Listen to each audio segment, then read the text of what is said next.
Jihan spawns into the tutorial zone, and bam, some random tries to spawn camp him immediately. This guy sees a rookie and thinks it is an easy dub, but he is dead wrong.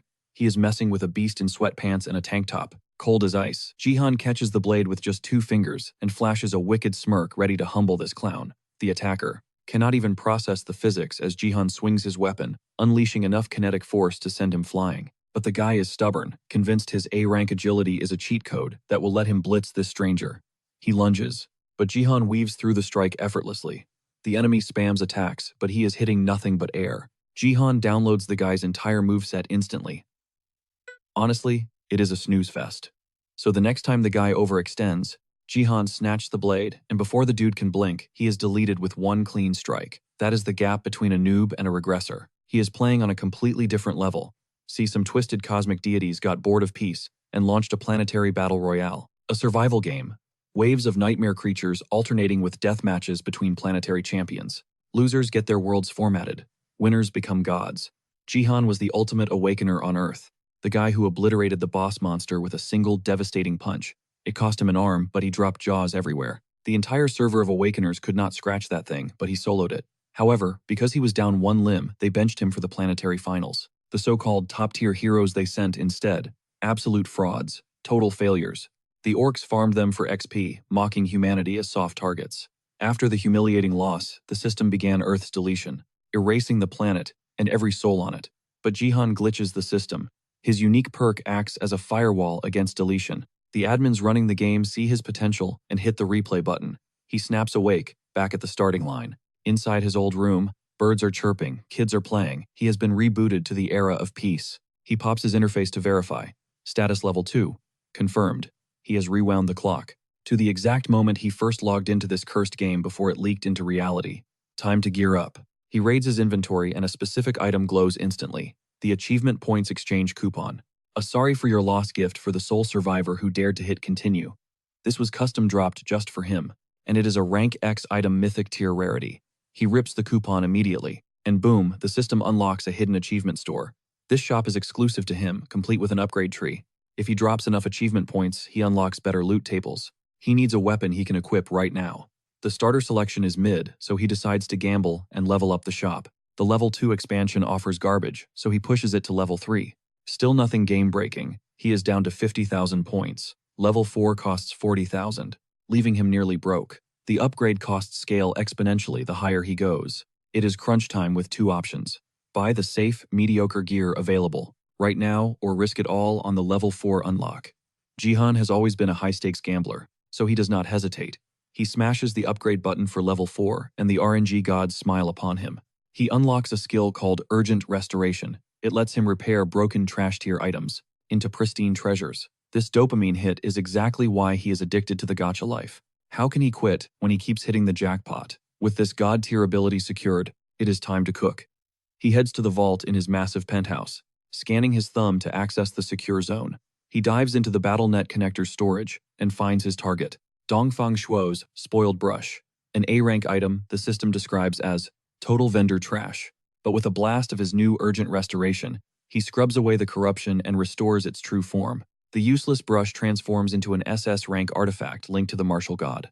But before he can gloat, a blue box flashes Gangnam Bronze League tutorial imminent, 10 seconds on the clock. Before teleportation, no time to chill. He summons his status window and uses the brush to hack his own stats. This is the secret build that made him world rank 7. In his last playthrough, the path to becoming the martial saint. This broken stat fuses strength, agility, and HP into one overpowered attribute, martial power.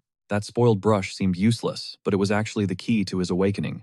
He frantically finishes the final stroke right as the countdown hits 0. Boom. He is forcefully logged in and dragged straight into the BattleNet League. Welcome to the Bronze League tutorial mission objective, Survival. It's a battle royale in the Colosseum, pitting him against vicious monsters and 100 other desperate players. The slaughter only stops when half the lobby is wiped out.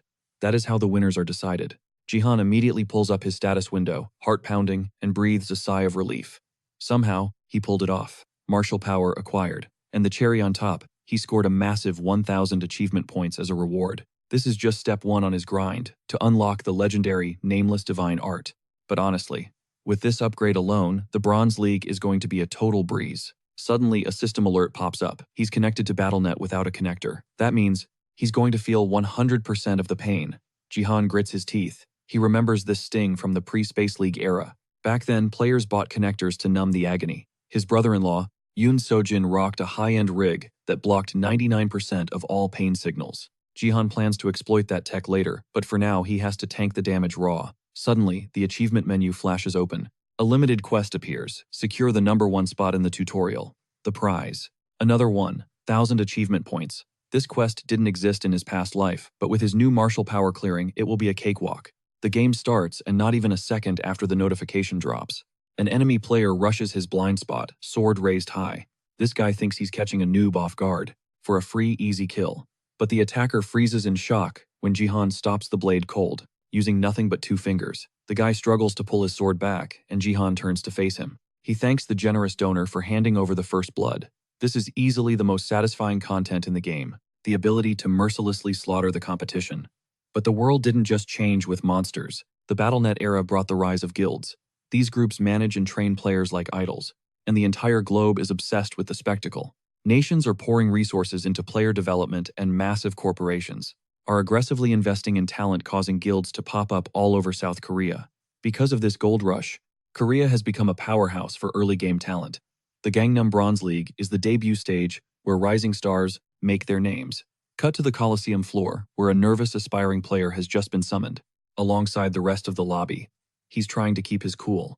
This potential cannon fodder is named Do Hyuk Gyu, and he thinks he hit the jackpot. He is signed to the Divergent Guild, backed by the massive Divergent Group.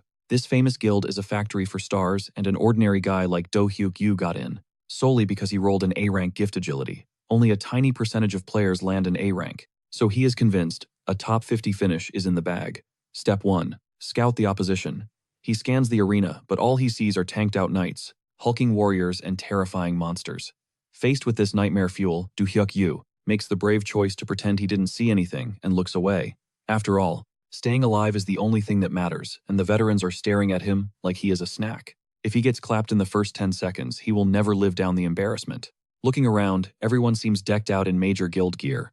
This feels way too sweaty for a Bronze League match.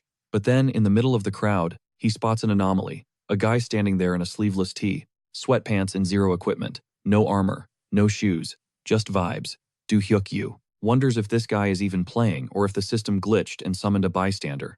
He has to be a confused newbie, which means he is a free kill. Hyuk Gyu readies his stance, thanking his lucky stars for serving up such an easy target on a silver platter. As soon as the system signals start, Hyuk Gyu wastes no time and dashes in to deliver the finishing blow. He lunges at the unsuspecting rookie, expecting an easy frag. But surprise, not only does the newbie tank the hit, he catches the blade with just 2 fingers. It defies logic that a guy looking this ragged could track his A-rank agility. Before his brain can even reboot, Jihan tosses him aside like yesterday's trash, flinging him away with 0 effort. Jihan hits him with the ultimate disrespect, roasting him for entering the Bronze League with a basic skill like agility. That triggers Hyuk Gyu hard. Totally unable to handle a hobo dissing his A-tier power, he figures Jihan's just flexing, getting cocky over one lucky block. Fine then.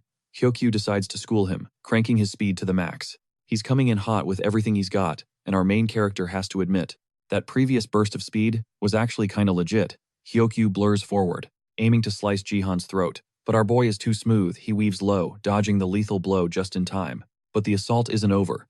Hyuk Gyu spams attack after attack, unleashing a flurry of strikes. Jihan sidesteps every swing, but let's be real, this isn't exactly a walk in the park. He's used to god-tier stats, but now his brain has to deal with the lag of being stuck inside a level 2 body. It's not that Hyuk Gyu is fast, it's that Jihan is nerfed, meaning this duel is going to be sweatier than he expected. But even with the nerf, to a combat veteran like Jihan, the attacker's moves are way too telegraphed. Hyuk Gyu winds up for a haymaker, and Jihan decides playtime is over. He slaps the blade right out of Hyuk Gyu's grip, sending the steel spinning sky high. Before the guy can even blink, Jihan goes airborne, snatches the sword, and plunges it straight through his opponent's neck. Game, set, match. As Hyuk Gyu's body glitches out and fades, he drops one last threat. Next time they meet, he's taking the W. Jihan just sighs, looking almost heartbroken, realizing what a paradise this world is. Even in death, guys are already plotting their next match. Ding, the system alerts him first blood secured. That's a cool 100 achievement points in the bank. The sword vanishes with its owner, bummer. But our MC doesn't need a blade to be dangerous. And after that solid warm-up, he's ready for the main event. Mission objective: secure at least 5 kills, to rank high on the leaderboards. But just as he predicted, nobody's touching the monsters in the battle net. Sure, there are mobs, but the math sucks. One monster frag is only worth 0.1 of a player kill, meaning you gotta slaughter 10 beasts just to match a single PvP kill. Because of that grind, most players ignore the PvE content completely, especially when we're talking about tanky mobs like orcs. Fighting them seems pointless. But apparently, the system loves a grinder because a new quest pops up: exterminate all 30 orcs in the Colosseum. It's inefficient, sure, but the payout, 500 achievement points. That's 5 times what he got for the first blood bonus. With loot like that, ignoring the orcs isn't an option. Besides, these basic NPCs are a joke compared to the real deal, so this should be a cakewalk. With nothing standing in his way, he decides to speedrun the slaughter. At first, the orcs are just confused. Why is this half-naked human sprinting full tilt at them? But they snap out of it, grouping up to crush the intruder. The frontliners launch their axes, trying to drop him at range. Big mistake. Jihan snatches the weapons mid-flight like he's playing catch, and hurls them right back, taking out multiple targets with a single toss. The remaining horde goes into a rage mode, but Jihan is already a blur, phasing through their lines and spawning right in the center of the pack. With one brutal swing of the stolen axe, heads start rolling. But our MC is just getting started. Scoreboard says 5 down, 25 to go, and the survivors look absolutely livid. They're bloodthirsty now, but they're completely outclassed. Jihan is moving at frame rates they can't even process, flexing that veteran combat experience. A spear wielder rushes in, desperate for a lucky shot. Jihan catches the shaft, snaps it like a twig, and leaves the orc stunned before swinging the axe for the finish. Snap, the axe shatters on impact. Suddenly the orcs think they actually have a chance, thinking his broken weapon makes him vulnerable. Big mistake. The entire horde rushes in, smelling blood. Jihan almost respects the hustle, honestly, but it doesn't matter how hard they try, he's simply built different. Bam, he slams his foot down, triggering a shockwave violent enough to shatter the bedrock, launching the charging orcs into the air like ragdolls. Jihan leaps, snatching floating weapons, right out of the chaos before gravity even kicks in. He lands as a blur, tearing through the mob, turning the battlefield into a blender. Bodies drop left and right until only one trembling orc remains. The creature is frozen in pure terror, finally realizing the truth: Jihan is the real monster here. Before that thought can even settle, Jihan deletes him, clearing the quest with 0 effort. The system drops the promised 500 achievement points, and boom, he levels up right on the spot. A mid-battle level up. That's weird. Usually the XP tally hits after the game wraps up. Maybe it's a perk of being low level. Whatever. Jihan isn't asking questions. He's cashing in those stats immediately. And there is only one stat that deserves his attention right now: martial power. It's the ultimate 3-in-1 package. While other players waste time grinding single stats, 1 point in martial power literally doubles his combat potential. But there's a bigger reason he's obsessing over it. Hitting level 30 in martial power unlocks the legendary, unnamed divine arts. If he wants to become god tier, securing those arts is non-negotiable. But here's the catch: raising martial power is usually a total nightmare. Typically, you need actual combat trauma and intense training just to nudge the bar, while points only raise the cap. But this time, the system glitches in his favor, and the raw level actually goes up. That is massive. Jihan has no idea why the mechanics broke, but he's not complaining. If he can keep cheesing the system like this, becoming the strongest player alive isn't just a dream, it's inevitable. But no time to celebrate.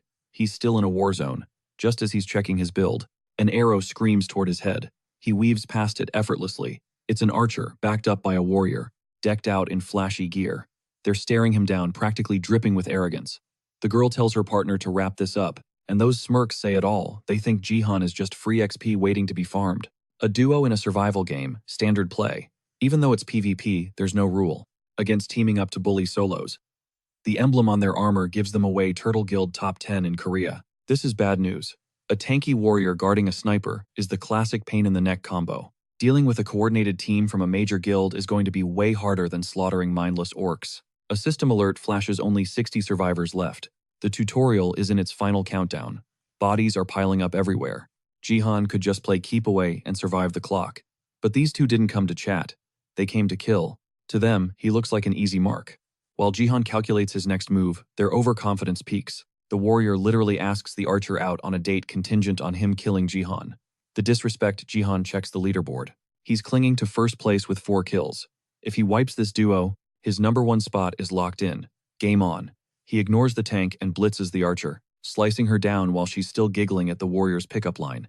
With martial power at level 6, she didn't stand a chance. The warrior freezes brain, unable to process that his date just got liquidated. Jihan doesn't hesitate, he ghosts behind him and slashes the guy's spine. A metallic clang rings out that thick B-rank armor saved his life. The guy smirks, thinking Jihan's trash weapon can't crack his defense. But Jihan doesn't stop. He hammers the exact same spot over and over, drilling through the steel like a jackhammer, until the armor buckles, and Jihan delivers the fatal blow through the breach. Meanwhile, in a shadowy office, a woman sips her tea, eyes glued to the replay of Jihan dissecting the warrior. Meet Lee Hyeon, the headhunter from the Divergent Guild, and she definitely likes what she sees. She breathes a sigh of relief, knowing Jihan wasn't spawned next to her bodyguard, Lim Ga-young, who was stuck in that same chaotic match. And despite Ga-young scraping by to snag second place, she's absolutely fuming at the reality check that she's statistically weaker than someone else. But Hyun doubles down on the warning, stay far away from that lunatic rookie, no matter what her ego says. Right now, her mission is strictly intel gathering. But as Ga-young stares at the replay loop on her boss's screen, a massive wave of deja vu hits her. She definitely knows this guy from somewhere. Lim Ga-young isn't just a nobody, she's the Divergent Guild's crown jewel, an S-rank prodigy whose performance in the Bronze League was supposed to shatter records. By all accounts, the #1 spot belonged to her, and she would have claimed that throne effortlessly if Seong Ji-han hadn't crashed the party. The Turtle Guild scout is practically losing his mind, screaming in disbelief that this random guy didn't just clap their top prospects, but took first place at level 2. No guild tag, no armor, just pure skill. The guy rolled up in sweatpants and a tank top and still racked up 6 kills, bare-handed. That singular performance was enough to send shockwaves through the entire player base, sparking endless theories. Meanwhile, the legend himself is just chilling on his couch, casually scrolling through his loot drops. For dominating the Bronze League tutorial, he unlocked a massive 50% XP boost, rocketing him from level 3 straight to level 6. His leveling speed is clearly broken because he's technically still a rookie, but hey, a buff is a buff.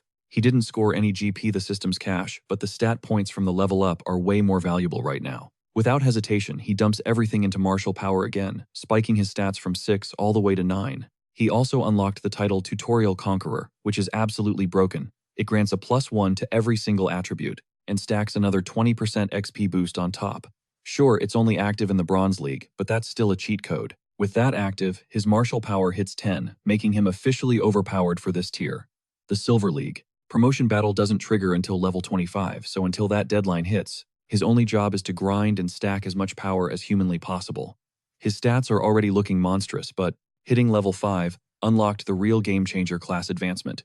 It's finally time to pick a role. This is the make-or-break moment where a player needs to understand exactly what they're signing up for. The menu offers the classic 4 warrior, archer, mage, and support. In his past life, he mained the warrior class. Since he's already got expert level mastery there, picking it again would be the easy mode route. But checking his achievement store, he spots a loophole, an item that lets him buy an extra class slot. That changes everything. He can always grab the warrior class later for 10,000 achievement points. This means he's not locked in. He can get creative and experiment with a totally different build first. His finger hovers over the interface, weighing the risks before he finally taps his selection. Fast forward a bit, and he's summoned back to the Gangnam sector of the Bronze League. But this isn't a skirmish, it's a zombie apocalypse. Thousands of undead are swarming the area, and the objective has shifted to tower defense. The horde is clawing at the castle base, and the players have one job: slaughter the zombies and defend the crystal pulsing at the top of the ramparts, all while trying not to get eaten alive. It's a battle of attrition across multiple towers lasting, until only 5 towers are left standing. Perched on one of them is Lim Ga-young, the Divergent Guild's star warrior, looking down at the rotting mob with pure revulsion. Even if it's just a game, the hyper-realistic stench of death is nauseating. Behind her, the rest of the squad spawns in, looking like they actually know what they're doing and understand the map layout. Ga-young scans her teammates. One is an archer from the LK group, flexing some serious B-grade armor. The other is a mage unaffiliated, but his gear checks out. He doesn't look like dead weight. These two might actually be competent partners. But in a survival mode like this, the MVP is always the support. This is going to be a long grind, and the support is the lifeline that keeps the team from wiping. The final member spawns in last, and as the pixels fade, Ga-young's jaw drops. It's Song Ji-han. The support is the guy in the tracksuit, armed with nothing but his legendary metal pipe, truly the ultimate weapon. 20 minutes prior, Ji-han had made his choice. As he clicked the support icon, the system practically screamed at him, warning that this class was a terrible match for his stats. So why did he force the system to give him the support role? The system actually pauses to double-check his choice, stunned that he unlocked the support class. and its exclusive stat, Divine Power. This ability triggers immediately after locking in the support role. It is a stat he desperately needs to grind if he wants to unlock a second unique attribute. But Divine Power is notoriously brutal to level up. You can't just gym-bro your way through it like strength or agility. Training doesn't work here. The only standard method is dumping unassigned points into it.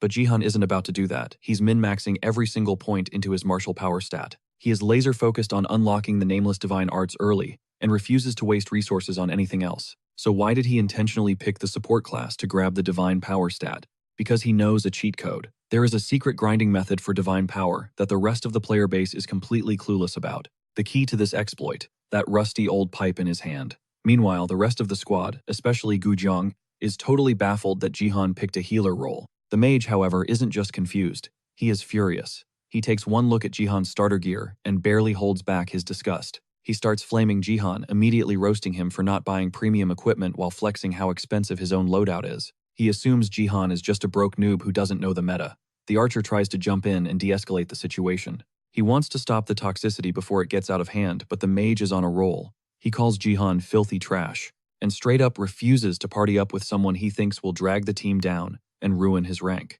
Yang rolls her eyes hard, cursing her terrible RNG for matching her with such a toxic griefer. But her internal monologue is cut short by a terrified shriek. Jihan has snatched up the arrogant mage. He grips the guy by his cape, dangling him in the air like a ragdoll. Then, without a shred of hesitation, Jihan yeets the mage right off the tower, sending him plummeting straight into the swarm of flesh-eating zombies below. The guy wanted out. Well, Jihan just helped him rage quit in person. Since this is a game, the mage respawns shortly after his gruesome death. The second he materializes back on the tower, he drops to his knees, begging Jihan for mercy and promising to carry the team. The guy groveling at our MC's boots is Kim Gyu-hyuk, and this sudden attitude adjustment. It is all thanks to Jihan's hands-on disciplinary action. See, in the Bronze League defense game, players get 3 lives. Kim Gyu-hyuk, who respawned instantly after his first free fall, was immediately treated to a second skydiving lesson courtesy of Jihan. That means he has burned through 2 lives in seconds. He is down to his last strike. If he dies one more time, it is game over. He gets kicked from the match and takes last place. That is why he is currently sobbing on the floor. He is terrified Jihan will toss him to the zombie buffet again. Taking last place isn't just an ego hit. It comes with a severe level down penalty. And if his level drops all those pay-to-win skills he bought, they vanish. If a player's level drops below a skill's requirement, the system automatically deletes the ability. Jihan looks down amused at how fast Gyu-hyuk flipped from toxic tryhard to desperate servant, especially since the guy was ready to team kill just a minute ago. Desperate to prove his worth, Gyu-hyuk starts pitching himself hard. He is a level 15 fire mage, perfectly built for wiping out undead mobs. At that level, he is objectively a powerhouse. Any other squad would be begging to keep a DPS unit like him. But hearing him yap jogs Gyeong's memory. Kim Gyu-hyuk used to be a big shot in one of Korea's 10 great guilds. He had respect once, but after failing the Silver Promotion League 4 times in a row, he snapped and turned into a toxic troll. Basically, Gu-yong realizes this guy is a washed-up loser. Gyu-hyuk keeps rambling about his utility and promising to cooperate, but he has the audacity to set a condition he wants Jihan to apologize for spawn killing him twice. The archer nods along, clearly just wanting to smooth things over so they can actually play. But deep down, Gyu-hyuk is seething with rage. He doesn't even get to finish plotting his revenge though. Jihan grabs him by the collar. Again. You want an apology, Jihan answers by tossing him off the castle wall for the 3rd and final time. The sheer nerve of this guy. Imagine starting a fight and then demanding an apology. And just like that, the mage is permanently out of the game. Now they are a 3-man squad. The zombie horde is scaling the walls, and to make matters worse, the neighboring team has a fire mage who is absolutely melting the undead, proving how useful that class actually is. The archer stresses out, scolding Jihan for not compromising, but Jihan ignores the noise. He calmly pulls up his interface to check a new notification. A limited quest has popped up linked to the main mission. The objective, secure first place in the 10 Towers mission and solo kill 1,000 zombies. The reward is a massive 4,000 achievement points. Bagging 1,000 kills with the clock ticking down seems statistically impossible, but Jihan just smirks. Jihan isn't about to let 3,000 points slip through his fingers. Gayoung watches him like a hawk, trying to decode his next move. Her eyes are practically screaming judgment. From her perspective, Jihan is just a loose cannon doing whatever he pleases. Sure, his stats look insane on paper, but to Gayoung, he's just a glorified support class. Nothing special. Scouting him for the Divergent Guild, yeah, that's a hard pass. Meanwhile, the archer is absolutely losing his mind. He's screaming his lungs out until our MC finally bothers to glance over. The archer snaps, yelling, "If you're gonna act like trash, go fight solo." Ironically, that's exactly what Jihan wanted to hear. He can wipe the floor with these zombies way faster without them slowing him down. Gayoung tries to take charge, ordering him to fall back, insisting she'll take point. She thinks this match is already a lost cause, but she has her pride as a player. She needs to go down swinging. Jihan cuts her off though. Chill, I've got the front line covered. Leaving the archer and Gayoung to watch each other's backs. Suddenly, a monster breaches the tower rim. It's a blood zombie. This thing is a nightmare compared to the regulars. Its head is pure liquid. Physical attacks just splash right through. Or so they think. Jihan doesn't play by normal logic. As the beast lunges, Jihan shifts his grip on the spear. Bam! One clean strike obliterates the liquid skull instantly. Gayoung watches burning chunks of zombie flesh rain down. Her eyes widen. That was definitely divine power. The horde swarms the tower, but Jihan is a machine mowing them down one by one with his staff. He's only dropped 6 out of 100 so far. He's got a mountain to climb, and the undead aren't stopping. Jihan holds the line solo. After slaughtering 24, he spots the real threat. The blood zombies. Since they're immune to brute force, he switches tactics the second they pop up. A subtle pulse of divine power and boom, they drop instantly. The archer goes from hating him to total shock. Jerk or not, our MC is undeniably pro-tier. Gayoung is literally speechless, just watching in awe. His control over divine power is flawless, zero waste, maximum lethality. The control is crazy, but it's his surgical precision that really freaks her out. Every hit is a perfect headshot. In minutes, Jihan racks up over 200 kills. That kill count triggers a hidden condition, Otherworld's Faith. His divine power jumps from level 6 to 7. His secret grinding method is paying off big time. The trick: siphoning divine power from sacred objects. Back in 2010, when the tutorial first hit Earth, these items cost a fortune because of rumors they held secret powers. 10 years later, nothing. The market crashed, and otherworldly divine items became worthless trash. Most people forgot they existed, except for one person, Sophia, the American saintess. She spilled the beans to Jihan about how she leveled up using these junk items. Turns out you can boost your stats with artifacts from other dimensions. It only works during the tutorial, but that's exactly how she achieved saintess status. She'd clutch the item and pray for hours. Eventually, the power would transfer to her. Every item has different unlock conditions, so it's definitely not a walk in the park. Plus, nobody wants them, so they're paradoxically hard to track down. But that worked in her favor. Sophia cornered the market, monopolizing every single item. This was top-tier intel, and she exploited it perfectly. But here's the kicker: someone else was doing the exact same thing. Someone had been quietly buying up these artifacts. Another player knew the secret. After Jihan turned back time, he checked his sister's room at the Sword Palace penthouse. And there they were, a horde of divine items, but every single one was drained, dry, completely empty. The identity of the mystery collector was undeniable. It was his big sister, Song Ji-ah. Alongside the Sword King, she was Korea's top support and a national hero. Her death is a tragic story for another time. But among her leftovers, Jihan found a steel pole. It had degraded to E rank, but the description claimed it was specialized for one thing: cracking zombie skulls. Though after heavy use, it's basically an F-rank piece of scrap now. Not much juice left to siphon, but this staff is solid rock, perfect for bashing skulls. Jihan is flexing high on his own stats and god-tier control. Meanwhile, the archer spots another tower crumbling. They're cracking top 5, but the archer is celebrating too early. A zombie is creeping right into his blind spot. Flash of steel, Gayoung draws and slices the undead in half before it can even touch him. Jihan clocks that stance instantly. The grip, the flow. That's the Plum Blossom Sword herself, Lim Gayoung, the legendary interim Sword King. Too bad her timeline ended in a total nightmare back in his past life. She got slaughtered by the OG Sword King, the guy calling himself Ryuhei now. Talk about running into a VIP level 1. Gayoung shouts over the noise, asking to squad up. Teamwork makes the dream work and boosts the ranking. Jihan flicks open his status HUD. They're sitting at rank 5. Not good enough. The clock is ticking, and the summit is still miles away. The Plum Blossom Sword can handle herself easy, but Jihan has a specific quest. He needs that number 1 spot. He leaves the tower defense to the duo and does something insane. He swan dives right off the edge. Before they can even scream, he's plummeting. Mid-air, he funnels every ounce of divine energy into that staff. Impact. He smashes the ground, triggering a shockwave that vaporizes the entire zombie horde instantly. That nuke secured the bag. Team Jihan takes first place as the sole survivors. Limited quest completed. But he missed out on the solo kill count for the 1,000 zombies linked quest. Game over. Victory screen. Jihan initiates the warp back to his living room. His teammates rush him before the fade out. The guy absolutely hard carried them to MVP status. The archer is begging for a duo run, totally fanboying, but Gayoung, she's staring at him completely shell-shocked. A support class out-damaging her while being lower level. She's convinced the game is glitched. Her poker face is gone. The archer logs off, leaving the two heavy hitters alone in the lobby. She steps up and drops his real name. That actually catches Jihan off guard. They weren't supposed to cross paths yet. But Ga Young doesn't care about fate, she cares about that insane performance. Watching him dominate, she knows the Divergent Guild needs this monster on their roster. It's her duty to headhunt him. But staring him down face to face, she brain farts and asks for his phone number instead of a guild invite instant, internal screaming. She realizes she just skipped the hello and went straight to call me. First meeting, and she's asking for digits. She scrambles to explain before he thinks she's hitting on him. But Jihan cuts off her stuttering with a quick apology. I don't remember my number. Then blip. He opens the menu and logs out before she can even blink.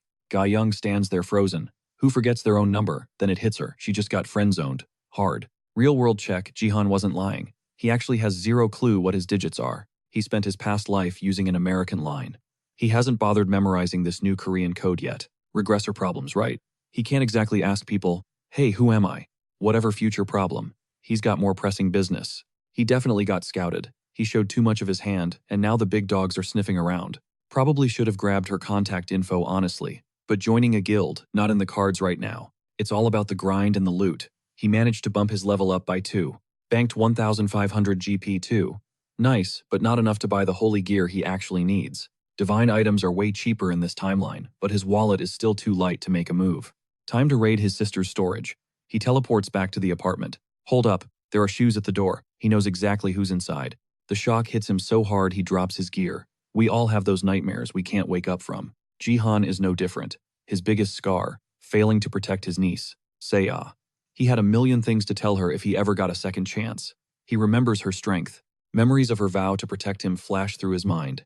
And now seeing her standing there breathing alive, it's like the nightmare never touched her. More than anything, he's desperate to tell her just how much he's missed her presence. Yoon-sia just hit 18 this year. She's the daughter of his older sister, and Yoon Sojin. When Jihan regressed, she wasn't home, having been away with a group in Jeju. But ironically, she was the only one who bailed early for reasons that are painfully obvious now. Since she was born back when his sister was grinding just to keep food on the table, Jihan stepped up, practically raising Sia from day one. But now, mom's gone. Dad suddenly defected to Japan and changed his identity, with the rest of the world fading away. They are the last two left standing. She is his entire world right now. And this whole mess, it's all on Yoon Sojin's impulsive betrayal. Earlier, Sia tried calling her father, desperate to understand why he flipped sides so abruptly. His excuse, he fell in love. He dropped that bomb on her with zero emotion, casual as you like. While she was spiraling, on the other end of the line he sounded completely unbothered. She begged to know where this leaves her, asking point blank if he was really tossing his own daughter aside for nothing. His calm reply, yeah, he is. Because that was the deal his new lover demanded. No hesitation. No, I love you. He just cut the line, severing ties with his daughter in a single heartbeat. Absolute trash-tier parenting. But honestly, Jihan isn't shocked. He always knew the guy was a snake, an irresponsible rogue willing to burn his only child, and betray his entire nation just to chase a skirt. Because of him, innocent Sia was left isolated in the cold.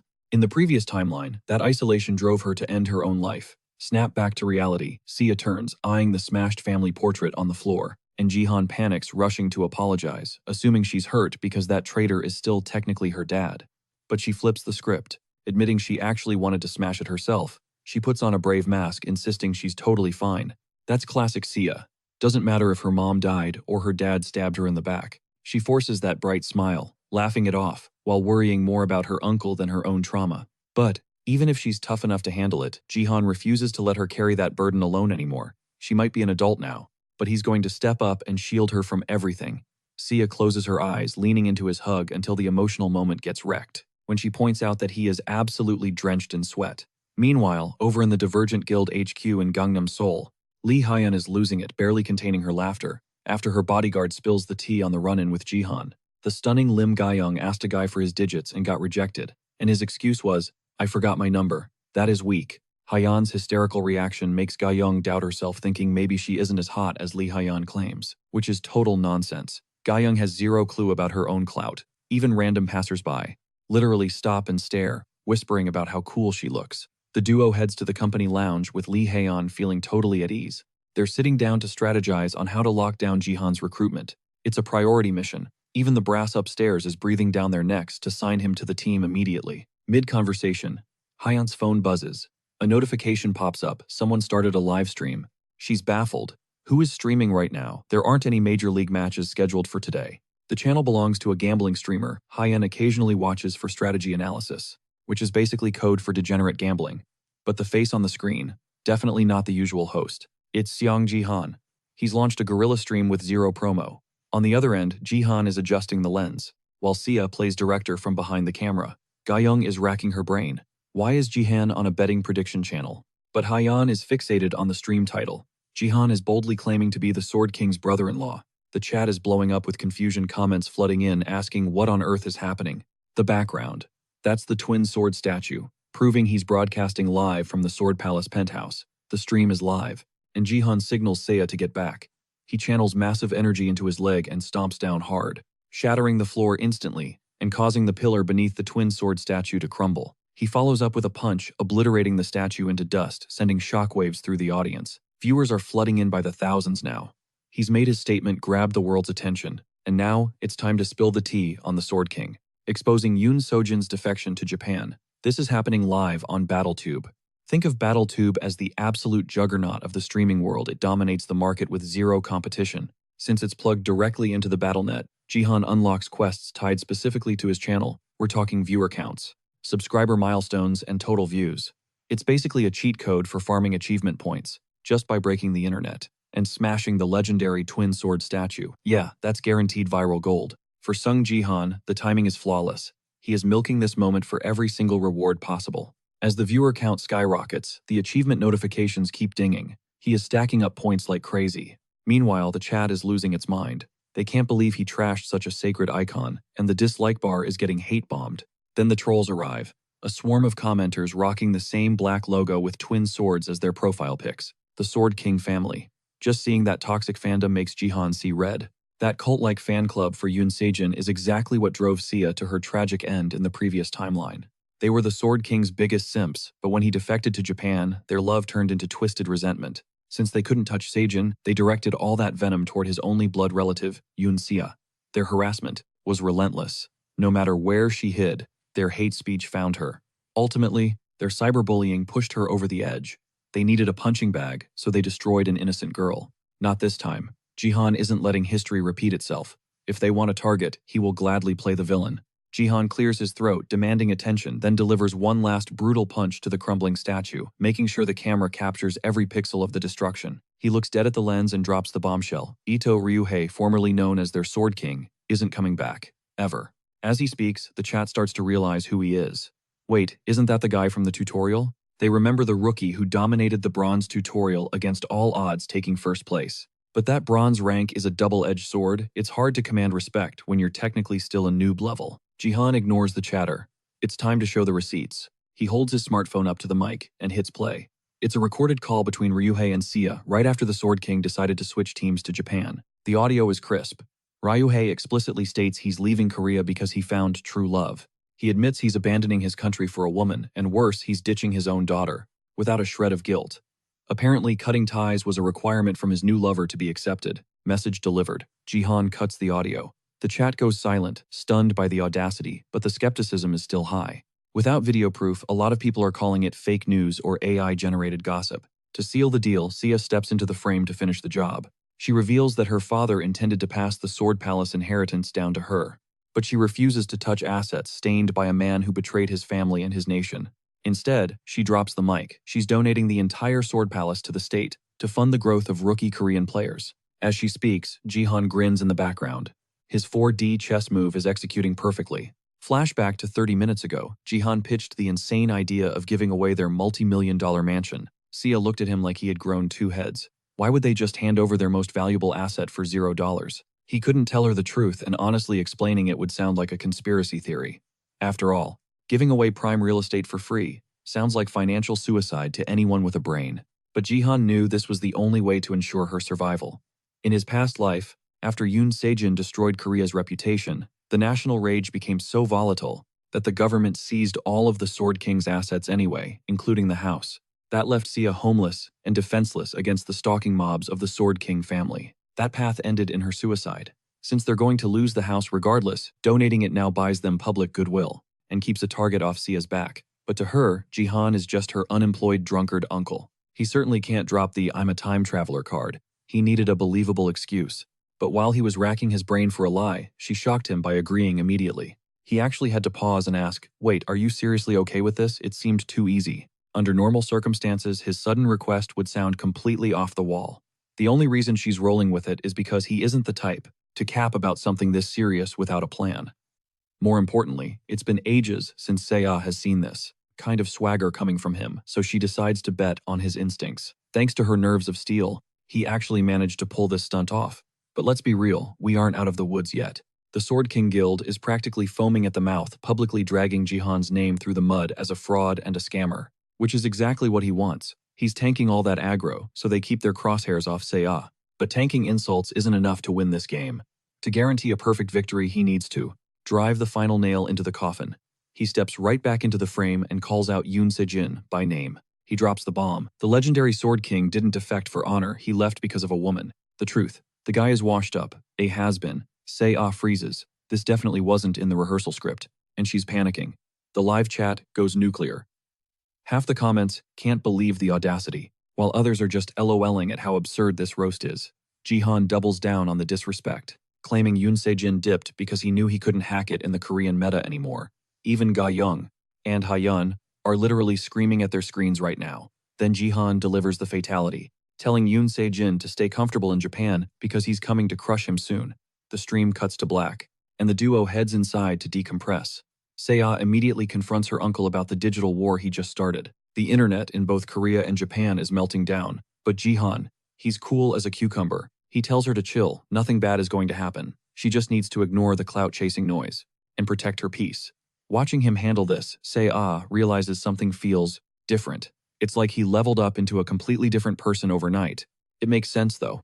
You don't die and respawn in the past without it changing your vibe. He smirks and asks if she just saw him as a drunken moocher before all this. Seiya tries to backtrack, but let's be honest, she 100% saw him as a deadbeat. Just then, the doorbell rings. Jihan knows exactly who's at the door, even if they arrived faster than expected. Drama time is over. It's time to secure the bag.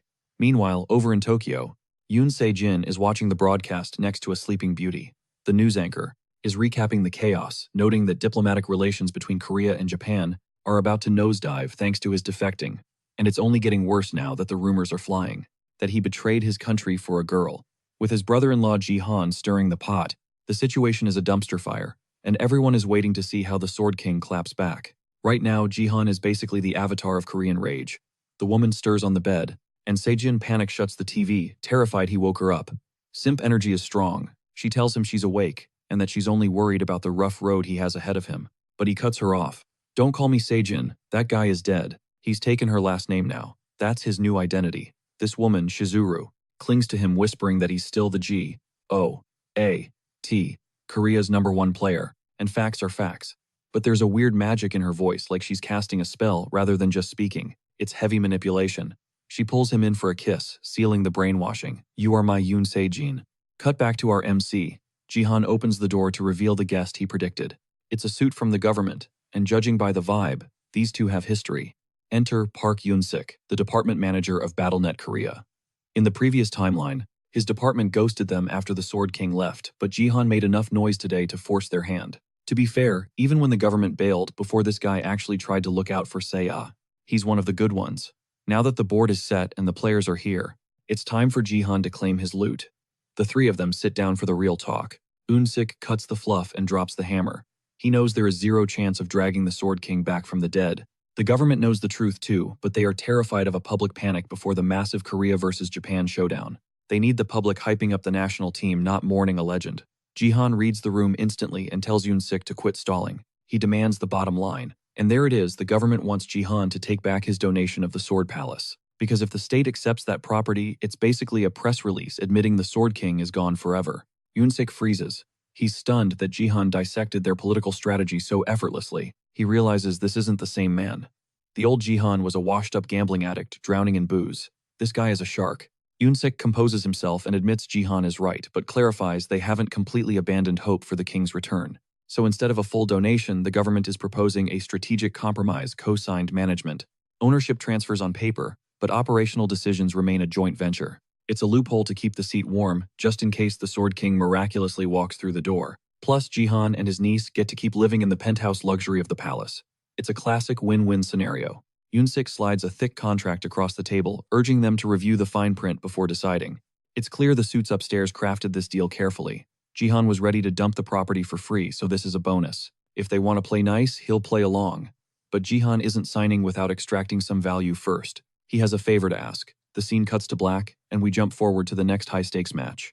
Inside BattleNet, the flashy streamer Golden Light goes live, and his viewer count instantly explodes. The guy is pure showmanship, posing like a god on top of the Colosseum statue, hyping up the chat. Below him, players start spawning into the arena. Golden Light takes a dramatic swan dive to join the mortals. While he works the crowd, a donation pops up with a request: teach these bronze-tier scrubs a lesson. Golden Light breaks into a cringe dance to thank the donor while the other players watch in pure disgust. The lobby isn't exactly thrilled to see him. To his fans, he's a star. To everyone else, he's a nightmare. Because behind that K-pop smile is a toxic griefer. He built his fame on being loud, hyper, and incredibly annoying. He used to be a respected gold leaguer, but he intentionally tanked his rank to bronze for a segment he calls deep sea traveling. He doesn't care about the objective. He's just here to troll low-level players for clips and clout. He is the ultimate bully. He might be in a bronze lobby, but he's still rocking gold-tier stats and legendary gear. He's basically a raid boss hunting novices for sport. And now, with thousands watching, he needs to feed the content machine. Golden Light starts scanning the lobby for his first victim. His eyes lock onto prime clickbait. Without hesitation, he sprints toward Jihan, shoving a virtual microphone in his face, desperate to interview the rookie who's currently breaking the internet. Jihan is the man of the hour, drowning in nicknames and media buzz. But looking at this guy, Jihan is just confused. He has no clue who this golden boy is, other than a loud, obnoxious streamer invading his personal space. But then it clicks. There are lucrative BattleTube achievements Jihan hasn't unlocked yet. Why let this clown monetize his face? Jihan decides to flip the script and start his own broadcast. He completely ghosts the interview and summons his own streaming interface. Golden Light's chat spots the on-air tag above Jihan's head. The reaction is instant. Viewers abandon Golden Light in droves to watch the match from Jihan's perspective. The streamer panics. He just realized he gave his competition free promo and destroyed his own retention. He needs a hook to drag his audience back before his channel dies. Suddenly, a notification saves him. A user with a username worshipping the Sword King drops a bounty: kill Jihan. The goal is to make sure Jihan finishes dead last. The price tag, 2,000 GP. That converts to a cool 2 million won. The donors are the Sword King's toxic fan club, and they are out for blood. When Golden Light hesitates, the mob mentality takes over. More fans pile in, driving the bounty higher. The hate for Jihan is real, but even he didn't realize it ran this deep. The pot explodes: 30,000, 40,000 GP. It's an auction for his head. Just as the match countdown ends, the bounty locks in at a staggering 42,000 GP. It's hunting season. Even with that massive bag of cash on the table, Golden Light is salty. The donations capped at under 50,000 GP insulting. But then a Sword King insider sweetens the pot an extra 10,000. The condition: flatten Jihan. Just like that, Golden Light's hesitation vanishes. Target acquired. The second the clock starts ticking, he's locked in. He triggers charge, launching his body forward like a human missile toward an oblivious Jihan. A blur of motion. Instantly, he teleports behind Jihan Blade, poised for the kill. Klong Jihan parries the strike without even breaking a sweat. But wait, what is he holding? It's a cooking club. A D-rank extraterrestrial holy utensil. Jihan's brows furrow.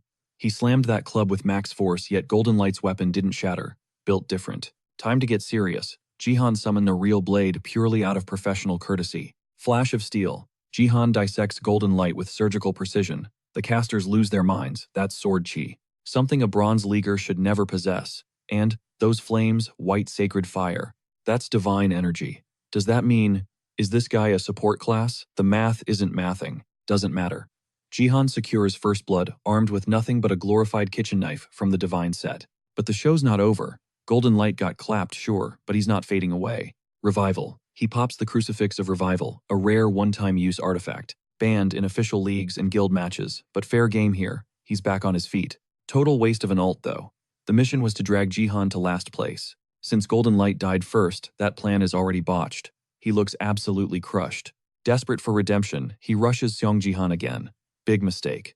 Jihan is ready to wipe that smirk off Golden Boy's face permanently. One strike later, he's down again. Accidental double kill. Jihan steps over the fading streamer, analyzing that resurrection gear. Glitchy tech. That's why nobody uses it in the future. But forget that, the vibe today is intense. It's the audience. The stands are packed with elves, thousands of sharp ears all trained on Jihan. Our MC isn't exactly a fan. Considering they engineered humanity's ruin, can you blame him? But he can't fight the crowd right now. He has to focus on the game. Scanning the arena, he notices something weird. The other players are social distancing hard, treating him like he's radioactive. He glances their way, and they scatter like roaches. Total panic. They just watched him dismantle a gold ranker twice.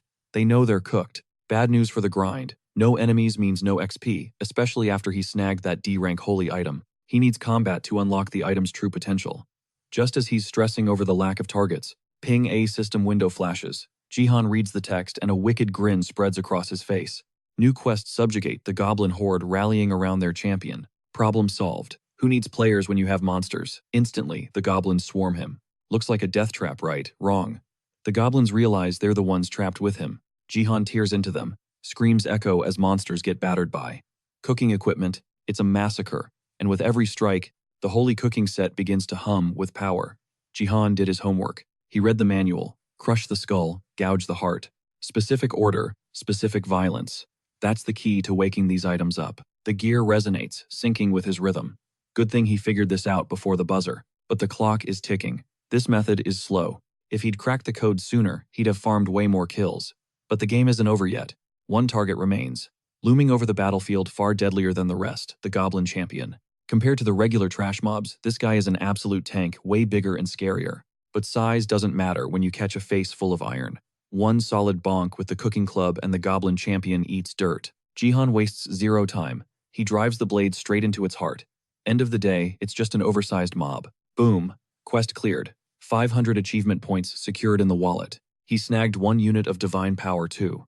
But abusing that gear took a toll. The weapon rank just plummeted to E. That means he's got maybe 1 more charge left. Grinding mobs is dragging, so it's time to switch targets. Player hunting season is open, but the prey is keeping their distance. Fine. If they won't come to the slaughter, he'll bring the slaughter to them. The stream commentators, who were practically stunned, silent, finally find their voices again. They're freaking out over Jihan's terrifying aura.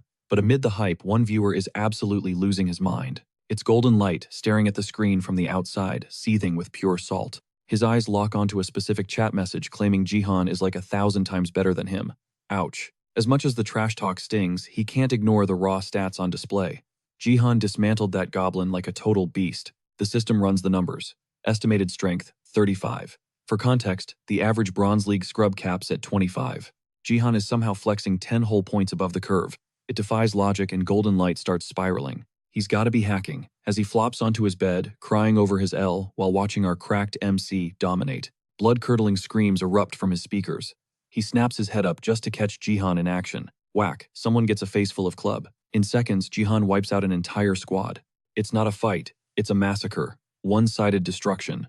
Jihan is stacking bodies like it's nothing. The player count nosedives into single digits. The survivors finally realize the grim reality. Stop fighting each other. It's time to team up and raid this broken hacker boss. A mage and an archer form a desperate alliance, launching the first coordinated strike on Jihan. Useless. Jihan blocks and parries everything like he's swatting flies. Eventually, they just stop. Their will to fight is gone. They just stare at the monster in pure shock before he walks over and sends them to the respawn screen. 10 kills on the board. The chat is absolutely exploding after witnessing that rampage. Clearing the lobby was legendary. And thanks to that massive kill count, the cooking set starts glowing again. Cha-ching, another divine power point gained. But the gear pays the price, downgrading to F-rank trash. It's basically useless now. But wait, he also unlocked a hidden quest 10 kills in the Colosseum. That's a massive 5,000 achievement point bonus. With the divine power and points secured, he's stacked. Jihan grabbed the loot he came for, but it feels incomplete. He needs a game changer to max out his stats. That's when the system drops a bombshell, an epic quest. Objective: find and provoke the Shadow Queen. She's hiding in the spectator stands. But hold up, epic quests are not supposed to spawn in the Bronze League. Forget the rules, look at the payout: 50,000 achievement points and the attention of a constellation. For the uninitiated, constellations are absolute god-tier beings representing the stars themselves. In BattleNet, getting a constellation's interest is like landing a mega sponsor. They grant abilities no normal player could ever dream of. This is Diamond League level content happening right here in the rookie zone. The opportunity is insane. He has to find the Shadow Queen no matter the risk. If he secures one ally the other, constellations will start watching. It's the ultimate clout boost. But with a sea of elves looking down from the stands, how is he supposed to spot her? Meanwhile, the real world is reeling. Jihan's 10-kill streak in the Coliseum just shattered records. He's the first in the country to pull this off since Yoon Se-jin. Social media is spreading the news like wildfire. The result? His sub count skyrocketed by 10,000 instantly. He's hitting 4,000 concurrent viewers. The Sword King faction who tuned in hoping to see him fail actually turned into fans. Now all that toxic energy is being redirected at Golden Light. The guy accidentally became the stepping stone for Jihan's viral fame. Golden Light's reputation is in the toilet. He's scrambling for damage control, but let's be real, he's running out of moves. Golden Light completely flips the script, jumping straight onto the hype train to become one of Seong Jihan's die-hard stans. The goal? Become Jihan's official editor, and craft him into the undisputed GOAT of BattleTube. Cut back to the Sword Palace where Seiya is practically glued to the spot, staring at her uncle in total shock after that afternoon massacre. He's gotten so insanely OP that she almost pities his opponents honestly. At this point, he's just griefing the server. Chat was begging to throw money at him, but his donation link was dead. And the reason? Simple, he went live on a whim with zero prep so the donation system wasn't even configured yet. Seiya dropped some wisdom, crank that minimum donation fee way up, or the constant notification spam will kill his focus. Gatekeeping the donations is the only way to keep the stream clean. Jihan nods and casually sets the floor at 10,000 GP, converting to a staggering 10 million won. While Seiya tries to process that insane number, Jihan is already mentally checking out. His mind is locked on a bigger prize, the Shadow Queen epic quest. Mission objective: locate the mystery woman and trigger a reaction, but spotting her in a sea of faces feels impossible. Seiya catches him zoning out with that intense look and offers a hand.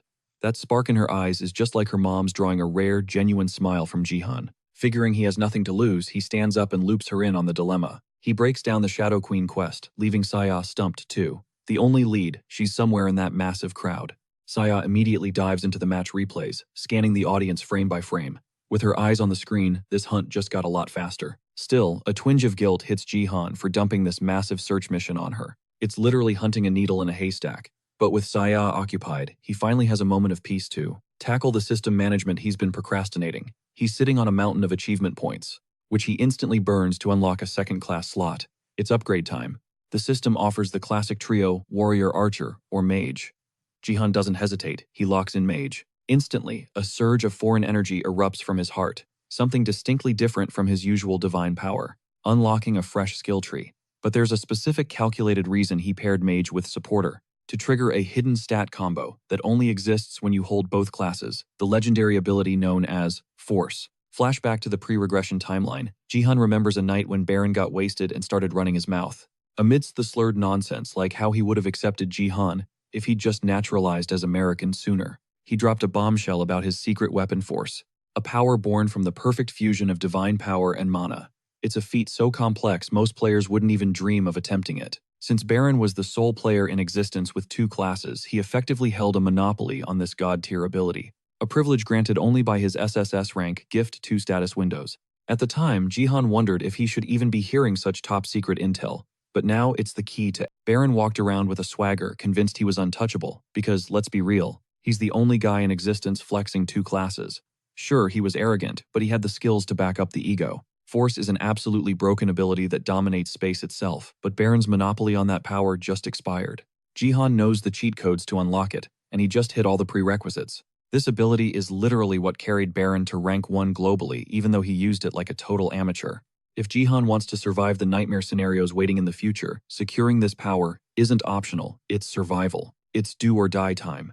He focuses divine energy into his palms, channeling the mana flow, straight from his heart to his hands. It's a volatile cocktail, and he needs the two energies to fuse perfectly without leaking. For a split second, it looks stable. Then chaos. The swirling energy backfires, blasting him backward into the wall with a deafening boom. Total failure. His grip strength isn't enough to contain a nuke. He's missing a puzzle piece, maybe raw mana, or maybe he's just too low level. Whatever it is, the clock is ticking. He can't keep this volatile energy in his hands forever. Time for plan B. If his hands can't hold the charge, he needs a bigger vessel. He decides to turn his entire body into the containment field. Here's the theory. Take divine power from the upper core, mix it with mana from the center, and lock them down with sheer brute strength from the lower core. A perfect internal triangle. If he compresses that turbulent mix without a single drop leaking, that's how you unlock god-tier power. He pulls the trigger. The backlash is instant and excruciating. A scream rips from his throat. As the energy floods his veins like liquid fire, the system pings. 3 Dantian unification initiated. But that victory is short-lived. A red warning flashes across his vision. Limits exceeded. Continued attempts will result in death. Downstairs, Seiya hears that blood-curdling scream. Terror grips her as she sprints toward the stairs. Meanwhile, Jahan is being cooked alive from the inside out. To fuse divine power and mana into force, he has to subconsciously exert massive physical pressure just to keep from exploding. The requirements are insane. You need mastery over 3 conflicting energies, and every single stat needs to be over 100 just to survive the process. Fall short of those numbers, you're not just failing, you're digging your own grave. Seiya races down the hall, the sounds of his agony getting louder with every step. She screams his name, hammering on the door. Silence. Then finally she bursts in, and he's just sitting there. He claims he yelled because of a bad headache. Yeah, right. Seiya isn't buying that for a second. The vibe in the room is heavy. He tries to laugh it off, but the look on her face shuts him up instantly. She's not annoyed. She's terrified. Tears start streaming down her face. She confesses she thought he was dying. She truly believed something terrible happened. Jihan feels a pit form in his stomach. He was so focused on power, he forgot about the people waiting for him. Seeing her panic, he drops the act. No more jokes. He looks her in the eye, assures her he's safe, and apologizes for the scare. Sniffling, Seiya wipes her eyes and gives him a playful smack on the chest. She's trying to act tough. Satisfied he's not dropping dead, she heads out to resume her hunt for the Shadow Queen. Jihan watches her go, forcing a smile. Lesson learned, never let them see you bleed. Back to business. The full Dantian fusion failed. He's too low level and inexperienced. But here's the plot twist. Even in failure, he snatched the prize. By mashing divine power and mana together, he unlocked it. He obtained the unique stat force. The link between his cores is shaky, barely holding on. But it exists. He checks his status window and spots something glitchy. The force stat isn't starting at 0. It's already at level 12. Because the connection is weak, the system linked his martial power and force stats together. Translation: if he grinds his martial power, his force levels up automatically. 2 for the price of 1. He stress tests the system by cranking his martial power to 14, and boom, the force stat instantly matches it. It's basically a cheat code. Having force is already OP, but this synchronized leveling, that is an infinite upgrade glitch. If a weak link like this gives him such insane buffs, imagine the god-tier power he'd unlock by fusing all 3 Dantians. But despite the temptation to max out his stats right now, he has to chill. Attempting another fusion this early, that's a one-way ticket to the grave. He's secured the bag for now. No point in risking a game over by being greedy. Time to test drive the new class. He focuses channeling his energy to cast a mage skill, Fireball. Expecting an explosion, he instead gets a pathetic, flickering spark. The system roasts him immediately, insufficient mana. It's cute like a birthday candle, but bringing that weak flame into a real fight would be suicide. Morning hits. Sunlight floods the room, waking Jihan up to a fresh system notification. He's farmed 10 divine power overnight. Not bad. But there is a catch. The system nerfed his farming method. He can't leech off D-rank items anymore. It's C-rank or nothing from here on out. He spent good money on those relics, hoping sleeping next to them would be a passive XP farm. Looks like he's hit the paywall. The easy grinding days are officially over. He'll have to flip the leftover gear on the market to recoup his losses. He heads out and shouts for Seiya. Silence. He heads downstairs and finds her slumped on the couch, totally zoned out. Earbuds and laptop open. She looks like a zombie, dark circles, pale face. She definitely pulled an all-nighter. She notices him and admits she spent the entire night doom-scrolling hunting for the Shadow Queen. Jihan feels a pang of guilt for dragging her into this, but she didn't just waste time. She actually found receipts. She pulls up a clip from a creature feature channel. It's a niche BattleTube account dedicated to zooming in on the monster spectators in the stands. They use a gift called Scope to get 4K close-ups that normal cameras miss. And thanks to that tech, Seiya spotted something sus in the background of Jihan's last match. Way up in the VIP section, lounging on custom thrones, are 2 figures that scream royalty: high elves. And not just any elves, their aura and gear look incredibly high tier. One of them is a dark elf, and she's radiating serious main character energy. She looks like a queen. Jihan nods. She's definitely cooking something with this theory, but they can't jump to conclusions just yet. Seiya isn't stopping though. She's locked in, ready to scour hours of footage to find another clue. Jihan remains skeptical. A constellation isn't going to just dox themselves on a public stream, but Seiya insists. She's taking the investigation, global checking international servers starting tomorrow. She sounds surprisingly pro about it, like she's been doing this for years. She even offers to edit his highlight reels for BattleTube. She picked up the skills from watching her dad's old content. The mention of her father makes the room temperature drop. Jihan freezes. It still boils his blood. How could a man just ghost his own daughter like that? Flashback to 48 hours ago. The conversation with the government agent Yunsik. He dropped a name. The woman who stole the Sword King, her name is Ito Shizuru, and she wields an SSS rank, gift a woman of matchless beauty. It's highly likely Yoon Sojin didn't just fall in love, he got brainwashed. The government suspects she used her ability to hijack his mind. This changes everything. But the horror story gets worse. Yoon-sik warned that her skill isn't simple hypnosis. It literally rewires a person's thoughts. It molds their personality until they're a willing puppet. It's happened before. Top-tier Korean players suddenly defecting to Japan, that's her work. And terrifyingly, there seem to be no cooldowns or limits. She could pop up anywhere and enslave another powerhouse instantly. Jihan tried to cyberstalk her after that meeting, but she's a ghost. The internet has been scrubbed clean. Japan is gatekeeping her existence to protect their secret weapon. It's a dead end for now. But if the intel is solid, Jihan is walking into a minefield. The enemy might already be making their move. Cut to a plane touching down on a Korean runway. The logo on the wing reads, Neo Self-Defense Force. The threat has officially landed. The clock is ticking down to a massive turning point for this small family. Sia is pacing by the door waiting for her uncle, who seems to be taking his sweet time getting ready.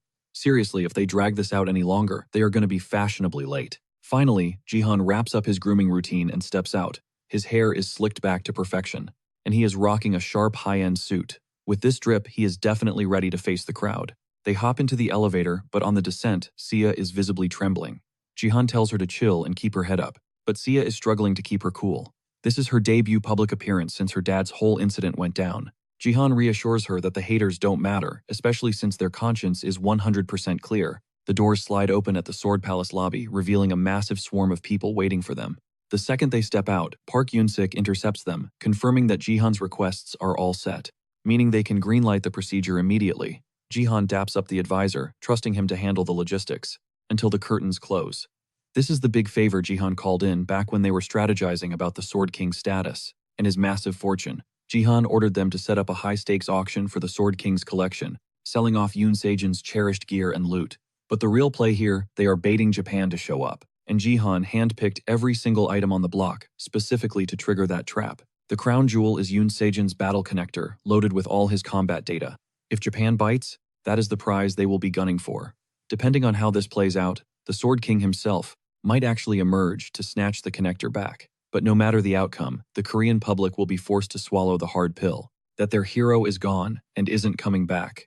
Yoon-sik absorbs the plan in silence, realizing Jihan is playing 4D chess while everyone else is playing checkers. This is their final shot to flip the narrative, so Jihan instructs them to make sure the cameras are zoomed in tight on the BATA, Neo Self-Defense Force table.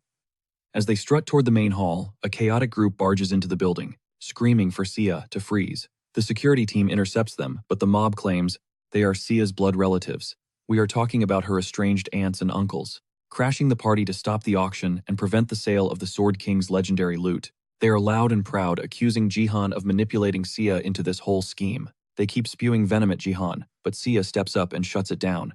Remember, these relatives got banned from the Sword Palace ages ago for using her dad's name to scam innocent people. She knows exactly why they crawled out of the woodwork. They just want a slice of her dad's cash. Now that he is out of the picture, she is the boss, and they have zero right to challenge her authority over the inheritance. She realizes arguing with these leeches is a waste of breath, so she turns her back coldly, ordering security to toss them out onto the curb as soon as possible. As the toxic family tries to brawl their way in, Jihan praises Sia for that savage shutdown. She really knows how to hold her ground, despite the trauma she has endured. The duo finally reaches the auction hall, which is already overflowing with press and hungry buyers. The moment they cross the threshold, flashbulbs go crazy and reporters start shouting questions. They swarm Sia, blinding her with photos and demanding answers without letting her breathe. Jihan gets fed up with the aggressive paparazzi and unleashes his pressure, literally shattering their camera lenses to kill the feed. With the noise finally silenced, Jihan reminds the room that this is a business transaction, not a press conference.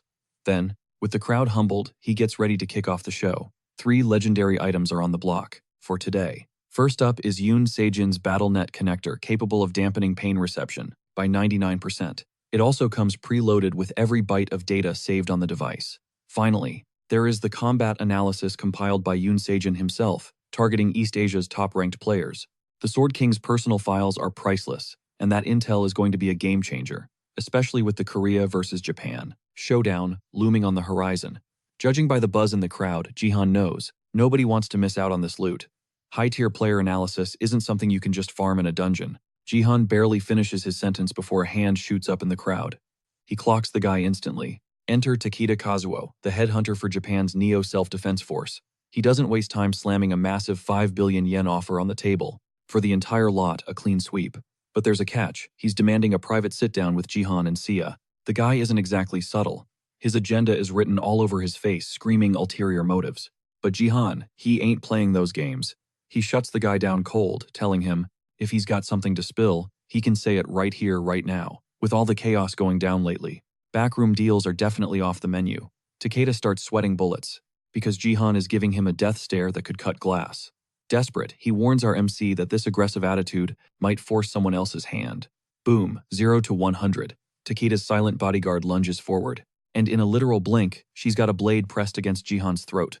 Her codename is Shadow. She's no Sword King, but she's definitely elite. It's a blatant threat, but Jihan doesn't even flinch. At this Sword King cosplayer, the next few seconds are pure blur. Shadow's steel flashes, and Jihan counters with a clean right hook to the jaw. She staggers back, rattled. Her composure cracks, and she grips her hilt, ready to turn this into a bloodbath. But Jihan coolly drops a hand on her shoulder. Dropping a reality check, they are live on BattleTube. The whole world is watching. She can't exactly swing that thing when she's trending globally. Takeda realizes the bad optics and laughs it off, waving his hand like it was just a prank. He spins the narrative, apologizing for his bodyguard's enthusiasm. But he doesn't back down.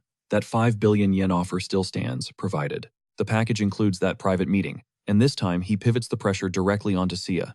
Technically, the Sword King's loot is hers, making her the boss of this auction. He ignores Jihan, completely striding over to Sia with a laser focus on securing that private chat. He dangles the ultimate bait information on her father's whereabouts. He swears he'll answer everything. Sia hesitates, and Takeda smirks. He's absolutely convinced he's got this in the bag. Who would say no to finding their own dad? But then, she drops a bombshell, hard pass. Takeda looks like he just blue-screened. He's genuinely shook. He can't process that she's walking away from 5 billion yen just to avoid a meeting. We're talking 50 billion. One here. It's life-changing cash, but Sia knows Jihan's instincts are sharp. The world is too dangerous for shady meetups. And if her dad is only reaching out through cash transactions, she's not interested. Plus, she pulls the I'm a minor card. She follows Jihan's lead. The crowd lets out a collective sigh of relief, terrified that Japan was about to snatch up their national treasures. But the danger isn't over. Rejection or not, the Neo Self-Defense Force has deep pockets. Takeda composes himself, swallowing the rejection. He decides to play the long game, keeping the 5 billion yen bid on the table. He claims the meeting was just an optional DLC, so the bid stands. Turns out the Sword King himself ordered the price tag of 5 billion from the start. Then he pulls out the ace up his sleeve, a handwritten letter from Yoon Se-jin. It's stamped with the seal of Ito Ryuhei. Seeing that new Japanese name hits Sia like a truck. While she stares at the letter, Takeda turns to the Korean crowd, practically taunting them. Any of you broke players got enough cash to beat me? Jihan knows this guy's playbook. In his past life, this recruiter was straight up banned from the US. He's bad news. He was infamous for poaching players, earning the nickname Japan's Calamity. There's a massive probability he's linked to the user with the woman of matchless beauty skill. Jihan needs to stay on high alert. But rules are rules. Since nobody can top that insane bid, Jihan is forced to sign the deal. The vibe in the room is heavy, and Japan walks away with the loot way too easily. It feels rigged, and the media is going to have a field day. The crowd is getting restless, wondering why they even bothered showing up to this snooze fest. Jihan is standing there practically begging for a plot twist. He needs a game changer to flip the script fast. Suddenly, Sia steps into the spotlight, grabbing the mic like she owns the place. She starts reading Ryuhei's letter out loud, exposing every toxic word to the live audience and the thousands watching online. Jihan's stream chat is blowing up as she reads. The old man is furious that she wanted to donate the Sword Palace. He calls her a massive disappointment. Then he drops the bomb. The 5 billion yen is the last cent she'll ever see. It's his severance package. He's disowning her right there in black and white. Tears stream down her face as she finishes. She recognizes that handwriting. It's real. It's really him. Jihan winces, looking away from his sobbing niece. He remembers the intel on the woman of matchless beauty skill. It's top-tier brainwashing, ranking even higher than the mental conquest skill. That explains how Yoon Se-gyun could turn his back on his own flesh and blood so blindly. Jihan always despised the guy, but he had to admit Se-gyun was a solid, devoted father to Sia. Ryuhei is a monster for twisting that bond. Suddenly the waterworks stop. Sia shreds the letter into confetti right on stage. She stares down Takeda. Tell Ryuhei I got the money, and I'm happy to cut him out of my life. Badass moment over, she suddenly realizes the mess she just made. Poor janitors. She looks panicked about the litter, but Jihan steps up. Don't sweat it. He uses force to pull the scraps into a floating ball, then snaps his fingers. Fire skill. Poof. Incinerated. The crowd gasps. Fire, that's mage territory. Now they're really confused about Jihan's class. The guy hits like a warrior, has the mana of a mage, and flexes divine power like a support. He's a total glitch in the system. Watching this spectacle, Takeda's eyes light up. This isn't just a player. This is a weapon Japan needs in their arsenal. But Takeda isn't the only shark circling the water. Every recruiter in the room realizes he's a free agent. They swarm the stage, shoving business cards in his face. They're desperate to sign him before the big guilds do. Jihan is drowning in the chaos. Just as he's trying to push through the mob, Sia cries out from behind him. He turns to say, "I'll be right there," but stops cold. She's pale. She wobbles, then collapses straight to the floor, unconscious. Jihan ignores the recruiters and sprints to her side, scooping her up in a panic. Her eyes flutter open, whispering his name. "Hang on," he says, ready to rush her to the ER. But she yanks him close and whispers, "I'm acting, you idiot." She saw him drowning in the crowd and decided to stage a rescue mission. Security finally steps in to block the horde, while Jihan plays along. He stifles a sigh of relief knowing she's safe, but the audience is still horrified. The livestream chat is going nuclear. They see Jihan cradling her and blame the stress on Ito Ryuhei instantly. That toxic letter pushed her over the edge. Now Jihan has the perfect exit strategy. He shuts down the event, shows over family emergency. He gently helps her to her feet. She plays the part, asking to go back to the penthouse to rest. As they make their escape, Takeda blocks their path, holding out a business card. "Perhaps we can talk properly later." Jihan doesn't even make eye contact. He uses force to snatch the card and shreds it into dust right over Takeda's head. That's a hard no to Takeda now and forever. The head scout of the world's 4th-ranked guild just got humbled by a Korean bronze player. You'd expect him to be raging, and he would be if he wasn't such a psycho. Instead, he cracks a creepy smile and fixes his tie. He's intoxicated by Jihan's control. To shred a card remotely with that level of precision, that skill alone makes him a national asset. And the fact that he's still ranked bronze, it just means his potential is infinite. Akira is now obsessed with getting Jihan on his roster, whatever the cost. Back at the elevators, Sia and her uncle smack a high five. Best Actress award goes to Sia. As they stroll down the hallway, Jihan's stream interface pings. A massive donation lands. The sender ID Takeda. The guy donated to an offline stream just to send a message. It gives Sia the creeps. Jihan hovers over the block button, tempted to ban him despite the cash. Suddenly, a voice cuts through the air. "Hey!" A voice cuts through the air, stopping Jihan and Seo dead in their tracks. It's Ha-yeon, flanked by her hulking bodyguard Gu Young. She drops her title like a mic drop, 3rd department head of the Divergent Guild. While she's beaming with that corporate polish, Gu Young looks like he just swallowed a lemon behind her. She hits them with a breezy apology for the sudden ambush, acting all innocent. Jihan, though, he's not buying it. He calls her out instantly. Nobody breaches this perimeter unless they're basically family or royalty. Yet here she is, breezing past high-level security like it's a suggestion. And that voice, it triggers a sense of déjà vu that makes Jihan's skin crawl. Haeyeon casually flexes her deep connections with South Korea's BattleNet department. Turns out having friends in high places opens locked doors. She's radiating pure, unfiltered main character energy. Honestly, the audacity is almost impressive. Jihan's eyes narrow. He's definitely dealt with this specific brand of shamelessness before. As she keeps yapping, the puzzle pieces snap into place. She's an old ghost from his past life, the one who always hid behind a mask. Seiya catches Jihan freezing up, his expression totally blanking out. Her teenage brain immediately jumps to conclusions. Uncle Jihan is down bad for the new girl. But Jihan isn't crushing, he's calculating. He needs to verify his hunch, so he drops a line he's heard 1,000 times in his previous timeline. The world is full of possibility. It's a classic quote from the legendary Dostoevsky, a man famous for literary genius and a crippling gambling addiction. He hits her with a direct question. "You, a fan." Suddenly Gu Young steps up like a human shield, barking, "Who exactly are you?" Haeyeon freezes. Her gambling obsession is top secret intel. Random strangers aren't supposed to know her dirty laundry. Bingo. That reaction is the smoking gun. This girl is undeniably Manager Zero from the America First Guild. In his past life, Zero was the only other Korean rolling with that guild besides him, and she was legendary, mostly for being a degenerate gambler and heavy drinker.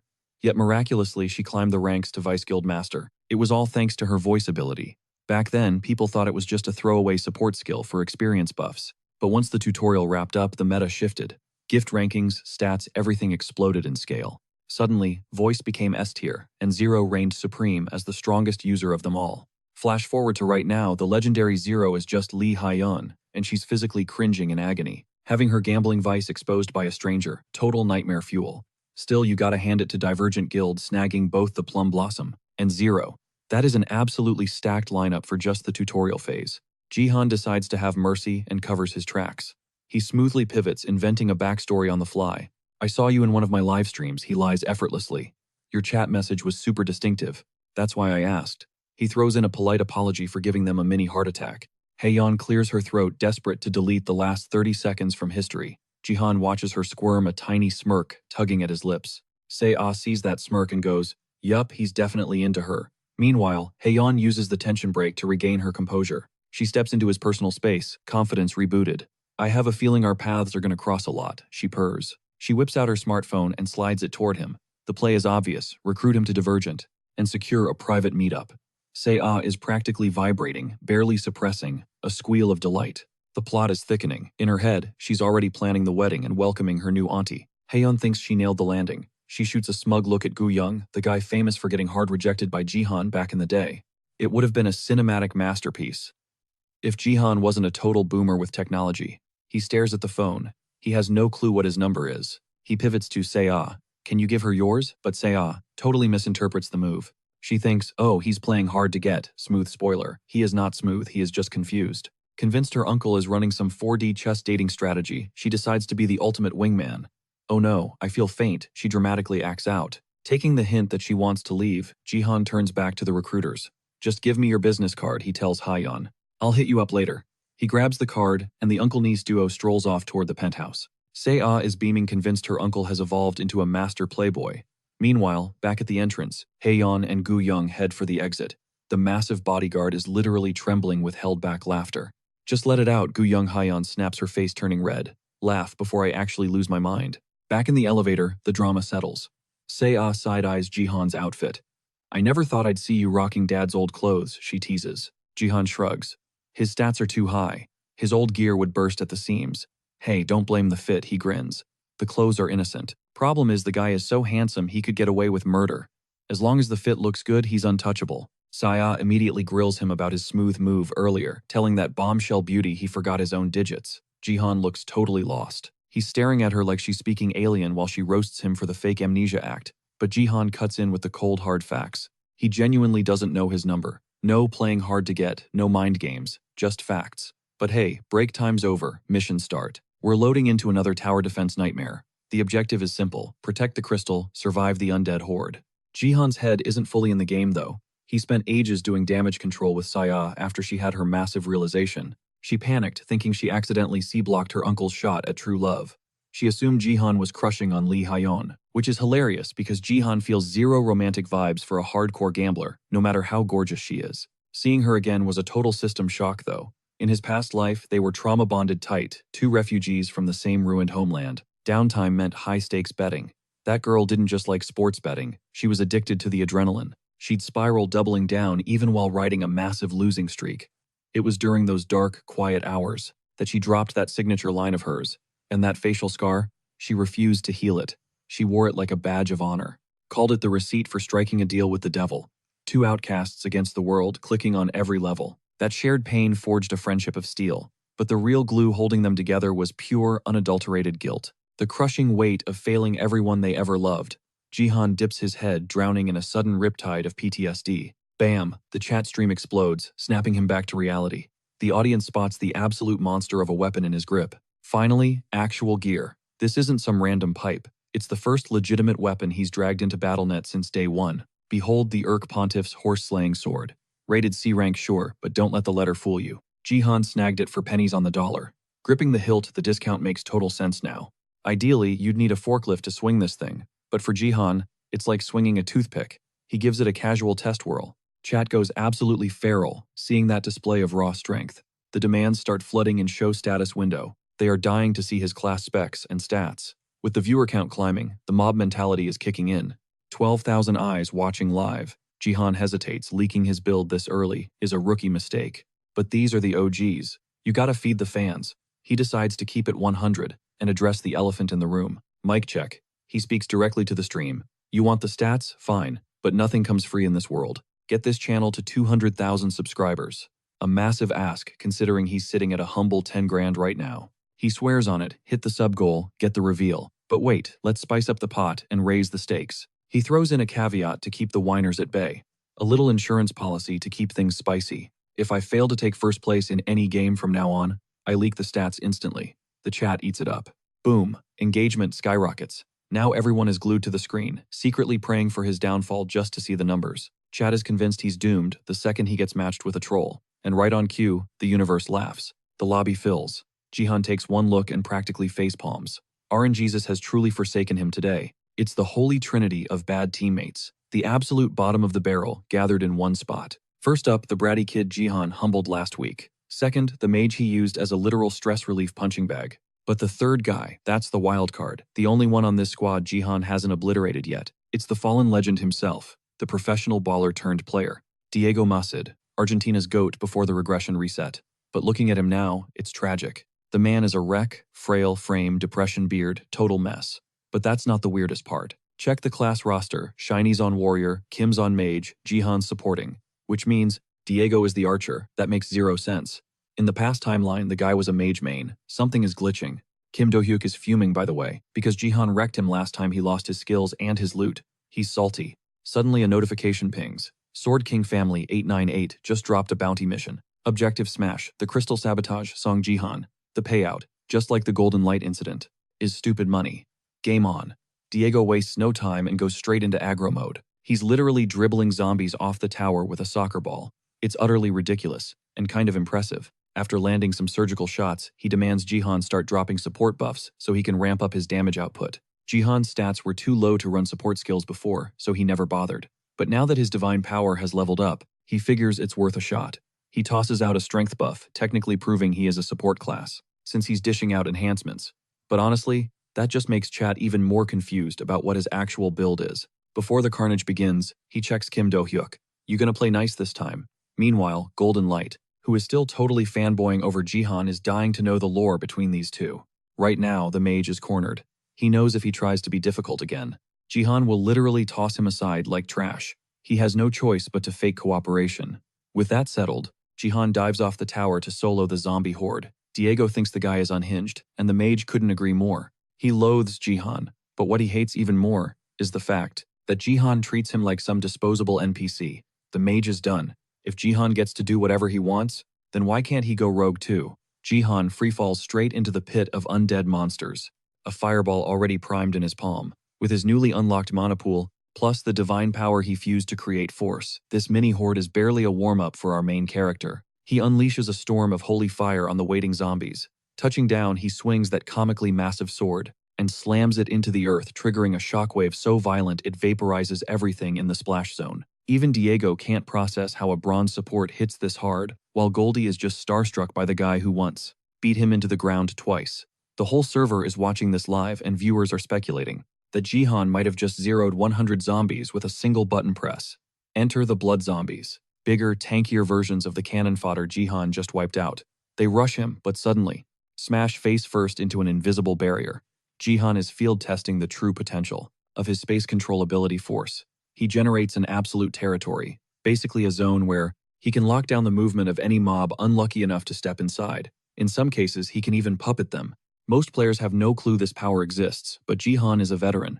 In his past life, Baron, whose control over force was sloppy at best, used Jihan as a literal punching bag. They sparred constantly, and those beatings let Jihan analyze Baron's force until he mastered the mechanics perfectly. Right now, Jihan is a supreme being juggling mana and divine power while wielding force and martial arts. Talking about raw hacks, Jihan is smurfing leagues above anyone else in bronze. Less than 60 seconds after dropping into the pit, his kill count has already broken 100. During his last defense mission, he failed the 1000 kill quest. But this time, he's locked in. He just needs to speedrun this, and that achievement is in the bag. Every swing of his blade drops dozens of zombies like they're made of paper. To the audience, this gameplay looks absolutely broken. His viewers finally get why he was so cocky about taking first place in every match.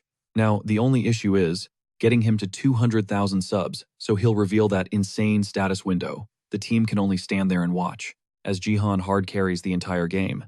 But one person is being suspiciously quiet. Do-hyuk grins like a villain, and the chat realizes something is off. They spam Golden Light to turn around, and Goldie spots the betrayal instantly. Do-hyuk is camping right next to the crystal they need to defend. clutching a fireball. His intentions are obvious, he's about to grief the mission. But before he pulls the trigger, he pauses to taunt Jihan, who's still busy slaughtering zombies. Thinking he's untouchable, he vents all the salt and rage he's been bottling up, screaming insults at Jihan before dragging his niece Se-ah into the trash talk. Even the zombies freeze up, sensing the shift in the air. Jihan goes deadly silent as Do-hyuk continues to spew toxic accusations about Se-ah, implying Jihan did something twisted to her to make her that loyal. All this madness just for a 55,000 GP bounty. Big mistake. The Sword King clan put a massive target on Seong Jihan's back, fueled by pure spite. They converted game points into cold hard cash. We are talking about a bounty equivalent to 55 million won. That kind of absurd payout is exactly the fuel Kim Do-hyuk needs to find the guts for this betrayal. But Jihan isn't blind. His intuition is screaming that there is a puppeteer pulling the strings. A coward like Do-hyuk wouldn't suddenly grow a spine without a backup plan.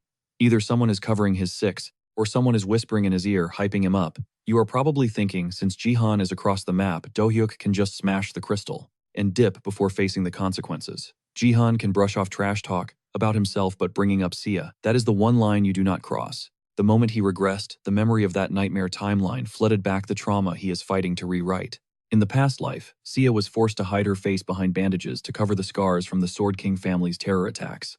And when Jihan finally found her back then, it was too late. Her body was already cold. He was powerless, left with nothing but grief as he held her in his arms. But this isn't that timeline. He is back with the strength to shatter fate. Jihan swore a blood oath that history would never repeat itself. Anyone who dares to target Sia is signing their own death warrant. You can see the rage radiating off him, literally. His body is enveloped in flaming chi, and even the live chat knows that dragging family into this beef was a fatal mistake. But the chat also points out the obvious problem: physics. He is miles away from the crystal. Impossible to make it in time right. That is what they think. Today, class is in session, and the lesson is, don't mess with Sia. Back when he unlocked Force, he had an epiphany while merging his 3 dantians. He realized he could tap into the nameless divine arts. Sure, his stats aren't at level 30 yet, so it is just a mimicry, but right now that is all the firepower he needs. As he fuses the 3 powers, he feels that familiar surge, that god-tier sensation of the divine arts flowing through him. It starts as a spark at his feet, channeling raw electricity up through his entire nervous system. He becomes a living thunderbolt. One push off the ground, and he launches with velocity that defies logic, unleashing the flashing sky thundersteps, a technique meant to tear through the heavens. The Sword King family sees him moving on the radar. Panic mode activated. They scream at the mage to smash the crystal immediately. But before Do-hyuk can land, the squad pulls up. Do-hyuk blasts Goldie back with a fireball to keep him at bay, then charges up a massive pyro nuke for the crystal. But out of nowhere, boom, a soccer ball intercepts the spell mid-air. The mage screams at Diego, asking what his problem is. But the Star Striker doesn't play around. When Diego enters the field, he plays to win. And right now, he is canceling the mage's little sabotage mission. Plus, Do-hyuk didn't just betray the team. He trash-talked a teammate and dragged family into the mud. That is a violation. Do-hyuk turns to shout at Diego, but it is game over. Jihan has entered the chat, and judging by the look on his face, he is done with the conversation. The mage cornered tries to spit out one last insult, but our main character is officially tired of the noise and uses force to physically seal the guy's mouth shut. Originally, Jihan planned to just pop his head like a grape, but that is too merciful. No, he needs to serve up some premium punishment first. C players have pain filters thanks to the connector system. Even if Jihan eliminates him, the mage only loses a level. That is a slap on the wrist. Jihan wants to inflict damage so traumatic that the mere thought of betrayal will haunt this guy forever. Do-hyuk actually smirks, thinking he is safe. He believes the system protects him from feeling any real torture while logged in. Plus, he already tanked his skills, so he thinks he has hit rock bottom. Joke is on him. Jihan grips the traitor's shoulder, and suddenly the safety rails vanish. Absolute raw agony floods the mage's system. He screams, and Jihan coldly tells him to save his breath because the party is just getting started. The screams echo across the entire map, a soundtrack of pure horror. Whatever Jihan is doing, it is bypassing every safety protocol. The teammates watch this brutality completely baffled. How is the mage feeling that much pain? The battle connector is supposed to filter out the excruciating stuff. Nobody should be screaming like they are dying in real life. But Diego figures out the glitch. Jihan is systematically destroying the mage's body while simultaneously pumping healing energy into him. It exploits a system bug when a support spams recovery skills on an ally who is taking continuous damage like poison or burning. It triggers an overload effect. And during overload, the pain filters turn off. The player feels 100% of the damage. It is an infinite loop of destruction and regeneration. The spectators watch in terror, witnessing a skill that looks less like a game and more like a nightmare. To inflict this level of agony, Jihan isn't just hitting him. He's channeling pure force to shred muscle fibers and pulverize bones. This is a high-tier secret technique accessible only to the elite. It injects a volatile foreign energy straight into the target's core, obliterating them from the inside out. Do-hyuk is losing his mind. His system connector is supposed to filter pain, but this bypasses everything. It feels like a million needles are blending his internal organs, while his body is violently shaken. He can't take another second of this torture and starts screaming, begging Jihan to just end his life. Jihan grants the wish instantly, taking his head off with a single clean strike. But the moment the player respawns, Jihan is already at the revival point waiting. As soon as the light fades, the punishment loop restarts immediately. This time, the sensory overload is so intense that Do-hyuk literally dies from the sheer shock. This spawn camping beatdown has gone on so long that even the stream chat is getting squeamish. When Do-hyuk respawns for the next round, he doesn't even try to run. He hits the deck, sobbing and pleading for mercy as Jihan stalks toward him. The vibe is getting too dark, and Saya realizes she needs to intervene before her uncle crosses a line. If he keeps going full savage mode, he's going to alienate his entire subscriber base. He needs to cool off and focus on the objective. Jihan wants to keep breaking him, but out of respect for Saya, he decides to pull back. Even in this era of peace, the brutality he just displayed is enough to send a terrifying message to anyone else thinking about testing his patience. But before he uninstalls this mage from life, Jihan demands a name. The mage spills the tea instantly, revealing his sponsor is a user operating under the tag Sword King Family 898. Apparently the Sword King family kept bankrolling him, and the guy got blinded by the easy cash leading to this stupid decision. However, based on what Jihan knows about that clan, it's highly unlikely a single individual could front a bet as massive as 50,000 GP. This isn't a lone wolf, it's an entire organization funding a hit job. With the intel secured, Jihan grabs the mage by the scruff of his neck and tells him to thank his lucky stars. That Saya has a heart. Jihan then yeets him high into the stratosphere. As the mage falls to his doom, he screams a desperate thank you to Saya for ending the nightmare. And with that, Kim Do-hyuk splats dying his final death and getting eliminated from the match. For the creative torture and the Olympic-level toss, Golden Light and Diego both flash perfect 10-point scores. Now that the trash has been taken out, it's back to the grind. Jihan needs to cull the zombie herd. He counts roughly 920 kills in his memory log. He figures he can wipe out another 80 in a heartbeat. But when he pulls up his status window, the linked quest is already marked complete. It turns out the thunder residue from his flashing sky thundersteps was more volatile than he thought. The static discharge supercharged the floor, frying the surrounding mobs, and racking up enough passive kills to finish the mission. Honestly, this only happened because his control was sloppy, allowing the power to leak and explode outward. Since he relied on the three Dantians instead of the nameless divine arts, the execution was messy. Still, you can't argue with results, so he lets it slide. He just makes a mental note to tighten up his skills in training later. Goldie tries to ride the momentum, asking Jihan if they can team up for the next descent. But our main character leaves him on read and heads straight for Diego. He gives the soccer star props for defending the crystal, during his absence promising to pay back the favor properly once they're out of here. There's actually a lot of strategy he wants to discuss with the guy, but their bromance moment is cut short by a violent tremor. The ground is shaking like something massive is trying to claw its way to the surface, a phenomenon completely absent from the game records. Goldie senses a pressure building up to an explosion, while Diego spots the breach point. A colossal hand with a gaping mouth erupts from the earth. It's an unidentifiable abomination, a monster class Jihan has never encountered, radiating pure menace. The zombie horde seems to frenzy at the sight of it, and the battlefield descends into chaos.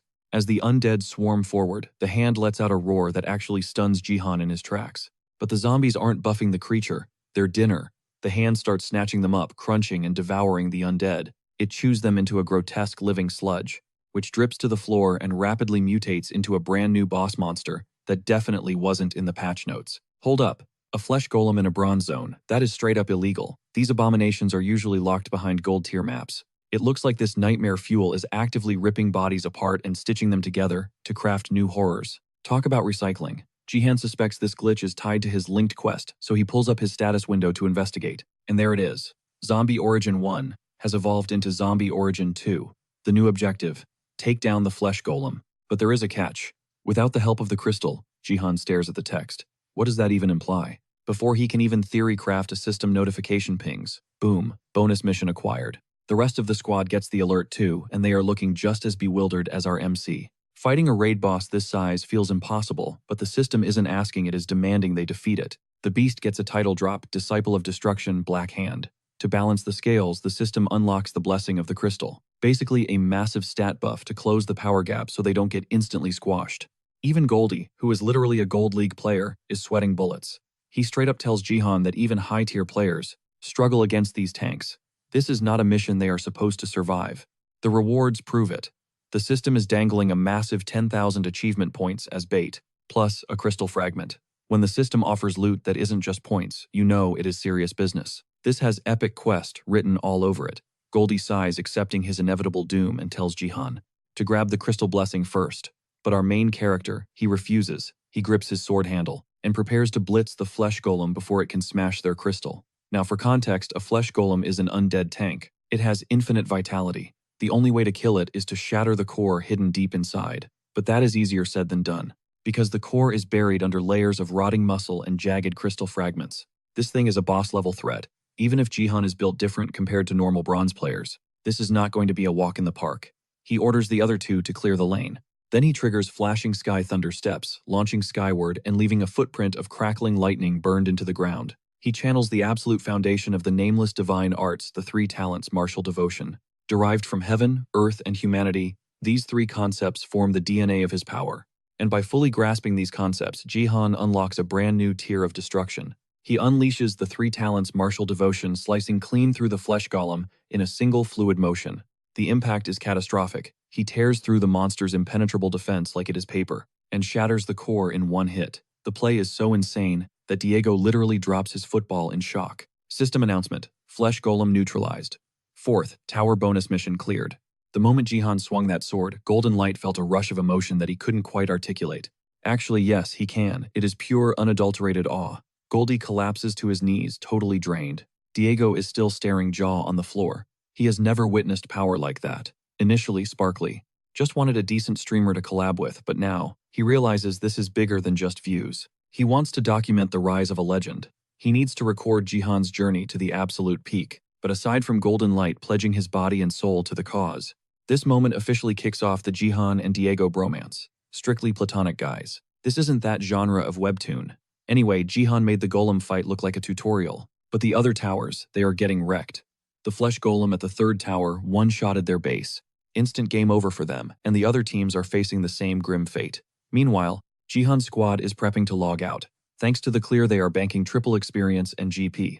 The loot is stacked, but Jihan has one last side quest to handle before he disconnects. He suggests meeting Diego in real life. Diego tries to decline, thinking the bonus rewards are payment enough. But Jihan isn't asking for a favor. He is playing 4D chess. He wants to drop some intel about Diego's skills. That stops the soccer star in his tracks. Jihan drops a hint to hook him in. He tells Diego he needs to switch classes to a mage. But hey, we can't spoil the whole explanation just yet. Jihan slides in with a counteroffer. Let's take this offline and grab some grub to talk shop. If any average Joe dropped that line, Diego would have left them on read without a second thought. But after witnessing Jihan's god-tier power display, Diego is hooked. He reads the room and shoots Jihan a private DM. The two lock in dinner plans to hash out the details. But Goldie, eavesdropping like a hawk, begs Jihan for an invite to the table. Jihan shuts that down fast. He has zero interest in the glitter bomb streamer. Plus, this dinner is strictly business to pay back a debt to Diego. Goldie keeps simping, even offering to edit Jihan's videos for free. But Jihan ghosts him, logging out, while the clout chaser is still pleading for a collab. Cut to his room in the Sword Palace. Jihan is tallying up his loot from the second linked quest. He scores a massive 10,000 achievement points and a crystal fragment, but the grind isn't over. The next chapter, Traces of the Disciple, is locked until he hits the Silver League.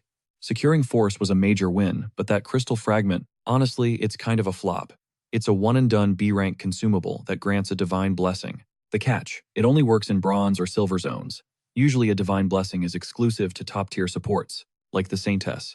We're talking a high-level buff that boosts all stats by a whopping 50%, making it essential for endgame content. But the fact that this version is single-use and capped at low levels makes it pretty mid. Thankfully, the other rewards are absolutely cracked. For starters, he skyrocketed up 3 levels and banked 6,000 GP, thanks to that triple reward buff for clearing the bonus objective. He is sitting pretty at level 13 with both martial power and force pumped to level 17. With only 12 levels to go, Before his silver promo match, his growth curve is looking illegal. Jihan wonders if anyone else in history has ever speedrun the game this hard. Suddenly, the otherworldly gear he used in the tower defense mission starts glitching out. He met the hidden requirements. His divine power ticks up by 2 points and fuses directly with his force. But even though the weapon is draining power and degrading from C rank down to E rank, his actual stats aren't budging. It looks like divine power and force don't scale 1-to-1. Out of nowhere, the sword goes supernova. The energy from the 3 Dantians he channeled into the blade is leaking out. The steel can't handle his output. Letting that raw power escape would be catastrophic. So Jihan forces every drop of energy back into his own system. The absorption triggers a blinding flash, flooding the room with light that blasts out into the street. Meanwhile, in the building next door, chilling in a random apartment, the Neo Self-Defense Force scout, formerly known as Sword King, Family 898, is sulking over his failed scheme. He was the mastermind who hired that mage to grief Jihan during the match, specifically to peek at Jihan's status window. But despite the sabotage attempt, he came up empty-handed. He really thought he could weaponize the mage's salt and the Sword King's drama to get what he wanted. Since the heat from the Sword King's exit hasn't died down, he needs to stop LARPing as a family member before he blows his cover. This would have been a clean sweep if the plan worked, but he hired a total bot to do the dirty work. The whole operation would have succeeded if the mage had just smashed the crystal instantly instead of toying with his food. At this rate, his chance to poach Jihan for Japan is slipping away. As the headhunter for the Neo Self-Defense Force, Takeda Kazuo knows talent when he sees it, and his gut tells him Jihan is a whale they need to harpoon immediately. But the corporate suits upstairs won't sign the check without hard data and receipts. They demanded proof that Takeda's hunch about this bronze scrub is legit, so he's under pressure to deliver the goods. Takeda desperately needs a screenshot of Jihan's status window, which would be the undeniable evidence needed to justify Japan's investment. But this dragged on too long, and Takeda's clock is ticking. He needs to stop playing games and bring out the heavy artillery to force that status reveal. Once he secures the intel, the company will greenlight the operation to use the same dark tactic they used to capture the Sword King, back with Jihan. He somehow tanked the explosion, absorbing the sword's overflow and boosting his divine power by another level. This time, his force actually leveled up. He cracks the code. It takes exactly 3 levels of divine power. It's an instant level up for his force stat, since it's synced directly with his martial power. That stat bumps up too, hitting level 18 across the board. Sure, losing the weapon stings, but the raw power boost he got in exchange, totally worth it. But the system isn't done throwing curveballs. It drops a notification now that his force is over 17, he's nerfed. He can only drain divine power from A rank items or better. That is a massive handicap considering A rank gear is basically impossible to find. Suddenly, Sia bursts into the room absolutely beaming. She just secured a 50 billion won deposit, but her hype dies instantly when she sees the wrecked room in Jihan. He tries to act cool, but the literal fountain of blood gushing from his forehead says otherwise. Sia ignores his "I'm fine" act, dragging him straight to the bathroom to patch him up. Jihan just plays along, letting her lecture him. Later, with his head bandaged and a smirk on his face, they head out to blow some of that cash on a real dinner. After a decade of greasy American food, the man was dying for some authentic Korean pork belly. This is the first time he's actually sat down for a proper meal since turning back the clock. It feels good to be human again. Jihan is happy with the comfort food, but Sia is in a spending mood. Since it's her treat, she insists they order the premium stuff. Jihan just waves her off, reminding her that they'll be eating together every day, so they can save the fancy dining for later. But then, Sia drops a bomb. Those daily meals aren't happening. She's heading back to school. She might look small, but she's actually the student council president, and being MIA this long is getting weird. Her teacher gave her a pass for another week, but the clock is ticking on the gift room ceremony, so she can't stall any longer. The gift room is that huge coming-of-age ritual everyone goes through on their 18th birthday. Sia's big day is August 22nd. Even with the world ending, she's been counting down the seconds. She pinned all her hopes on the academy's gift room, praying for a high-tier ability to save their family. Jihan knows the tragedy coming, that hope shatters when she pulls a useless F-rank gift. That was the moment the old strong Sia broke. But Jihan can't spoil the future by telling her she's going to get a trash-tier ability. All he can do is subtly lower her expectations. Since it's Sunday, she decides to start fresh. On Monday morning, Jihan steps up, offering to be her personal chauffeur. She tries to argue, but Jihan shuts it down. He's driving her, period. She turns away with a pout, but let's be real, she can't hide that little smile. She loves the support. The next morning, bright and early, they head down to the Sword Palace garage. And it's a ghost town. The Sword King used to have a fleet of sports cars and supercars, but the greedy relatives picked the bones clean. They sold everything. Sia sighs, ready to take the bus, but Jihan spots a survivor. It's her mom's old sedan sitting in the corner. Guess it wasn't worth enough for the vultures to steal. Luck is on their side, the doors are unlocked, and the keys are in the ignition. It's a rusty bucket of bolts, but the engine turns over. Sia starts low-key panicking about rolling up in this thing.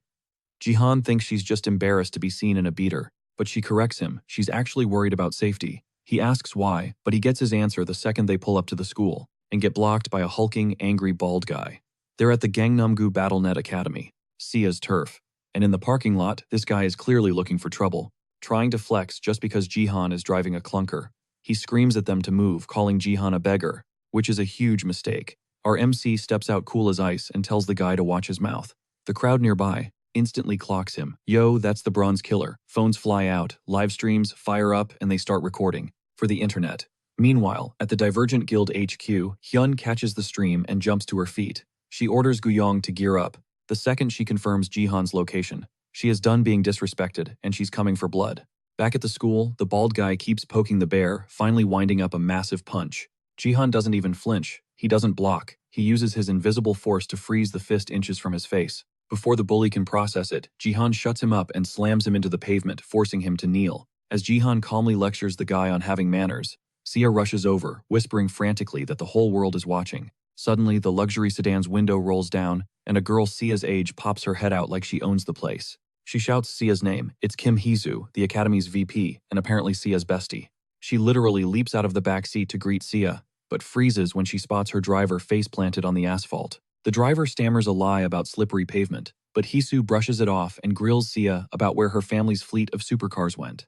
When Sia admits her dad liquidated the entire collection, Hee-soo's expression shifts to pure panic. She lectures Sia for not texting her about the crisis and immediately demands to be Sia's personal chauffeur from now on. The offer is aggressive and totally out of left field, leaving Sia visibly rattled. But Hee-soo isn't taking no for an answer. She even threatens to drag her own father into it to make it happen. Jihan watches from the sidelines, his gut screaming that something is off. In his previous timeline, Sia never had a ride-or-die friend like this. Meanwhile, Haeyeon and Gayong finally screech up to the BattleNet Academy. They miss Jihan by less than 10 minutes, and the guy is ghosting them. A staffer confirms Jihan already hopped in his ride and bailed. Haeyeon starts spiraling, terrified that international scouts are going to snatch up her golden goose. She's desperate to sign him before the competition swoops in. Gayong physically stops Haeyeon from chewing her nails off and orders her to breathe. Haeyeon has to swallow the bitter pill and pivot to plan B. She missed the intercept this time, but she vows to glue her eyes to his live streams until she tracks him down. As she storms off, she pulls up Jihan's current match on her phone. Spoiler alert, it's a total washout. Jihan is absolutely stomping the lobby, taking down players with terrifying ease. Between his nameless divine arts and raw combat skills, he's swatting opponents like flies. He's treating the match like a sensory training drill, adapting in real time, and it is paying off big time. He cracks his knuckles, locking onto his next victims with predatory focus. These poor souls have already tasted defeat at his hands. Seong Jihan is already viral as the guy who one-shotted a flesh golem. For any Bronze League scrub matching against him, it's not a fight, it's a natural disaster. There is zero counterplay. The match ends and surprise, surprise, Jihan takes the crown again. That is 5 straight Ws, and the system rewards his streak with a massive 200% boost. His XP and GP skyrocket. Ding, he hits level 15, finally unlocking the dungeon map. This isn't just a brawl anymore. The dungeon mode unlocks at level 15 and flips the script. Instead of mindless PvP, he's looking at lethal traps, shifting mazes, and brain-bending puzzles. The catch: it's co-op. The game limits solo progression, forcing players to team up. Even BattleNet guides scream that you need a squad to survive these depths. But Jihan hesitates. He's got a target on his back, and if he queues up with trolls or haters trying to grief him, he's stuck. He briefly toys with the idea of joining a guild to avoid the headache, but scraps that idea instantly. Guild politics are a drag, and leaving one is messy. Besides, he's on the fast track to silver. Once he hits that rank, he'll just build his own empire. Back in the real world, dinner time hits, and Jihan calls Sia to set the table. They dig in, and Sia is shook. She didn't know Jihan was a 5-star chef, even though he claims he just threw scraps together. It was supposed to be basic, but she's losing her mind over the flavor. Jihan promises to cook a real feast next time. Living solo in the States meant he mastered the kitchen out of necessity, so this is second nature to him. Between bites, Jihan asks if she's actually going to take Hee-soo up on that carpool offer. Sia shuts it down immediately. The ride was a nightmare. Hee-soo was doing way too much, making everything super awkward. The girl was prying into personal drama and faking concern until Sia wanted to scream. Jihan nods, totally getting it. Forced friendship is the worst, but there is another reason. Sia admits her mom's old car feels warmer and safer. Jihan smiles, can't argue with that. The next morning, Jihan takes the wheel. The school gates are swarmed with scouts and reporters hungry for a scoop. After his flashy performance, the whole world wants a piece of him. They're basically stalkers at this point. Luckily, campus security is holding the line, keeping the mob at bay. As they cruise into the parking lot, they spot two familiar figures lying in wait. It's Hayeon and Ga-young. They totally ambushed him, and she is absolutely fuming. Girl gave him her card, and he straight up ghosted her. Zero texts back. Truth bomb. He completely blanked on her existence, but not this time. She's cut off every escape route. She drags him up to the school's rooftop garden, perfect spot for a little private chat. Well, private-ish. If you ignore the swarm of thirsty scouts camping outside, praying for 5 seconds of Jihan's time. Jihan clocks her vibe. She's totally at ease here. Turns out this is her alma mater. But right now she's more focused on roasting him for his bad manners. He drops a casual, my bad for the memory lapse, but she plays it cool. She claims being ignored is actually refreshing. He's the first guy who made her work for it, so she's rolling out the red carpet. Boom, she slaps a platinum grade contract right on the table. The perks are insane. We're talking god-tier benefits. It's such a power move that the other recruiters basically start packing their bags. Even Jihan's shook by the effort she put into this. Then she decides to drop the professional act and get real. She lets him know this deal only exists because she made it happen. She leans in way too close, invading his personal space. She looks him dead in the eye and lays out her feelings. It's so bold, so aggressive, that the lurking recruiters, the ones clinging to a scrap of hope, yeah, they turn around and bail. Even Jihan has to give it up to her. He's genuinely impressed by her 4D chess moves. She stares him down, trying to crack the code inside his head. But being that close, he catches a whiff of her perfume, and instantly it clicks. It's that exact same scent, the one Zero wore back in the day. Mystery solved. Lee Ha-yeon is definitely his old friend Zero, but now the gears are turning. He needs to verify if she still has that specific quirk he remembers. Meanwhile, Ha-yeon gets tired of the intense staring contest and flops back into her chair with a heavy sigh. She is getting annoyed. The guy is a brick wall, zero reaction. Plus, she's doing all this giving, and she hasn't even secured his phone number yet. It feels totally one-sided. Now she is on a mission. She is getting those digits, whatever it takes. She spins a logic trap. Hey, once you review this, I need to stamp it. So, gonna need that contact info. Subtle as a brick. Jihan sees right through it. She just wants his number. But he doesn't shut her down. Instead, he grins and proposes a wager. He drops a bombshell on her. He just hit level 15, and everyone knows the rules first game after that milestone. It's always a dungeon run. Ha-yeon is floored. Level 15 already. It's been less than a month. Since he actually started grinding in BattleNet, his growth has been absolutely monstrous. But the craziest part, he's in a high-stakes meeting and he wants to gamble. It makes no sense, but she doesn't back down. She asks for the terms, and he keeps it simple. He wants to dive into BattleNet, right here, right now. The stakes. If he fails to take first place, he signs with the Divergent Guild immediately.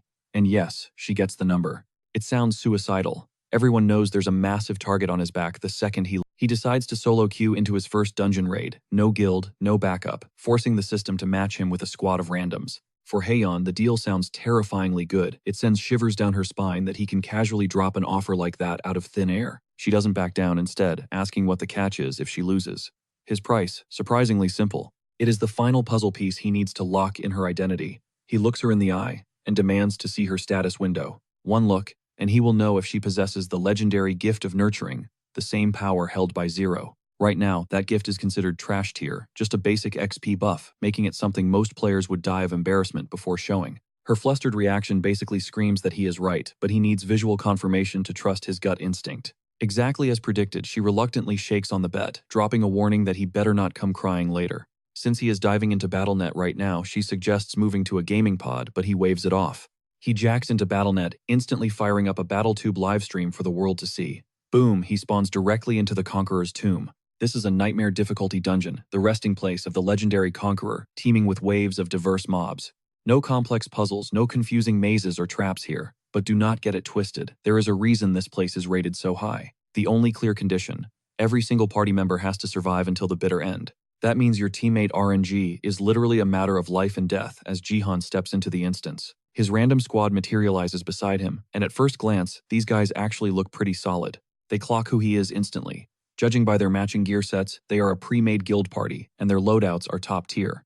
They bow with total respect, genuinely hyped to carry a run with him. Chat immediately starts blowing up, identifying the players. It is the Black Eagle Guild, known for being chill and cooperative. meaning a first-place clear is practically in the bag. You can feel the tension leave their shoulders. They know they are safe with a powerhouse like Jihan on their side. They offer to take point so he can relax in the back, but Jihan shuts that down. He is taking the vanguard position. They try to protest, but realizing Jihan is built different, they eagerly fall into formation behind him. Jihan breathes a sigh of relief that he didn't get matched with trolls, especially with this dungeon's brutal survival requirement. Now the mission is simple: drag everyone across the finish line alive. As they breach the first floor, the spawn timer hits 0. The ground begins to ripple and shift. The sand beneath their feet twists and hardens, morphing into the tomb's guards as the squad readies their weapons. They ask for tactical orders, but Jihan just points behind him. He strolls into the mob-filled room with his hands in his pockets. The mobs lunge instantly, but he weaves through their attacks like he is dancing, dodging every swing without breaking a sweat. He counters with a basic jab. Boom, one guard instantly disintegrates. It becomes a massacre. He tears through the ranks, shattering stone bodies left and right with 0 effort. The mobs don't even get a turn. The room is cleared in seconds, and he glances back at his jaw-dropped teammates. Keep up, he signals. The Conqueror's tomb is split into 10 distinct lanes. Each squad gets one lane, all converging at underground level 7 for the boss fight.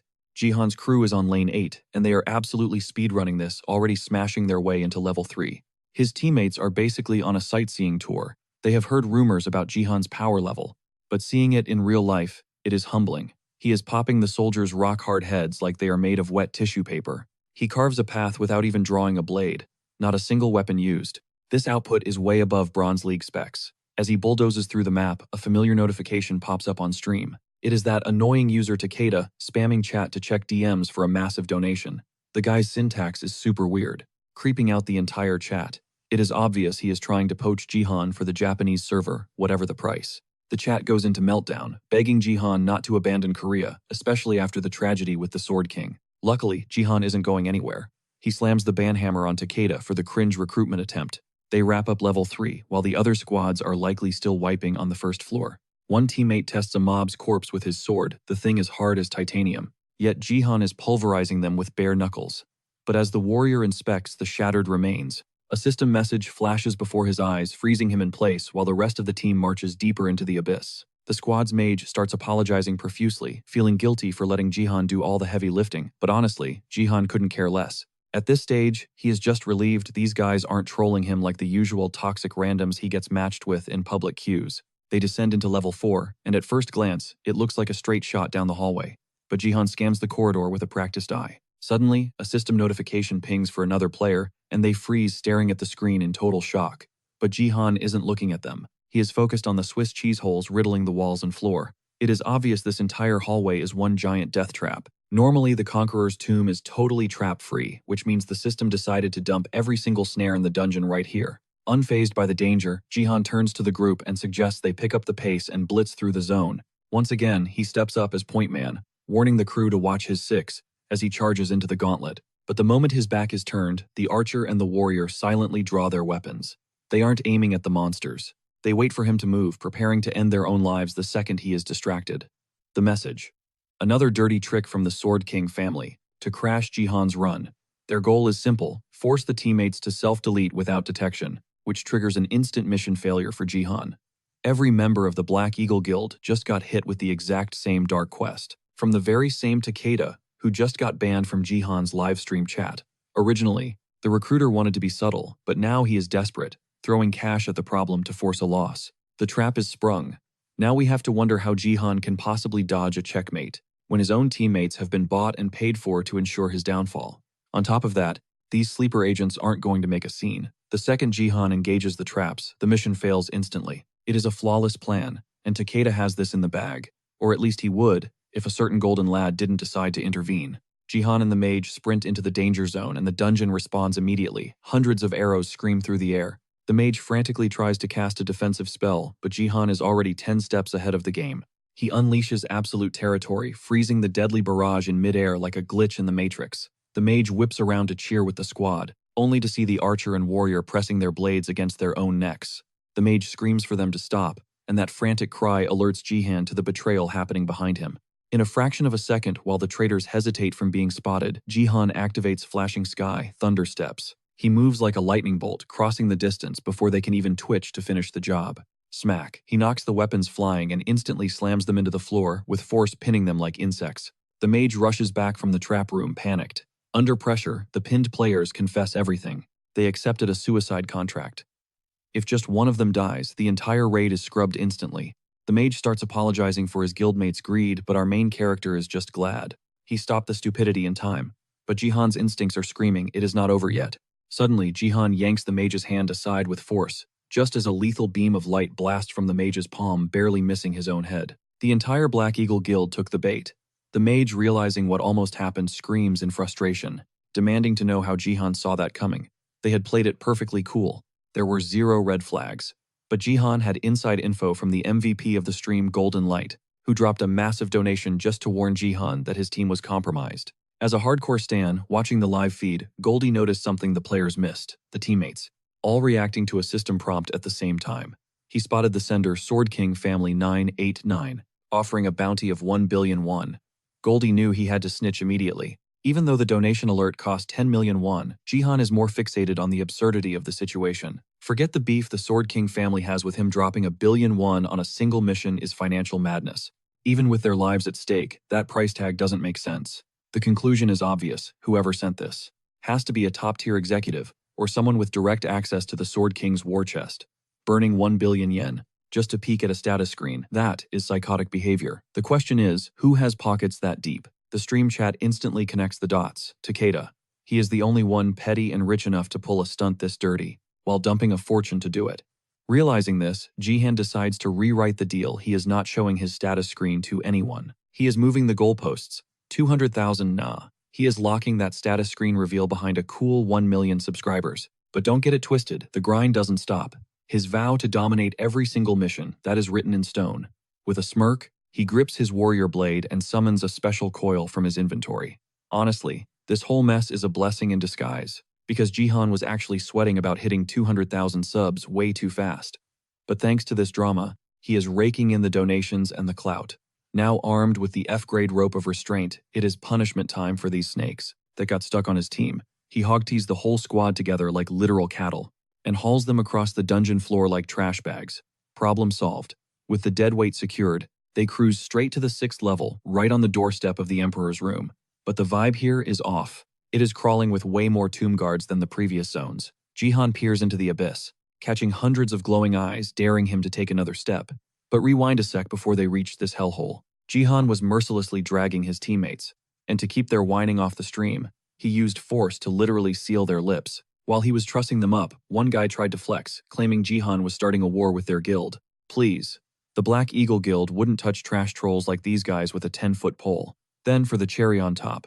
To stop the squirming, Jihan jabbed their pressure points with surgical precision, draining every ounce of strength from their limbs. That is a high-tier move, something only an advanced martial artist could pull off. They are basically luggage, now completely helpless. One warrior tries to get clever, remembering Jihan's weak spot, his niece. But before he can even utter a threat, his jaw is clamped shut by invisible force, stopping the stupidity mid-thought. As Jihan scrapes them across the floor, he decides to play nice, casting passive heals just so they don't expire from the road rash. Which brings us back to the 6th floor, where the shadows are alive with monsters. It is those same annoying clay soldiers from before, but this time it is a full-blown army. Jihan reads the ambush instantly, and effortlessly deflects a blade meant for his useless team. To keep his focus razor sharp, he grabs the bundle of hostages and yeets them into the dead center of the room. Hands free, focus locked, he launches forward, tearing through the clay soldier ranks. But something is wrong. He slices them down and they just piece themselves back together. Thousands more pour from the dark eyes glowing red. Great they are in berserker mode. Suddenly, a linked quest notification pops up: annihilate all guards. It has been a hot minute since he snagged a linked quest. Not since that defense map grind. He can't have the mob snacking on his team while he is busy, so he drops a barrier over them. He gives it a solid whack with his sword. Solid. That will hold against the clay army. Just to be safe, he reinforces it with a force field, creating an impenetrable double layer of defense. Now that the babysitting is handled, he can go full beast mode. He triggers his ultimate skill, Absolute Territory, freezing every soldier daring to enter his range. Honestly, he never gets tired of how broken this ability is. It is straight up overpowered. Anyone stepping into his domain sees their movement speed drop to 0. He can crush them with his bare hands. It is wild that Baron had a god-tier skill like this, and wasted it on simple mana buffs. Jihan's turn. He traps the clay army in his zone, and decides to wrap this up. One devastating strike sends bodies flying everywhere. Boom. Quest cleared 0 effort. Floor 6. Dust. They march into the Emperor's room and come face to face with the Conqueror. The exact reason he had to keep those idiots alive. The boss greets them, branding them greedy looters hunting for gold. The clear condition, super simple. All 4 party members have to bow respectfully in designated zones. Jihan dumps the 3 stooges onto the floor, cuts the ropes with force, and literally puppets them toward their spots to execute the bow. The designated spots are miles apart, but thanks to Jihan's insane force stats, he has got the range to control them all at once. No sweat. He maneuvers the players like chess pieces into position, then forces their faces into the dirt. Once he confirms they are bowing deep enough, he drops down to join them. Mission accomplished. The exit portal hums to life, offering a safe return, but Jihan stands frozen in place. He's not leaving yet. Why? Because the system just pinged him with a spicy hidden quest. Show genuine respect to the Conqueror's statue. The payout is absolutely insane, 5,000 achievement points, and the legendary Conqueror's arrow. And let's be real, that arrow is massive enough to be a spear. If he pulls this off, he secures a god-tier weapon. But Jihan is stumped. What the heck does genuine respect even mean to a statue? Time to test the waters. He grabs a nearby player and yeet hurls him straight at the Emperor like a sack of potatoes. The Emperor's golden steed snaps its jaws, snatching the player mid-air and crushing him instantly. Savage. The statue pauses, seemingly intrigued. He asks Jihan, "Is this king of plunderers you speak of?" "Me." Jihan doesn't flinch. He confirms it. A conqueror is just the ultimate plunderer, right? That's his version of respect. He stares down the giant, declaring he couldn't care less about the piles of gold cluttering the room. He points a finger at the massive bow. "What I really want is that arrow." Recognizing the true value of the weapon, that is the genuine respect the system demanded. The condition is met. The statue's stone face cracks into a wide grin before erupting into maniacal laughter. It loves the audacity. The entity praises Jihan and agrees to hand over the treasure as a reward. But Jihan senses the shift in the air. He grips his sword tight. This isn't a gift. It's a final test. The statue draws the massive phoenix arrow back against the bowstring. The temperature in the room spikes instantly. The pressure is suffocating. As the Conqueror takes aim, the phoenix flames ignite the air. Players start burning alive. Even Jihan is catching fire. This is bad. He's tanky, but he can't withstand this inferno forever. And here's the kicker. If his teammates die, the high-level weapons he borrowed from them will vanish into thin air. He needs to shut this down immediately before he loses his gear and gets roasted. The heat is so intense that the gold coins on the floor are literally melting into sludge, and the arrow hasn't even flown yet. Another player drops dead from the heat stroke, leaving only Jihan and the warrior standing in the flames. Jihan feels his insides cooking. There is zero chance he can face tank a direct hit from that nuke. His only play, strike first. He locks onto the bow itself before the trigger is pulled. He taps into a forgotten art from the nameless divine technique, the ultra speed stab. A split second before the Conqueror looses the shaft, Jihan hurls his sword with godlike velocity. Snap. The blade shatters the bow in half, sending the phoenix arrow clattering to the floor harmlessly. The statue's grin fades into solemn approval. He demands Jihan's name, dropping the plunderer title entirely. He now addresses him as a noble warrior. Respect earned. He hands over the massive arrow. Just as expected, this thing is a beast, perfectly balanced to be wielded as a spear by a human.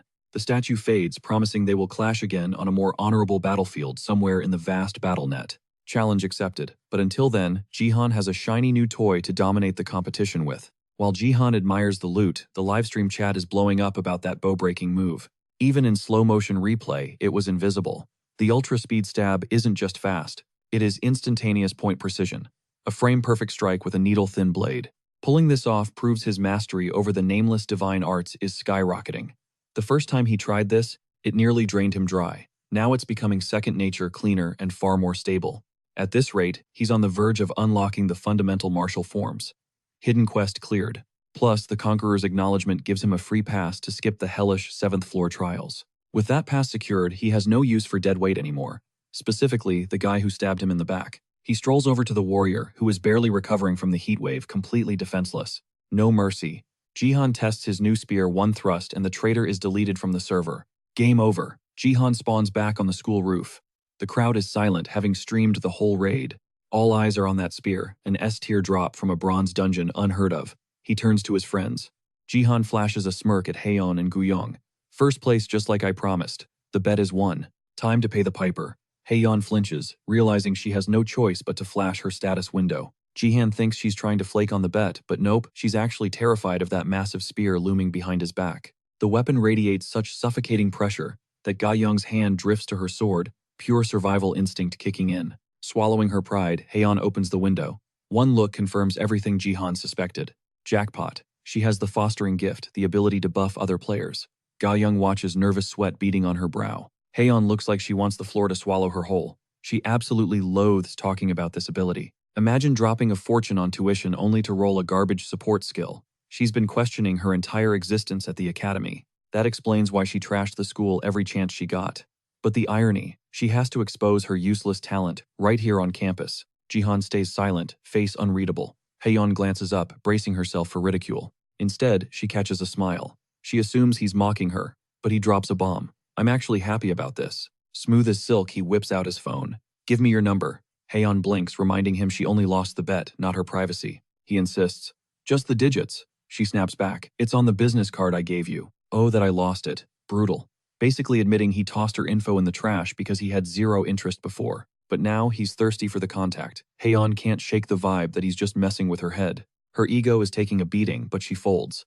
She punches in the number, saving her contact name with a cheeky heart emoji. She struts away, flipping her hair, waiting for him to cringe at the flirty contact name.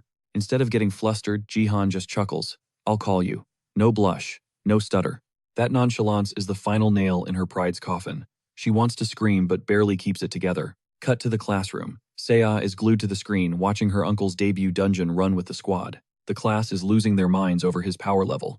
But Hisu, she's not cheering. She looks salty, borderline furious before snapping out of her trance when a friend calls her name. He looks totally different, right? The classmate chirps. Flashback to a month ago, Jihan was a washed-up, booze-soaked loser stumbling around Seiya's house.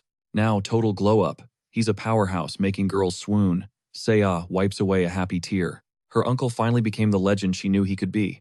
Hisu ruins the moment, pivoting to Seiya's upcoming birthday. The big one to 8. 18th birthday means one thing, player awakening. The moment you finally see your status window. The room goes quiet. Everyone knows the pressure resting on Seiya's shoulders.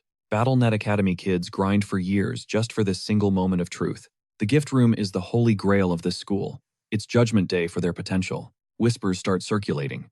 Will Seiya awaken a gift? Definitely S rank, someone whispers. I mean, look at her lineage. Her dad holds an SSS rank. Her mom was an SS rank saintess. Rumor has it her uncle is pushing S rank too. With that kind of DNA, there's no way she flops. She's destined to be OP. Science says genes don't dictate gifts, but let's be real, everyone expects her to be a monster. Only a week left. The anxiety is eating her alive, but Hisu plays the supportive bestie role. Don't worry, it'll be great, she says, telling Seiya to look forward to the big reveal. Meanwhile, in Japan, the training hall looks like a war zone. Bodies stacked everywhere behind the Sword King. Onlookers stare in horror and awe. Has he always been this terrifying? Nope. This session proves it. The Sword King has leveled up. His stats are off the charts. The Neo Self-Defense Force is buzzing. The hype is real. They can't wait to unleash Ito Ryuhei on the Korea-Japan exchange match. Back at Divergent HQ, Haeyeon is screaming into her phone. Daddy issues on full display. He's trying to force a relationship with some guy she despises. They keep arguing, and when he pushes the get married as soon as possible agenda, she absolutely loses her mind. She kills the call, just snaps it shut. Jihan walks into a room so thick with tension you could cut it with a knife, and Haeyeon isn't even trying to mask the fury written all over her face. This is exactly why she ghosted her old life. Her dad just wouldn't quit trying to auction her off to random suitors. And not just any guys, we're talking absolute creeps. The latest winner, some overweight balding geezer from the Neo Self-Defense Force. Total nightmare fuel. It was beyond awkward, it was skin-crawlingly bad. And the saddest part, this has been her reality the second she hit marriageable age. It doesn't matter that she's already loaded. Her father is obsessed with merging fortunes, constantly hunting for a son-in-law with deep pockets. Ga Young suggests she crash at home to cool off, but Haeyeon shuts that down fast. She feels way safer right here in the Divergent Guild headquarters. Then the mood shifts. Out of the blue, Haeyeon turns to her bodyguard and drops a heavy apology. She knows Ga Young has zero personal life because she's glued to Haeyeon's side. With an S-rank gift like hers, she should be out there conquering the world, not babysitting. But Ga Young, she doesn't even blink. She reassures Haeyeon that this isn't just a job, it's a calling. She chose this path. She's strapped in for the long haul, at least until Haeyeon officially takes the throne and inherits the company. But here's the kicker, our Divergent Guild recruit has zero interest in the corporate crown. She wants total independence, chasing the dream of making her own stacks and living life on her own terms free from her parents' constant nagging. Sounds empowering, right? It would be. If Haiyan's business strategy didn't revolve entirely around high-stakes gambling, sure, it's legal, but let's be real, Haiyan is on a legendary losing streak. The odds of her building a fortune this way, basically zero. But the delusion is strong. She's convinced, absolutely certain, that this next bet is the jackpot. Why? Because the big Korea versus Japan showdown is coming up and she smells an opportunity. It's a tragic state of affairs. Even the die-hard Korean patriots are secretly putting their money on Japan. Nobody wants to say it out loud, but the writing is on the wall. Japan is going to crush them. Buzz. Her phone vibrates. It's a text from Jihan. She glances at the screen, and her eyes practically pop out of her head. Cut to the next day. Jihan is making good on his word, taking Diego out for a feast to thank him for holding the line during the defense mission. They roll up to a high-end spot where Diego gets his first legendary bite of premium Korean beef. Even he can taste the price tag on this stuff. Jihan doesn't even flinch at the cost. He tells Diego to go wild, order whatever his heart desires. Diego calls for a drink, and Jihan sets him up with some soju. In a blur of motion, Diego mixes a cocktail with a precision that puts even Jihan to shame. Then comes the taste test. The meat is so divine, it literally renders Diego speechless. Now that the ice is officially broken, Jihan tells him to drop the formalities and just chill. As the drinks flow and the conversation deepens, Diego starts to open up about the chip on his shoulder. He admits he's bitter. If the BattleNet had never existed, his life wouldn't be this mess. He used to be a god on the field, a world-class soccer superstar, but in a heartbeat he crashed and burned, hitting rock bottom hard. The money dried up, he couldn't put food on the table, and his wife and kids walked out the door. Jihan nods. He feels that pain. He remembers his own days of glory back when he had the world at his feet. But when the BattleNet launched, humanity stopped caring about sports. Just like that, the applause stopped and the fans vanished. Eventually FIFA crumbled, the pro leagues dissolved, and soccer became a distant memory. It's a cruel joke, a global legend forced to scrape by in Korea, teaching toddlers how to kick a ball. Diego shakes off the gloom. He cuts to the chase. Jihan recently told him to switch classes to a mage. Why? It all comes down to Diego's unique gift. It buffs any equipment that looks like a soccer ball. And we're not talking about some trash skill, this is a triple S rank ability. That's why Diego lugs a soccer ball everywhere. But he's skeptical. Him, a mage.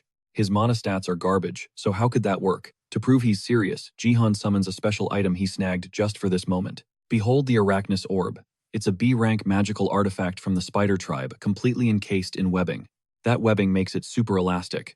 And since spiders only use their feet, the system classifies this orb as a ball. It's the perfect hack for Diego. This is the key. This item will unlock the true Diego, the man who was the most devastating mage in Jihan's past life. Diego nervously asks the price. Jihan drops the bomb, 50 million won. The shock instantly slaps the alcohol right out of Diego's system. That's more cash than the down payment on his entire apartment.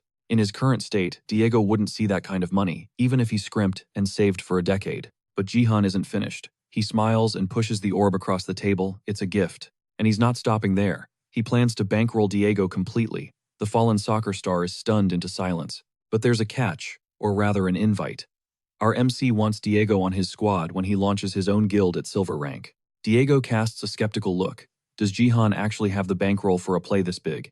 Our MC doesn't just think so. He knows it. In fact, he's certain his net worth is about to skyrocket. He flashes his phone screen at Diego, and whatever is on that display is wild enough to make the superstar convinced Jihan has officially lost his marbles. It's a betting slip for the Japan versus Korea showdown, predicting a hyper-specific outcome. 1 win for Korea, 3 losses. He shoots the intel over to Hyun, but she leaves him on read, figuratively speaking. There is no universe where Korea snatches a win from the Sword King, but Jihan's prophecy is about to play out in 4K because the rivalry match is officially starting.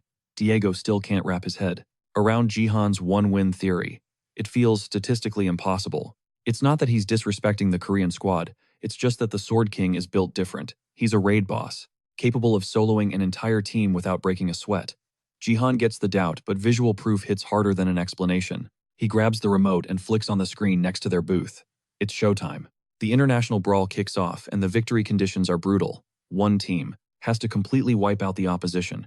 It's a best-of-5 series and the first side to snag 3 victories takes the crown. Ryuhei wastes 0 time leading the charge and barking orders at his squad. But the rest of the team, they freeze. They aren't following his lead and they definitely don't respect him as one of their own. It's deeper than him just being an outsider. He replaced a longtime member of their crew, someone who got kicked specifically so the Sword King could step into the arena. Because of that bad blood, they're straight up refusing to coordinate with Ryuhei. Right in the middle of their internal drama, a Korean mage launches. A heavy attack aimed squarely at Ryuhei. It lands flush, catching the entire Japanese team off guard. The Korean squad smells blood in the water, rushing in to press the advantage before the juggernaut can recover. The strat is clear: nuke the Sword King, first clean up the trash later. But Ryuhei shuts that down. With a lazy swing of his blade, carving a fissure into the ground that stops them dead in their tracks. Then, in a massive flex of rebellion, he drives his sword into his own chest, taking himself out of the first round completely. The system registers the kill for the Korean team, leaving the stadium in stunned silence. Even though Ryuhei pulled the trigger on himself, Korea gets the point. Suddenly, Jihan's wild prediction is looking scary accurate. The real mystery is how he had the script beforehand. Jihan keeps his cards close to his chest, telling Diego to just watch the screens. With the monster gone, the Korean team steamrolls the remaining Japanese players, securing that crucial first victory, the MVP title. It goes to the support who landed that first pot shot on the Sword King back when the chaos started. Just like that, the script has flipped. It's exactly what Jihan called. Everything is unfolding, frame by frame, like his past life, right down to the shifting numbers on the betting app. Back in the recovery zone, the Japanese squad corners Ryuhei. You represent the nation, and you just offed yourself to prove a point. Ryuhei is done with the whining.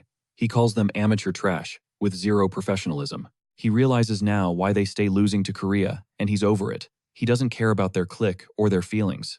And he drops a calm ultimatum: acknowledge him as leader, or he'll throw every single round until they lose. Faced with a total wipeout, they have zero options left but to bend the knee and follow Ryuhei, if they want that W. Round 2 kicks off, and the Korean side is bewildered. They don't get why Ryuhei committed pixel suicide in the first round. They suspect he might be a spy, but that hope dies instantly. The Ryuhei standing on the battlefield now is locked in, radiating a terrifying, bloodthirsty atmosphere, completely different from before. The Korean team braces for impact, but in a split second, Ryuhei unleashes a strike so devastating it obliterates 3 players at once. The raw damage output shocks everyone watching. The power gap isn't just big, it's an abyss. He follows up instantly, executing the last survivor before they can even react. Horror grips the Korean fans while the Japanese crowd erupts chanting Ryuhei's name. The Sword King wiped the South Korean team with just 2 moves tying the score. The momentum has shifted. Japan crushes round 3 effortlessly, and round 4 is a massacre. The Korean team can't put up even a sliver of resistance. Round 4 wasn't a fight, it was a massacre. Ryuhei didn't just beat the Korean team, he absolutely crushed them. The Korean squad went all in, unleashing every ounce of grit they had, but against this monster, totally futile. Shackled wrists meant nothing. Ryuhei simply willed his blade to dance, guided by a terrifying invisible force. Chains shattered like glass as he mowed them down, methodical and ruthless. Soon only the archer and mage remained standing. They were trembling, barely holding the line, eyes locked on Ryuhei in sheer panic. Fatal mistake. Tunnel vision cost the archer everything, blindsided by a cheap shot from Japan's support crew. Even the small fry can bite. Now, the mage stood alone on the battlefield. Ryuhei stepped up to end it himself, hovering on his blade with a new skill, sword flight. Time for some final trash talk. Doomed or not, the mage didn't flinch. She spat venom, mocking Ryuhei for betraying Korea to chase glory in Japan, calling him a sellout. Ryuhei just smirked, unbothered, and hit her with the cold, hard truth. If your magic was half as sharp as your tongue, you might have actually lived through this. Refusing to fold, she began channeling a desperate power buff, but she was too slow. The Sword King didn't wait. He unleashed a colossal sword of pure light, a devastating test run of his new ult. Boom. Nothing left but a smoking crater where she used to stand. Game over. Japan took the win in a landslide. It was a bitter pill for the Korean squad, but it lit a fire under them to evolve. Whatever it takes. Meanwhile, Diego was floored. Jihan called it perfectly. Jihan played it cool, just a dream I had. A dream that just secured the bag. Great for his wallet, sure, but Jihan couldn't shake the unease. Ryuhei wasn't just strong. He was a different beast entirely from what Jihan remembered. At this level, our MC gets crushed. Even the nameless divine arts might not cut it against that kind of power. Plus, the guy's packing an SSS rank gift twin sword peak. That's practically a cheat code. The odds were garbage, but Jihan didn't blink. Let the Sword King level up all he wants. Jihan would just grind harder. Their clash was inevitable, and it was going to be legendary. But someone else was way more hyped about the payout. Heian turned a measly 5,000 won into 200,000. She never thought she'd see that kind of ROI. All hail Jihan's prediction skills. Snag, even with that win, she's still 20,000 won in the hole overall. Trusting Jihan, she tripled down on a total shutout, betting that Korea would lose 0-3. She dropped 200 large on a complete stomp. No kills for Korea. And somehow the math still resulted in a net loss. Typical. Back to business with Jihan and Diego. The agenda. Locking Diego into a contract. The ex-football star was confused. Why him? Why now? Diego didn't think he was worth the hustle. But Jihan played the long game. He told Diego, "You saw how I called that match. That same gut instinct tells me you're going to be a massive asset. Pure gold." Jihan was all in. He wanted Diego on the roster, whatever the price tag. Future intel said Diego would become the world's strongest mage. This wasn't charity. It was a smart investment. Diego hadn't been scouted like this since his pro ball days. He missed that feeling being the MVP someone needed. Since BattleNet dropped, he thought his glory days were history. Then Jihan walks in offering a lifeline, a fresh start. How could he say no? Diego grinned, stood up and reached across the table. Deal sealed. He wouldn't forget this. Jihan believed in him when no one else did. Diego swore to pay that back 10,000-fold. Jihan just smirked. "I'm counting on it." Meanwhile, cut to Gayoung. She was in her own personal hell. A solo gladiator match. She might not be Jihan level yet, but she was absolutely smoking the competition. Top fragger every single mission. She was so good that other players started teaming up just to hunt her. Didn't matter. She sent them flying like ragdolls. She dropped the last 2 targets and cleared the board. Another first-place finish with 5 kills. Decent stats, sure, but she wasn't satisfied. Not after seeing the Sword King's god-tier power. To catch up to a monster like that, she had to evolve. Japan match solidified his status as an absolute legend, keeping his undefeated streak alive. Meanwhile, Gayoung has hit a serious slump. Ever since she joined the Divergent Guild, she is coasting, and she needs to step up her game. Sia isn't doing much better, though. She is glued to her phone, reading an article about her father's latest victory, and the look on her face is pure heartbreak. She tries to put on a brave front, but Hisu sees right through the mask. Sia is struggling, and she is barely holding it together. Playing the supportive bestie, the vice president offers to crash at Sia's place for emotional support, but Sia shuts that down. She is just relieved. Hisu was down to drive her home, especially since her uncle is swamped with work, and couldn't make the pickup. The driver is practically begging for forgiveness again, still sweating over that time he foolishly challenged Jihan. For zero reason. Suddenly, Hisu pivots the conversation back to a heavy topic they have hashed out before, pressing to see if Sia has made a decision. The Sword King's daughter looks away, clearly not ready to sign off on whatever deal they discussed. But before she can answer, the car screeches to a violent halt. Hisu snaps at the driver, demanding to know why he slammed the brakes, but the answer is swarming the windshield. They have reached the Sword Palace, and it is absolute chaos outside. A massive mob is blocking the entrance, lying in wait. Meanwhile, Jihan just wrapped up with Diego and is taking the scenic route home, parkouring across rooftops. He feels weightless, his stats boosted, and the power surge is undeniable. He pauses at the edge of a skyscraper, soaking in the view, legs dangling over the city as he watches the quiet streets below. It brings back memories of chilling on rooftops. Back in the States, a heavy hit of nostalgia. But now he has got a front row seat to the truth of who Ryuhei really was in this timeline. In his previous life, Jihan never got to throw hands with the Sword King, because by the time half the world's nations were wiped off the map and Jihan became a high ranker, the top-ranked Sword King had already vanished into thin air. To this day, Jihan has no clue why the guy ghosted the world. But one thing is clear, Ryuhei is a monster, rivaling Jihan at his absolute peak. Fast growth is good, but Jihan cannot get comfortable. He needs to grind harder to surpass his past self. The goal, unlock the full, nameless divine arts as soon as possible. Break time is over. He resumes his rooftop run toward home, only to spot a disaster unfolding below. The driver is trying to part the sea of people so Sia can get through, but it is a losing battle. It is a swarm of paparazzi, and they are hungry for a scoop, desperate to corner Sia. Even with the burly driver playing bodyguard, the mob is shoving closer, banging on the car. They are screaming questions about the Sword King's match, practically accusing her of sabotaging her dad. With her past interviews, they are circling like vultures, and the pressure is suffocating. For Sia, who is freezing up in the back seat, she buries her face in her hands as cameras smash against the glass, flashing incessantly. She is too panicked to notice the wicked little smirk curling on her friend's lips, as Hisu fakes a comforting pat on the back. Suddenly, a cold, furious voice cuts through the noise behind the mob.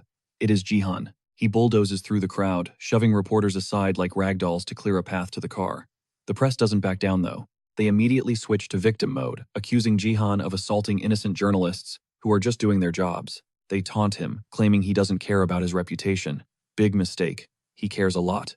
That is the only reason they are still breathing instead of being obliterated. The pure rage radiating from his eyes instantly silences the mob, forcing them to avert their gaze. He icily reminds them to be thankful that he is letting it slide this time. He opens the car door, finds a trembling Sia, and gently tells her it is time to go. As they step out, Jihan pauses to give the driver props for trying to hold the line. Then, he escorts Sia away from the madness. The moment they are out of earshot, the facade drops. Hisu erupts into manic laughter, relieved she doesn't have to hold it in anymore. The lingering reporters spot her cackling.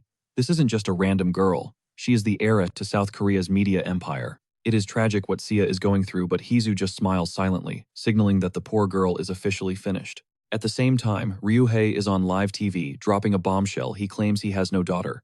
He abandoned his past for Japan, and says that if some girl claims to be his child, she means absolutely nothing to him now. That interview is the spark that lit this dumpster fire. Jihan is shaking with fury at his former brother-in-law for acting so cold-blooded toward his own kid, but right now his rage takes a back seat to his worry for Sia. Just when his niece was finally getting her spark back, this curveball comes smashing in to wreck everything. The light dies in her eyes, replaced by that familiar gloom, and guilt hits him like a truck. How did it get this bad? But then Sia snaps him out of it, dropping the ultimate trump card. Uncle, remember that favor you owe me? That binding vow from when she agreed to hunt down the Shadow Queen. Yeah, she's cashing that check right now. Why? Because she nailed the target. Jihan freezes as Seiya whips out her phone. She found the shadow. She plays the clip that exposes the queen's true face. Smash cut. Jihan is locked in, gearing up for the next match. The Coliseum is absolutely packed, hype levels off the charts, but the crowd has zero clue what chaos Jihan is about to unleash. He's not just playing the game. He aims his gleaming gold spear right at the stands, ready to shatter the audience's safety. High above, a dark elf woman locks eyes with him, the prime suspect, the potential Shadow Queen herself. Flashback to 24 hours earlier. Sia slides a photo across the table. Jihan balks. That's a massive accusation to throw around. You got receipts, he asks. She admits it's not 100% lock, but this woman is definitely suspect number one. Originally, her money was on the two high elf queens sitting on those flashy thrones. But they're too bougie, too visible for dirty work. Sia taps the screen, zooming in on a different figure. This one, she insists. She fits the profile. Jihan studies the dark-skinned elf, skeptical of the logic. Before he can call it profiling, she tells him to check the data dump she sent. It's all in the physical details. First up, the eyes. Sure, black irises happen, but look closer at the whites, the sclera. They're tainted with darkness. Jihan catches it instantly, and Sia doubles down on the theory. This elf isn't watching the game. She's fixated on the winner, obsessed with first place, before the whistle even blows. Jihan presses for details, and Sia drops the bomb. The Shadow Queen has been tracking him. Like a total stalker, she's scouting every potential MVP across every single match. As the pieces click for Jihan, the dark elf isn't just a spectator, she's a hunter. One last thing, Sia says, queuing up the critical footage. She points to the elf's shadow. Jihan tries to enhance the image. The resolution turns to garbage, but you can't miss it. That sinister, glitchy aura swirling around her feet. That's the smoking gun. Stunned, he asks, did you piece this entire puzzle together by yourself? She shrugs it off as a hobby, but Jihan feels a pang of worry. She's grinding too hard for his sake. She waves him off, insisting she's been bored anyway. Relieved, Jihan decides it's payday. All right about that wish. What do you want? Caught off guard, she thinks for a beat, eyes lighting up as she picks her prize. Back to the arena. Jihan drives his spear into the earth. Boom. A massive area of effect blast wipes out 10 players, instantly securing first place. But he's not done. He glares up at the protective force field separating the bloodbath from the VIP seats. That barrier is legit diamond tier strength, designed to keep the carnage inside the ring. It's the ultimate firewall, blocking all skills from entering or leaving the stands. That force field is the only thing hiding the elf's true nature. So Jihan decides to punch a hole right through it. He needs a clear line of sight. The crowd realizes he's aiming at them, and panic ripples through the stands. Jihan couldn't care less. He grips the Phoenix Arrow, that legendary loot he scored from the dungeon. Grade A, crafted from a literal phoenix feather. It's a beast specifically designed for throwing. It boomerangs back to the user and packs the concentrated fire of a phoenix. But it's so OP, there's a catch. 5 shots, and it disintegrates. Jihan knows he can't waste a throw on a barrier that might bounce it. Instead, he coils his muscles, preparing to leap and stab it manually. He will see her face. Activating 3 talents martial devotion, he launches himself, concentrating every ounce of power into a single point. Clang. The hit is massive, but the barrier holds. The audience doesn't even blink. They think they're safe. They figure it's game over. But they forgot one thing. Jihan doesn't know the meaning of quit. He hammers the same spot, stacking skill after skill, until he unleashes the finisher, Path of the Immortal Sage. The force is cataclysmic. The unbreakable shield cracks, then shatters, leaving a gaping hole in the defense. While the crowd stands there with their jaws on the floor, Jihan wastes 0 time. Wanderer's eyes activate. Jihan attempts to catch a glimpse of the Shadow Queen's true face before the flesh knits back together. Big mistake. The moment they lock eyes, reality dissolves. Jihan is pulled into a void, a disembodied voice demanding to know who he is. He spins around the pitch-black abyss, heart racing. Suddenly, massive green eyes snap open directly behind him, illuminating the darkness and freezing him in sheer terror within this alien domain. Cut to reality, Jihan collapses onto his mattress back at the suite, gasping for air. That vision rattled him to his core. Even with his B-rank stats, that encounter was pure nightmare fuel. But as his breathing slows, fear turns into excitement. Being a regressor has its perks. He sits up and pulls up his interface, accessing the achievement store. He dumps his points in upgrading the store to level 5. A new item pops up, Constellation Slot Expansion. It's a game changer unlocked by the level up, granting access to cosmic powers. But there's a catch. Earth is still stuck in the tutorial phase, so the option is grayed out until the real game begins. Jihan swipes left, that's a headache for later. Instead, he drops credits on the title slot expansion level 1. Boom. His player level hits 22.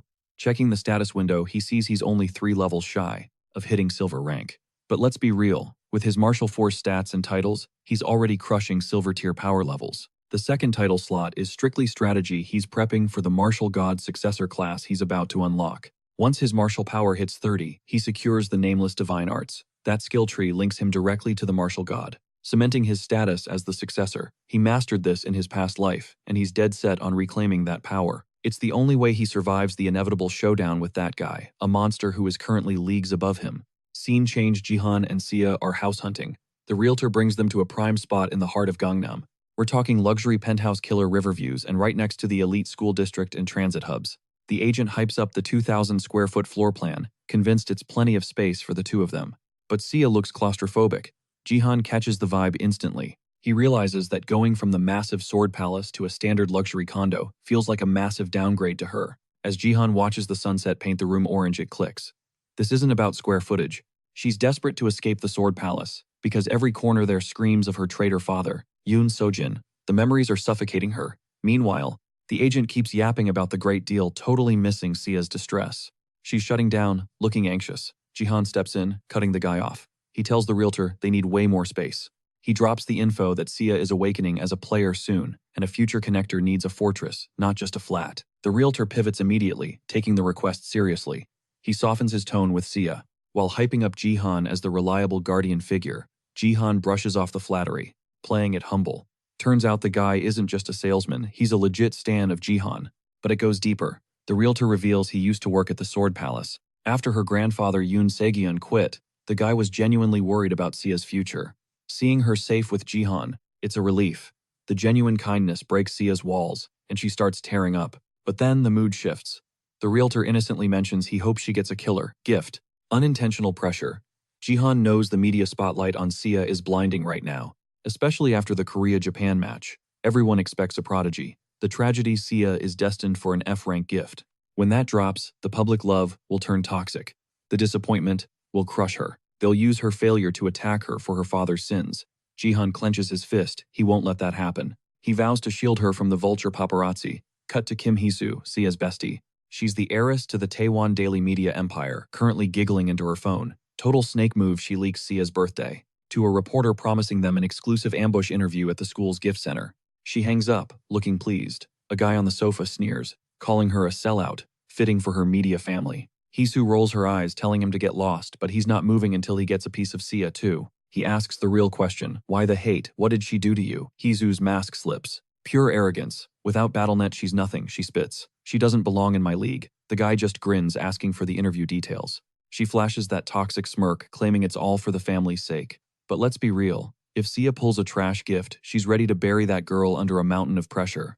The guy scrambles back to his feet, spitting insults and calling her a psycho witch, totally ignoring his own messy behavior. She pivots to the main objective, Seong Jihan, Sia's uncle. The mission: crush our boy and drag him away from his niece.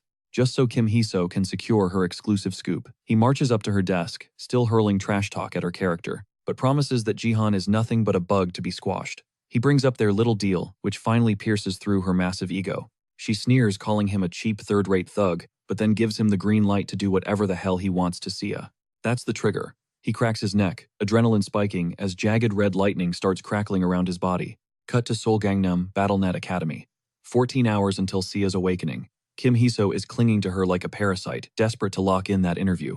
Sia, visibly over the constant nagging, abruptly stands up and dips to the restroom to escape. The second the door closes, Kim Hee-soo's mask drops. She instantly starts cursing Sia out for the rejection, letting out a frustrated sigh. knowing the paparazzi are already swarming outside the gift room like vultures. Honestly, it works better for her brand if she snags the story right after the awakening tonight. Bonus points if Sia pulls a garbage F-rank gift. Meanwhile, in the sanctuary of the restroom, Sia admits she barely stopped herself from snapping at Hiso's pathetic begging. She already knows exactly what that two-faced snake thinks of her. She overheard some classmates roasting Kim Hiso for her fake bestie act. They were egging her on, encouraging her to milk Sia for content, until she's dry, then leaving her to rot. Especially now that she's vulnerable without her father. But those girls were thinking small. Kim Hiso comes from a media dynasty, and she's planning to monetize Sia's complete downfall. She's literally praying for an F-rank gift just to broadcast Sia's misery in 4K to the entire world. Hidden in the stall behind them, Sia sat there silently weeping, realizing she's surrounded by vipers waiting to strike. It didn't take long for the cold truth to hit. Kim Hiso is straight up evil. But now the real fear sets in. What if she actually does get an F-rank gift? Inside the chamber, Sia stands center stage, praying to the gods for anything but a dud. Suddenly, the pillar erupts in a blinding crimson glow, flooding the room with light. Sia stares into the brilliance, eyes wide, completely stunned by the result. Back outside the BattleNet building 5 hours pre-awakening, Jihan checks his watch, counting down the minutes. His patience is thinning when security finally calls him in for an escort. He immediately asks, "Is Sia safe in the gift room?" The guard nods, assuring him she's under tight protection. Jihan doubles down, keep everyone away, especially the vultures from the press. The team confirms they've already locked it down, banning even school staff. High-level government orders are in play here. Just yesterday, Jihan had hashed out the Sword Palace donation mess with manager Park Yoon-sik. During the call, Park confirmed the exact timeline for Sia's awakening ceremony. He warned that with things heating up, someone might try to breach the awakening room. Jihan was actually shocked the government stepped up to protect Sia. He's genuinely grateful for the backup. Back to the present.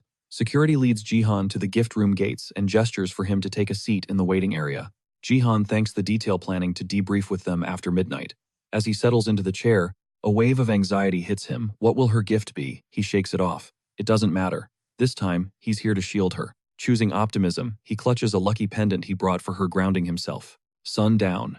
5 minutes to go. Suddenly, Kim Hiso struts into the chamber, with a cameraman trailing her. She flashes a fake snarky smile at Jihan, trying to act all buddy-buddy. Jihan instantly bristles, eyeing the camera. He demands to know how she breached a restricted government facility. She just smirks, flexing her media connections. Jihan, having zero patience for her games, calls her out for trespassing.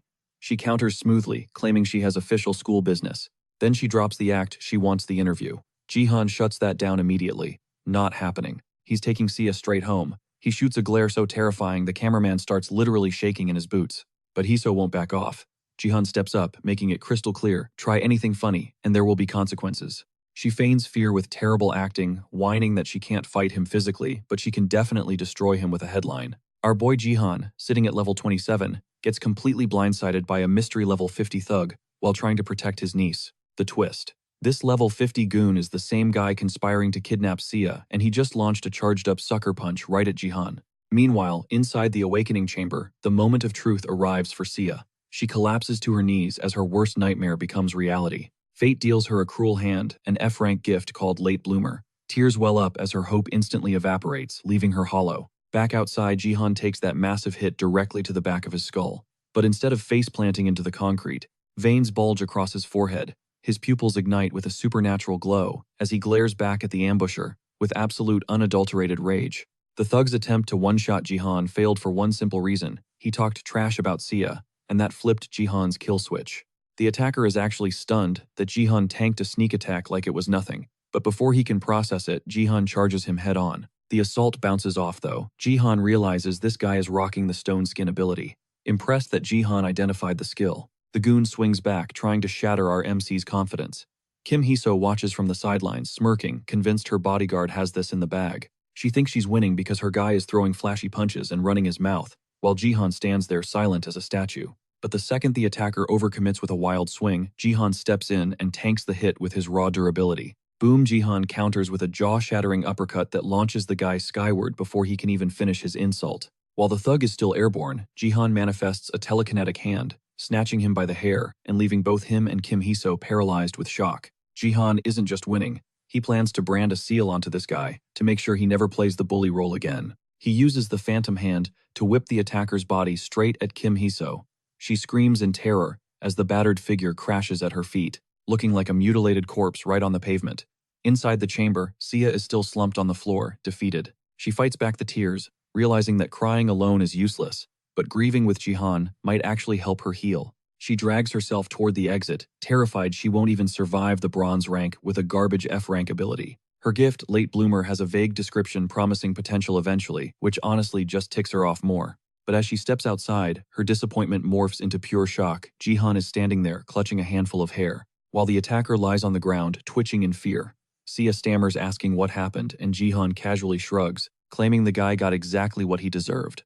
Suddenly, Kim Hee-so goes full banshee mode, screaming at Jihan for ruining her bodyguard's face. She tries to flex her grandfather's powerful name to scare him, but Jihan shuts her up, literally, by stuffing the attacker's hair right into her mouth. This guy gives zero cares about the press. Jihan knows she's toxic enough to manipulate the news cycle anyway. She's already plotting to manufacture fake scandals. Her expression shifts from bratty to demonic as she fantasizes about destroying Jihan and Sia's reputation. Since the public loves a witch hunt, she knows they'll hate the duo.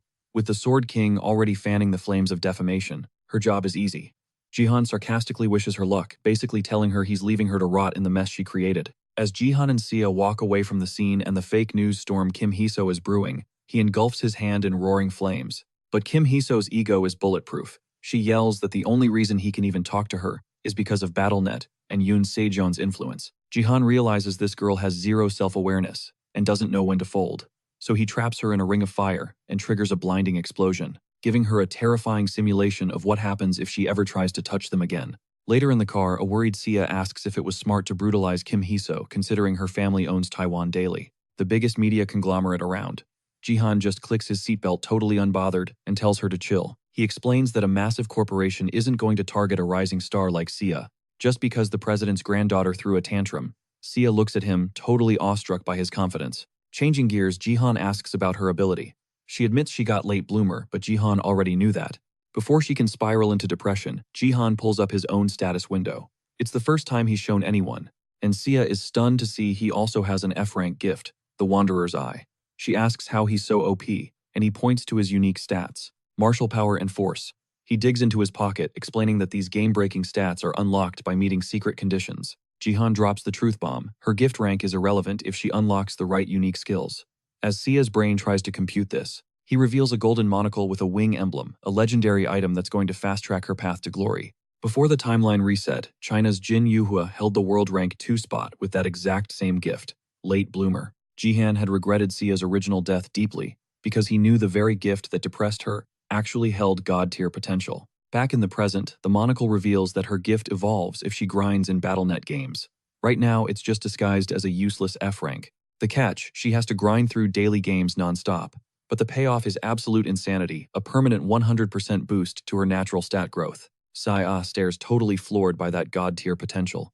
Catching that spark of hope in her eyes, Jihan knows the monocle did its job perfectly. That's the power of the Hermes monocle, an A-rank artifact straight from Olympus. It exposes the hidden truth of any gift, but it's a one-and-done deal. Jihan snagged it after repairing that C-rank messenger's busted gear, using his urgent restoration skill, all part of the master plan for Sea's birthday surprise. Jihan drops the bomb, her training efficiency just doubled.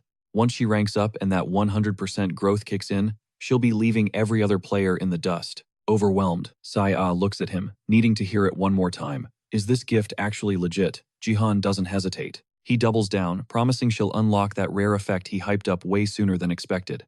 Then dropping the ultimate confidence boost. He declares she's got top player material written all over her. Sia breaks. She thought this gift was a death sentence, but instead it's her lifeline. Jihan watches her soften, realizing just how desperate she was for a win. Abandoned by her dad, disowned and dragged by the media, she didn't just want to survive. She needed to prove she was more than just a celebrity's daughter. Lazily flicking his finger, Jihan uses telekinesis to float a tissue over to her, reflecting on the terror she's been living with. The sheer dread of rolling a trash gift. He tells her to just let it flow, knowing she's been bottling this trauma up for way too long. But Sia isn't about that pity party life. She sniffs, wipes her nose, and snaps right back to reality. With the anxiety gone, her brain starts working again. She shoots him a look, half joking that, with all his inside info, he must be a time traveler. Jihan flinches bullseye but plays it off as pure luck. Feeling lighter than air, Sia realizes something else. She's starving. Jihan heads to the kitchen. Sia's confused to see him at the stove this late, but he just grins. He reminds her of his promise, a killer meal for a special day. And what's better than a birthday feast? She smiles warmly, waiting for the food. But cut over to Kim Hee-soo's place. Yeah, the vibe is straight up toxic. She's in a rage spiral, screaming curses at Jihan for snatching her bald scalp eyebrows, everything gone. She's terrified her parents will see her like this. When a servant walks in with a phone, she explodes on him for barging in, while frantically covering her shiny dome. He apologizes, drops off the requested CCTV footage, and dips, silently cursing her attitude on the way out. She scans the video and freezes on one frame, Saya, looking absolutely devastated about her gift results. Bingo. That's the ammo she needed to spin a nasty narrative. Her twisted logic connects the dots. Saya must have pulled a garbage F-rank gift. She starts cackling like a maniac, celebrating Saya's ruin. But Kim Hee-soo has no clue that karma is loading, and it's about to hit her like a truck. We leave that mess and check in on Park Yoon-sik. Yeah, remember him, the guy the author basically ghosted. He's rotting in his room, wasting away his days in solitude, after getting brutally rejected by his crush. The chat tells him to just man up and confess, but they're distracted. Is that Jihan, lurking in the background? In his head, he's the main character, a knight in shining armor, princess carrying Jihan after slaying that gross flame mage. And those filthy eagles. Okay, the event technically happened, but definitely not the way Yoon-sik is hallucinating it. He leaps out of his chair, declaring his true dream to become Jihan's manager. The chat is less than convinced. He prays. Jihan checks his DMs, but our MC is a little occupied massacring mobs in a blood-soaked ghost town. Wielding that flashy phoenix spear, Jihan wipes the map clean, while his teammates literally sit back and munch on popcorn. They're watching absolute cinema. Even the stream chat relates Jihan is solo carrying the entire raid. Bursting with nameless divine arts, he triggers flashing sky, thunder steps, and practically moonwalks his way to the finish line, snagging first place like it's nothing. His team's only regret, they should have brought caramel popcorn for the show. Boom, level 25. The silver promotion battles are finally unlocked, and the chat is hyped to see him ascend. Bronze is way too easy for him now. The system agrees, flagging Jihan as one of the top 100 in the entire Bronze League. He's crowned the league ruler with an unbeaten win rate. But suddenly both Jihan and the chat freeze when they see the notification. A player from Korea has qualified for the Global Top 100 promotion battle on August 25th. It's his ticket to silver. Cracking the Global Top 100 means his BattleNet stats are officially world-class, guaranteeing that promotion. He's now marked as a priority, silver promotion target. He's in the prestigious top 100.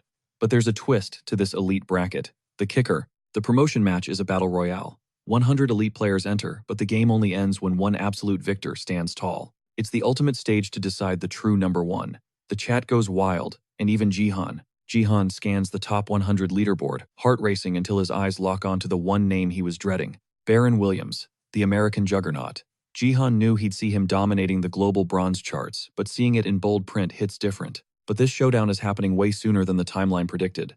Now, Jihan is backed into a serious corner. History isn't on his side. He's never taken a W against Baron before, and this rematch, it's looking like another crushing L. The only reason Jihan cracked the top 100 was his cheat code stat force.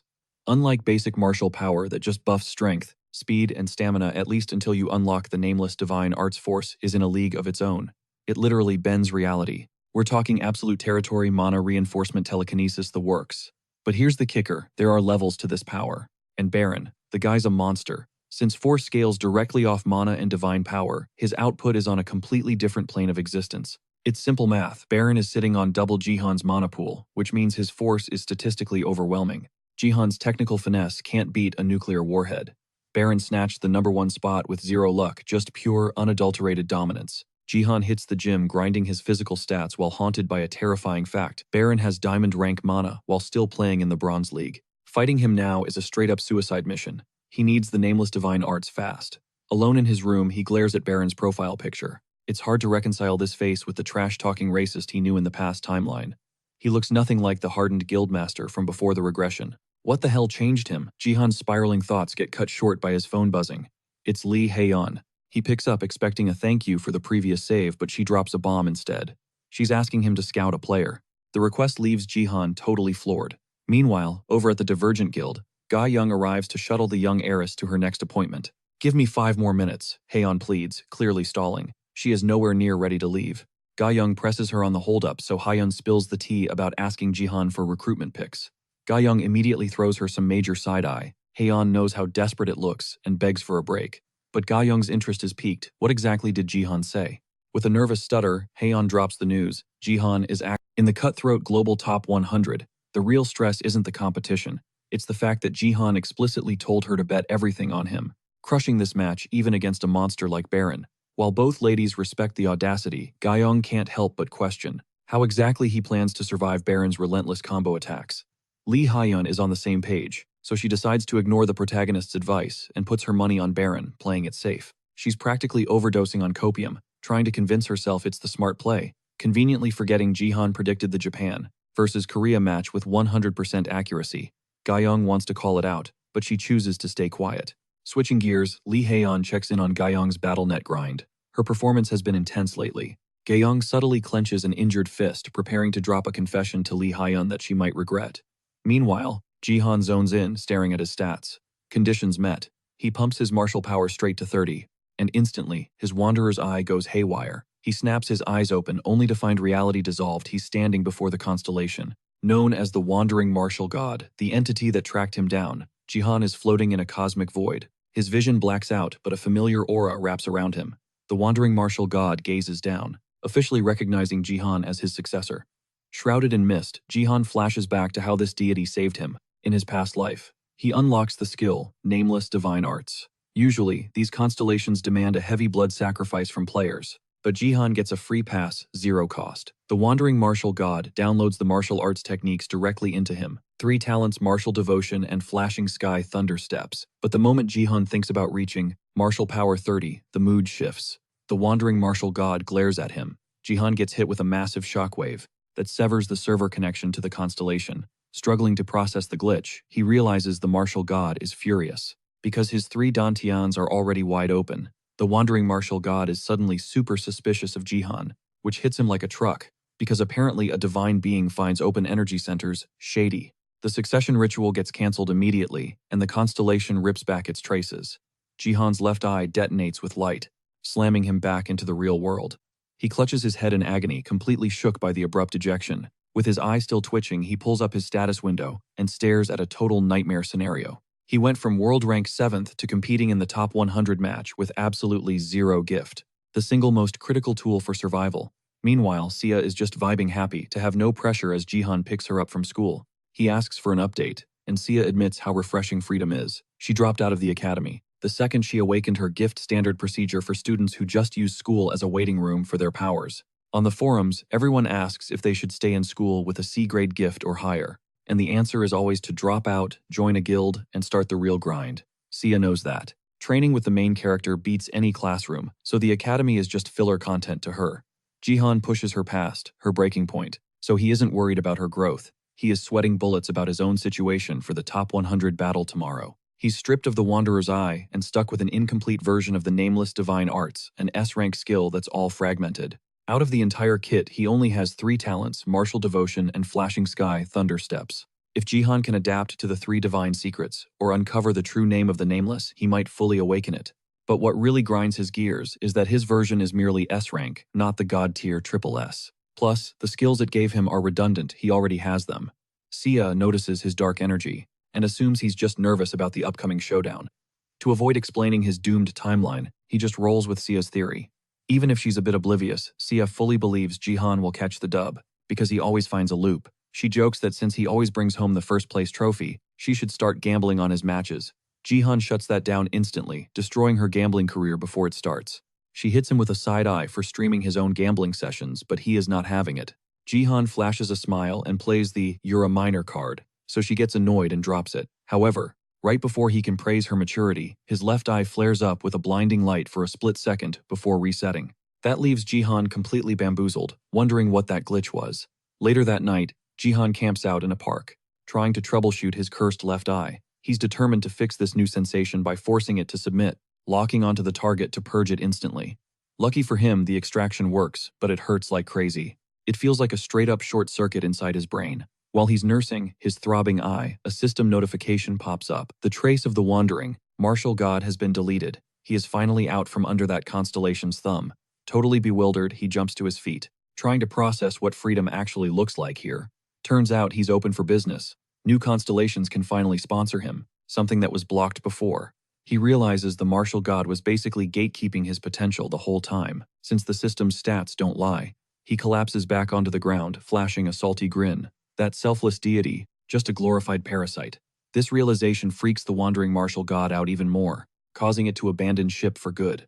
Jihan's just standing there like, what's up with this tsundere god running away from a bronze player? He's low-key annoyed that even in his second playthrough, there are still unsolved mysteries. But real talk, Jihan is now power-stripped with 0 buffs from the martial god. He wastes no time hunting for a new backer, which triggers a massive opportunity, an epic quest. The mission: troll the Shadow Queen, sitting somewhere in the Colosseum. The payout is 50,000 achievement points, and gaining the Shadow Queen's clout. He paces the park, still stressing about tomorrow's matchup, even if he snags the Shadow Queen's sponsorship. The moment he thinks about filling the power void the martial god left behind, he remembers a specific asset he stashed away. Cut to battle day. The Colosseum is absolutely vibrating with fireworks and hype. The Bronze Top 100 promotion round kicks off with casters urging everyone to go all in on the Korean squad. It's a battle royale until one king remains. Jihan rolls up in casual drip, gripping a royal spear, and finds himself instantly circled by a mob of players. The crowd counts down from 3, and it's on. Jihan opens his eyes and dares all the NPCs to come get some so he can speedrun this fight. Triggered the whole pack, lunges at him, and bam, they get deleted instantly. The audience loses their minds. Jihan's clout is global now, so he gets to tear through the lobby as the legendary Feared One, a nickname the Stan Army gifted him. Jihan empties his clip using every trick in the book to counter different classes. He skewers a warrior, then rushes a mage, dropping him with a single one-punch man knockout. He knows nobody here is on his level except Baron. But the second he lowers his guard to save juice for the inevitable boss fight with Baron, a familiar blade comes slicing in. He barely parries in time. Jihan spins around to ID the attacker and freezes. It's Gyeong. He's totally shook. He didn't expect another Korean pro in this lobby. Rewind a bit. Once the Space League started, in the previous timeline, people had to accept that game over meant dying in real life. During the Northeast Asia League final against Japan's rep, the Sword King Ito Ryuhei, nobody from South Korea had the guts to face him. Nobody except the Plum Blossom Sword. Lim Gyeong, the Sword King's heir apparent back then. But right now, Jihan is racking his brain trying to figure out why she's even in this top 100 brawl. While dodging her relentless combo, he questions if the butterfly effect changed the timeline. He claps back with his flashing sky thunder steps and switches to spear offense. Jihan senses the future hasn't shifted, but Gyeong, she's leveled up. As they trade shots, he realizes her combat IQ has skyrocketed. She's mixing light footwork with heavy-hitting impacts, leaving him wondering what kind of training arc she went through while he was looking the other way. Cut back to Lee Haeyeon's apartment. Gyeong drops the bomb that she qualified for the Bronze Top 100. Haeyeon is shook that Gyeong is already level 25 and sweeping every match, getting hyped when she learns that. Gyeong dominated everyone except when Jihan was involved.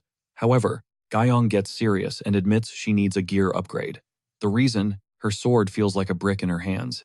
She feels guilty bringing it up since that blade was a gift from Haeyeon, but she didn't expect Haeyeon to be upset that she kept quiet for so long. Haeyeon knows Gyeong could have climbed even higher if she hadn't hesitated, so Haeyeon decides to wail out and buy her top-tier gear with her own cash, ignoring Gyeong's excuses. Even though her wallet is hurting from gambling losses, Haeyeon starts making calls to fix this. She wants Gyeong to show the world she belongs in that promo round, even if it means clapping Jihan in the process. Pure supportive bestie energy.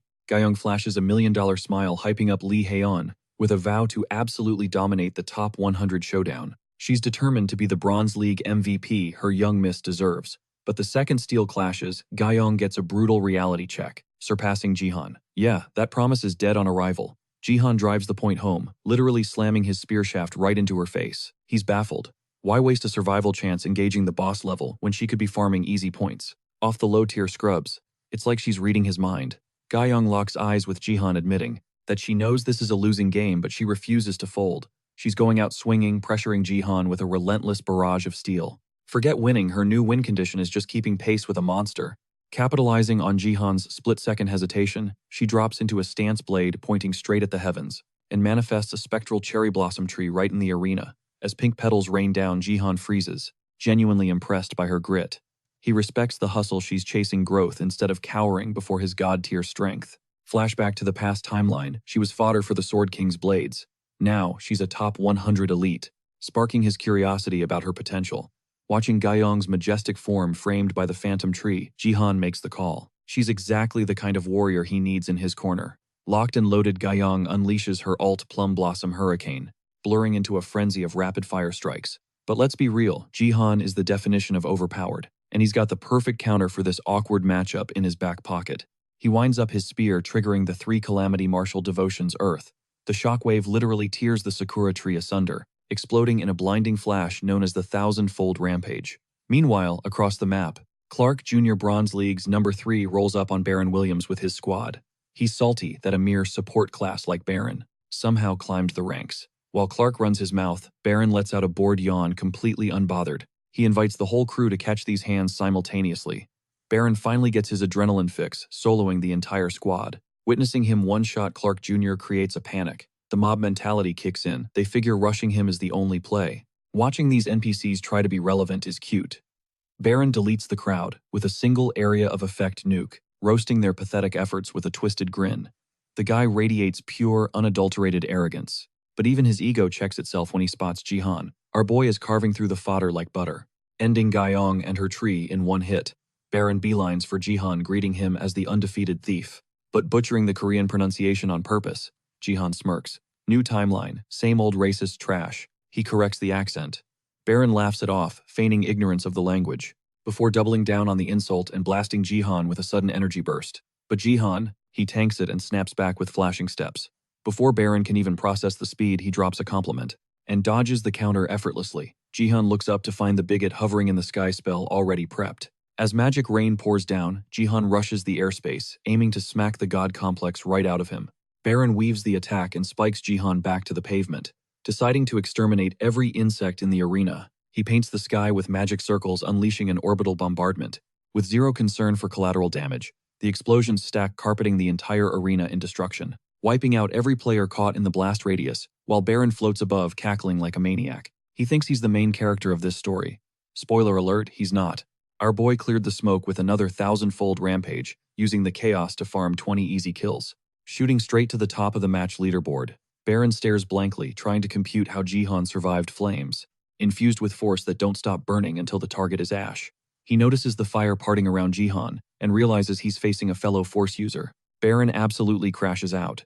He thought his ability was exclusive, tied to possessing 2 status windows, and accuses Jihan of being a fraud. Jihan shuts him down. Baron ain't special. Dual status windows make anyone broken, just look at Jihan.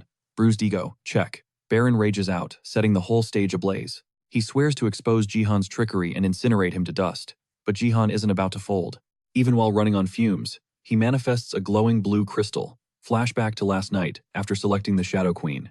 As his sponsor, he remembered this crystal fragment, the cheat code to compensate for missing the martial god. In the top 100 battle, Jihan reveals a rare B-grade artifact. It is a one-time use item granting divine power, strictly limited to the bronze and silver zones. Facing down, Baron Jihan shatters the crystal in his grip to unlock its god-tier potential. With Baron literally engulfed in flames, Jihan flashes a chilling grin, ready to go full throttle and absolutely obliterate his opponent. Now that his stats are boosted by 50%, it is game over. But rewind a bit. Baron wasn't always this beast. He used to be a total coward, insecure about his scrawny frame. Critics claimed his dual-class gift was wasted on him, arguing he would own BattleNet. If he hadn't picked supporter and mage, they thought he was throwing his potential away. Then he unlocked force, and everything flipped. No more hiding in the backline for him. Combining infinite mana reserves with force, he clawed his way to the apex, crushing every star player in his path. Opponents call him the wielder of 2 disasters. First up, Firewave. He summons a literal tsunami of hellfire to wipe out squads instantly, 0% survival rate, until he met Jihan. With a single precise thrust of his spear, Jihan scatters the inferno like it is nothing, not a scratch on him. Baron looks shook, totally rattled by the defiance. Unable to process the disrespect, Jihan seizes the moment to roast Baron, calling him mid yet again. Right after neutralizing a literal disaster, Jihan launches himself forward, unleashing a barrage of lightning strikes. He starts lecturing Baron on his failures, while physically pounding the stunned American into the dirt. But Baron, running on pure ego, only reacts to the trash talk. He demands to know why this stranger speaks like they have history. Jihan brushes it off. But the truth is darker. In his past life, Jihan spent years dealing with this insecure racist fraud who pretends to be tough, but cannot outrun the guilt rotting his core. Baron slowly claws his way out of the rubble, while Jihan ruthlessly mocks his desperate attempts to look menacing by altering his avatar's appearance. Ironically, as he stands up, Baron tries to call out Jihan's arrogance, but our MC throws the shade right back at him. Jihan rushes in for the kill, thinking he has won only to get blindsided. Boom, lightning, Baron's second disaster. A concentrated mana piercer that defines Baron Dow's dominance. It represents his absolute power. However, Baron is fuming that Jihan somehow blocked it at the last split second, escaping with only minor damage. He grudgingly respects those reflexes even if Jihan's guard is cracked. Deciding to end this, Baron charges his lightning again, this time fusing it with force. He is putting everything into one final nuke to delete Jihan permanently. The side characters assume Jihan is cooked, but they all forgot one massive variable in this equation. The Shadow Queen watching from the void. Jihan smirks, drops into his stance, and before Baron can fire, the Phoenix's arrow has already pierced him instantly, vaporizing Baron on the spot. Jihan knew the ultimate move would vanish after one shot, but he fired it without hesitation. Why? Because Baron was never the target, he was just roadkill. The arrow was aimed straight at the Shadow Queen. For the first time in history, a player completely shatters the arena barrier. Nobody had Jihan stomps Baron on their bingo cards, especially not Lee Hee-han, who is absolutely losing her mind over her vanished life savings because she bet the house on Baron. Gu-yong walks in to find the young lady crashing out. Trying to lighten the mood, Gu-yong cracks a joke about her not betting on him, but she shuts him down cold, reminding him that he lost in the prelims. She tells him to actually make the finals, if he wants her money on the line. Savage roasting aside, she notices Gu-yong is glowing differently. He looks lighter, like a heavy burden is gone. Gu-yong admits the fight was a massive learning experience, leveling up his mindset. Hee-hun switches modes instantly, cheering him on like a proud mom. The wholesome vibes die fast as the livestream commentator screams in panic at a new development. Hee-han and Gu-yong are left speechless. Back at his base, Baron is absolutely livid. He just got eliminated by an attack that wasn't even meant for him. Dead silence falls over the arena. As the announcer confirms, the barrier is destroyed. The Phoenix's arrow loops back to Jihan's hand. While he stares down the Shadow Queen, she looks rattled, unleashing a pitch-black, suffocating aura that swallows the entire stage and everyone on it. The livestream cuts to black, sending Sia into a panic for her uncle. Inside the void, the Shadow Queen's blank white eyes lock onto Jihan, who analyzes the situation. The air turns freezing and heavy. Every breath is a struggle in this domain. He feels eyes on him watching from the dark. But his little taunt, total dud. The system stays silent. No ping, no notification, zero recognition. Time to gauge the threat level. Jihan unleashes the path of Immortal Sage, aiming straight for the Shadow Queen. But she doesn't dodge. She inhales the sword's chi like it's a snack. Not a scratch on her. A cold sweat drops. If his best shots are bouncing off, he's in deep trouble. Suddenly, a shadow remnant lunges. Jihan reacts on pure instinct, throwing a heavy counterpunch, only to feel his fist pass harmlessly through the smoke. Physical damage. Useless. Chaos erupts. The other players are getting swarmed, flailing against the smoke.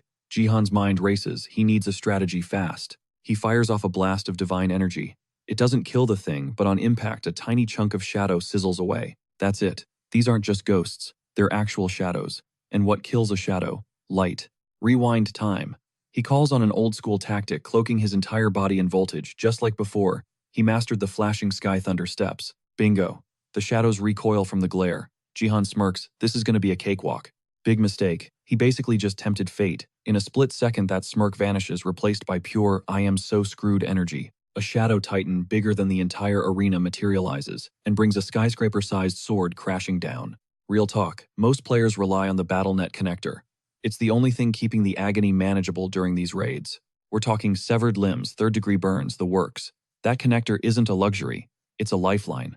The standard issue gear blocks about 80% of the pain signals. Top-tier whales rock the 90% dampeners, so they can fight reckless. But Jihan, he never even plugged one in. He knows the truth. BattleNet is merging with the real world. Getting used to a numb existence is a death sentence. When the Space League drops, everyone else is going to crumble. Jihan chose to play on hardcore mode from day one. Scorched skin, millions of volts frying his nerves, he feels 100% of every hit. No filters. And right now, he's got a 30-foot blade trying to cleave him in two. It's enough to tick him off. Meanwhile, the other players are frozen brains breaking, just trying to process the monstrosity targeting him. The NPCs are clueless, but the Shadow Giant doesn't care. It keeps spamming heavy attacks at Jihan, relentless and brutal. Jihan is dancing on the razor's edge, trying to dodge. Even he has to admit this boss fight is totally broken. His legs are turning to jelly stamina bar, flashing red. But exhaustion is the least of his problems. While he's busy not dying to the giant sword, the other players decide it's the perfect time to backstab him. They saw him wreck Baron earlier and decided to team up. Classic scrub move, kick the carry while he's down. Jihan sighs, pinned between a kaiju and a mob of traitors. Talk about a rock and a hard place. Time for the ace up the sleeve force. He hoists the Phoenix's arrow, pumping it full of mana, reinforced by raw force energy. The weapon erupts into flames. He's not just aiming for the shadow. He's planning to nuke the entire lobby with a blaze brighter than the abyss. To purge the arena of this suffocating gloom, Jihan activates the nameless divine arts. Technique 3, Calamity Martial Devotion, Heaven. He slams the Phoenix's arrow into the floor, triggering a supernova of light. He calls it Big Mountain Press Plateau. The ground quakes and a massive explosion engulfs the zone. Sequence complete. Jihan exhales, praying. That was enough. The ambushers, they're scattering like rats, finally realizing the gap between them and him is infinite. With the trash mobs cleared, Jihan locks eyes on the real target, the Shadow Queen. She's back to human size, trying to swarm him with shadows again. Honestly, it's getting tedious. He needs to locate her true body to shut this down permanently. Plan B, beat the shadows into submission until she shows herself. His 3 Dantians roar to life, his body erupting in blinding radiance. Lightbulb moment, he just pulled off the 3 Calamity Martial Devotion without the usual prereqs. He's transcended to a higher tier of martial arts. He begins the charge-up sequence, fully aware his current stats make this risky and imperfect. But the Phoenix's arrow bridges the gap. As he hurls it, the weapon unlocks, unleashing the sealed primal fire of the Phoenix itself. He's using the artifact to buff his raw power. Legend says lightning is God's wrath struck down to punish a darkened world. Jihan becomes that wrath. He summons the divine fury to scour every inch of darkness from the arena. Warning, the system screams at him. The voltage is critical. He's pushing way past his physical limits. Ignoring the agonizing burn, he unleashes the lightning god's martial arts, the ultimate purge for all things evil. He hurls a massive bolt of judgment straight at the Shadow Queen. Flash. This wasn't just a skill. Jihan just tapped into the forbidden upper realms of the nameless divine arts. He's playing in a different league now. It was a god-tier move, completely shattering the ceiling of normal martial arts. But let's keep it real, he only squeezed out about 80% of the skill's max potential. The issue, Jihan's lightning bolts refuse to sync up and merge into that single, devastating laser beam the original technique demanded. They also lag behind, failing to match the blistering speed of the true Phoenix's arrow. But hey, lucky for Jihan, this scuffed, glitchy version of the skill still hit like a freight train. It packed just enough heat to blow the Shadow Queen's cover, exposing a face she definitely wasn't trying to show. At first glance, it looked like she tanked the Phoenix's arrow with 0 damage. But that arrow was a Trojan horse, hiding a lethal charge capable of scratching her face with even a microdose of lightning. That tiny scrape, no matter how superficial, was a massive W for Jihan. It might have been just a paper cut, but he realizes he really rolled the dice on this one. His lack of mastery over such an OP skill somehow saved his skin when it easily could have blown up in his face. Jihan briefly wonders if this flex was enough to clear the provocation quest objective, but one look at the deranged, twisted look on the Shadow Queen's face after taking that scratch tells him he might have misunderstood the assignment. This isn't just provocation, it's something darker. It's not simple aggro anymore. That isn't the face of someone who's annoyed. That is the grin of a total sadist who just found a valid reason to go full psycho. The Queen cranks the difficulty up to 11. Her attacks turn feral, forcing Jihan to fight for his life, parrying blows with a mangled right hand. He's barely holding his ground. He knows his stamina bar is flashing red. He won't last long, especially since the Queen is tunneling hard on him. With pure rage, completely ignoring the other captured players chilling on the sidelines. The unfairness of it makes his blood boil. But the second Jihan pauses to analyze the battlefield, the shadows snatch him up. Bam! Instant trap. He got caught slipping. In that frozen moment, Jihan realizes exactly what this twisted Queen is planning. She wants him to be the first kill, and she wants it to hurt. With his mana pool empty and his energy hitting 0, escape is basically impossible. He's a sitting duck, but the Queen's attack is agonizingly slow, revealing her sick nature. She's not a speedrunner. She's a torturer. She wants to savor the despair before dropping the hammer. Realizing this is the endgame, Jihan scans the arena and sees the smug, punchable faces of the other competitors. They are loving his downfall. That does it. He decides right then if he's going down, he's wiping those grins off their faces permanently. To keep his #1 spot on the leaderboard, Jihan channels the last dregs of force through his fingers. In a move that looks subtle but feels incredibly wrong, sending invisible energy straight into the other players' bodies. He plays puppeteer with their internal organs, wrecking their insides and deleting them one by one. It is savage, precise, and absolutely brutal. The Shadow Queen goes ballistic, absolutely livid, that Jihan ruined her carefully curated torture session. He stole her toys and her face twists into pure nightmare fuel. No more playing with food. She swings her massive shadow sword to cleave Jihan in two. The hit is heavy final, threatening to turn Jihan's confident "I'm winning the top 100" face into a portrait of agony. The vibe shifts instantly. Pain becomes the only reality. But then, plot armor kicks into overdrive. Jihan pulls a frame-perfect dodge, sacrificing only his left arm to the giant blade. He basically waves the stump in the Shadow Queen's face as her rage bar maxes out. The system forcibly yeets Jihan out of the raid. As he says, peace out until the rematch. But then a glitch alert pops up. Shadow of the Sun has been branded on his left hand.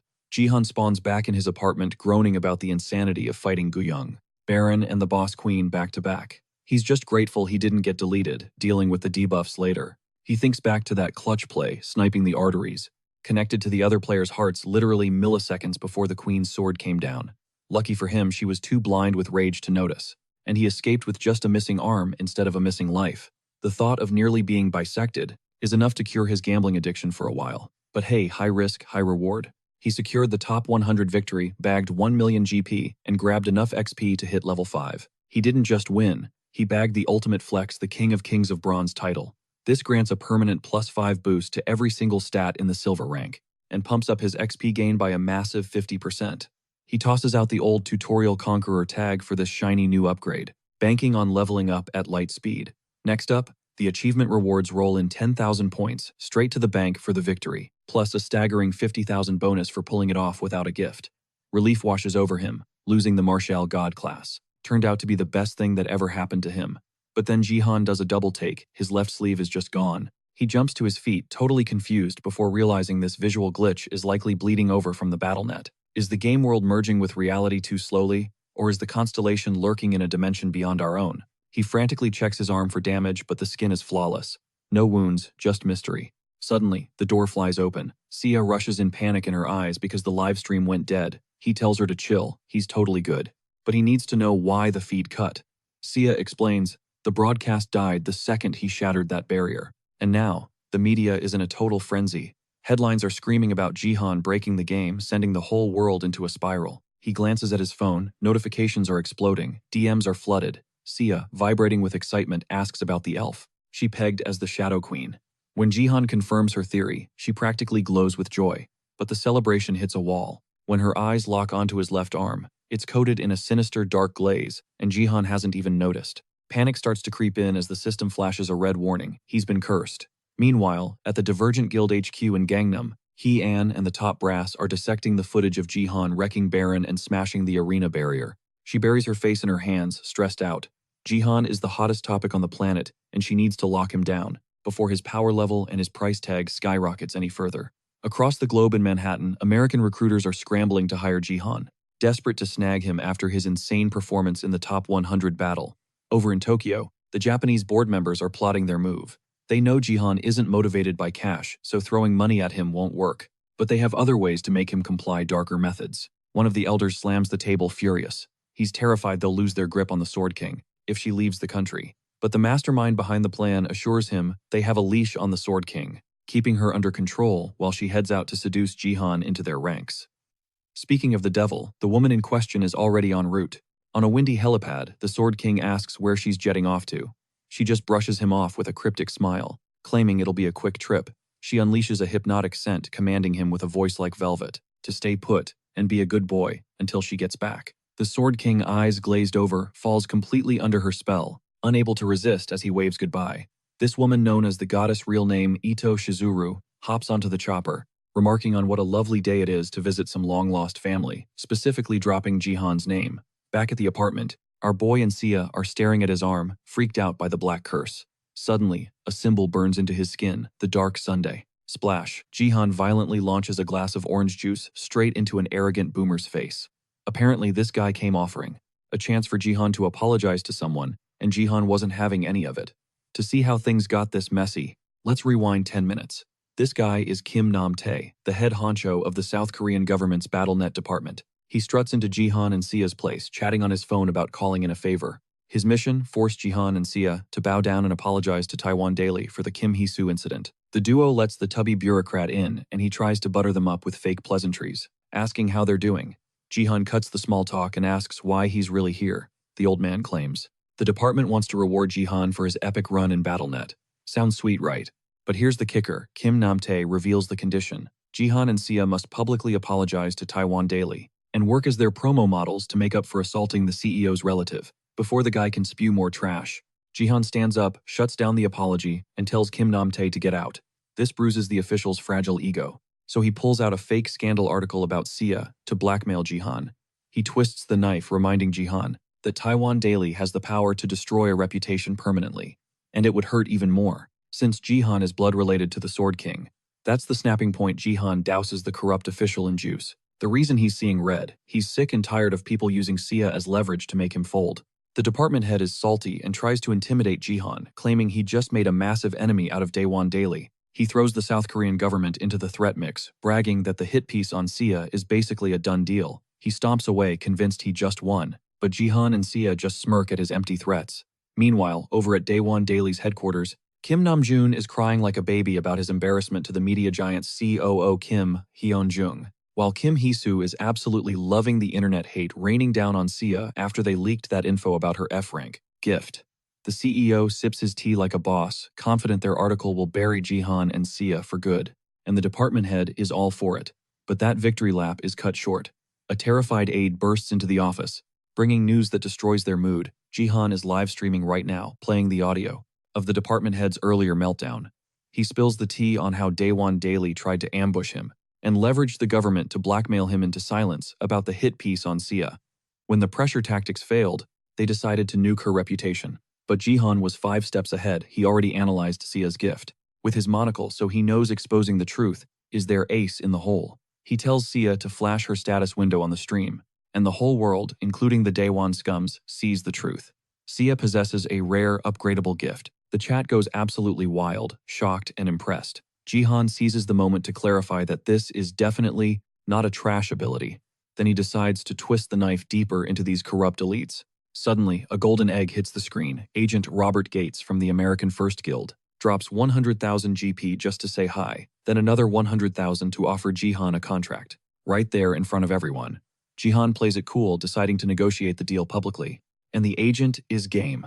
The offer: a staggering $300 million as a down payment. The chat is unanimous. Nobody would blame Jihan for taking that bag and leaving Korea forever. Jihan uses that insane number as leverage. He thanks the agent but drops a calculated sob story about his dream to build a guild right here in Korea, a dream that's dying because the country treats him like dirt. While the Daewon execs lose their minds with rage, Jihan pulls the ultimate patriot card, claiming he loves his nation. He flashes a $1 million smile, begging the fans to help him stay, effectively weaponizing their sympathy. Stream over. Jihan immediately switches gears and calls up Lee Haeyeon.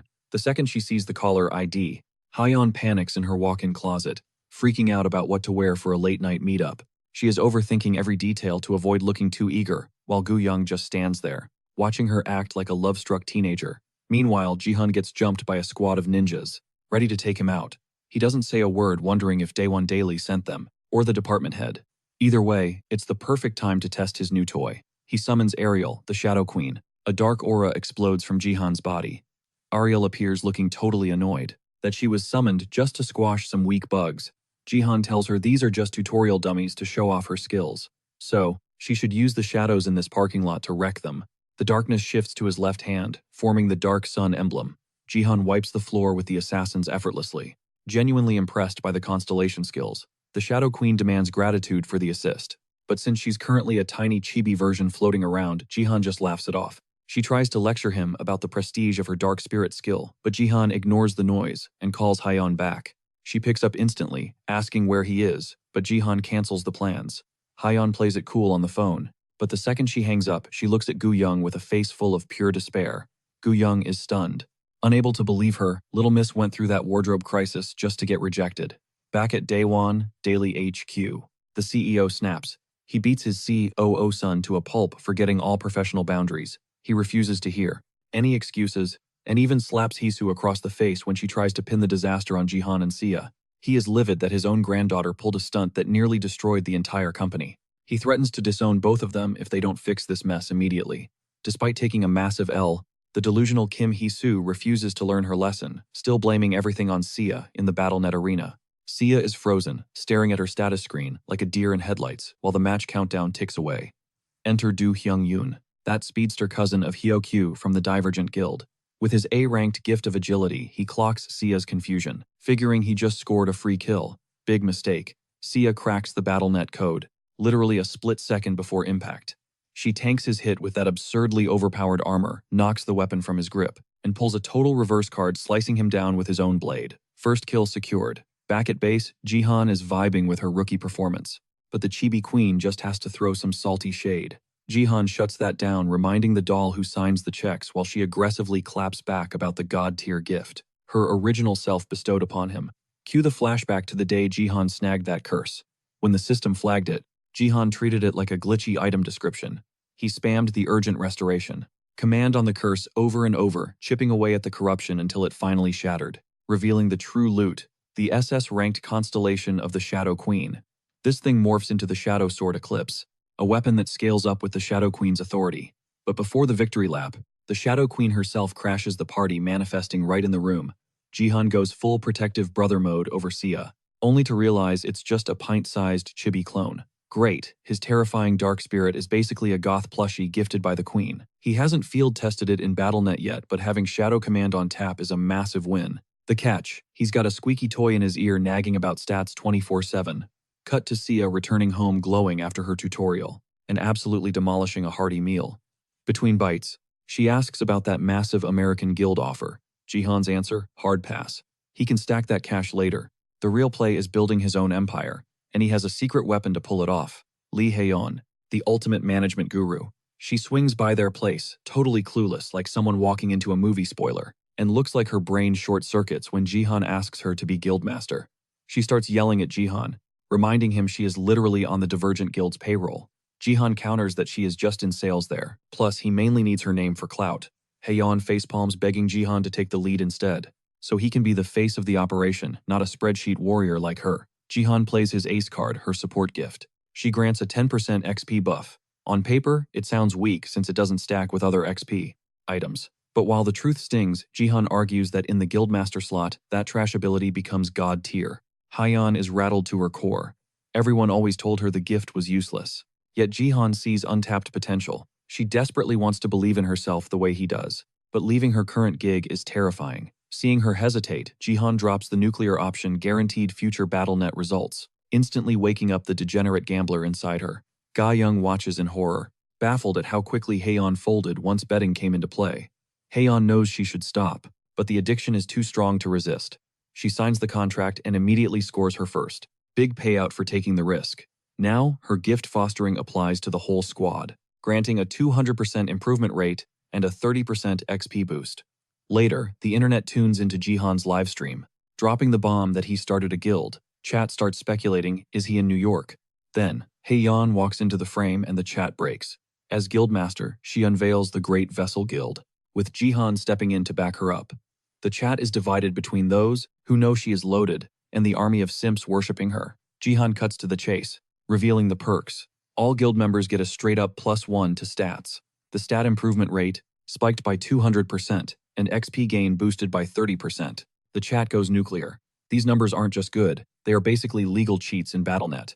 Haeyeon explains this is the power of fostering. The only bottleneck is that they are capped at 10 members. 5 spots are already gone. Her Jihan Sia, some footballer named Diego, Macied, and Ga Young, who looks like she was dragged there against her will.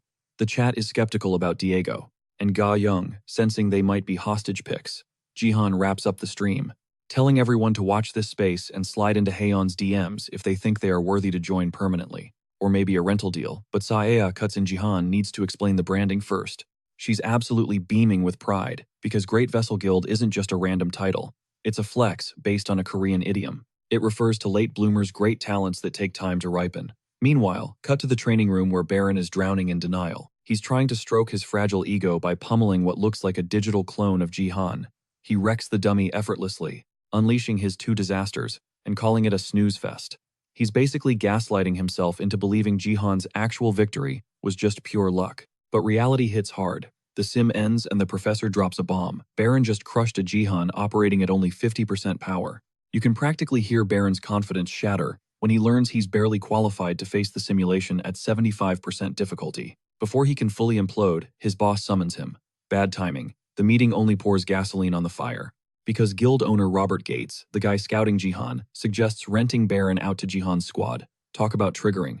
Gates insists it's a smart play, but he doesn't get it. The mere mention of Jihan is absolute PTSD fuel for his starfighter. Baron snaps, trashing the office with his powers and screaming that Jihan is a total fraud, which is rich coming from the guy who calls himself the strongest but got clapped by said fraud.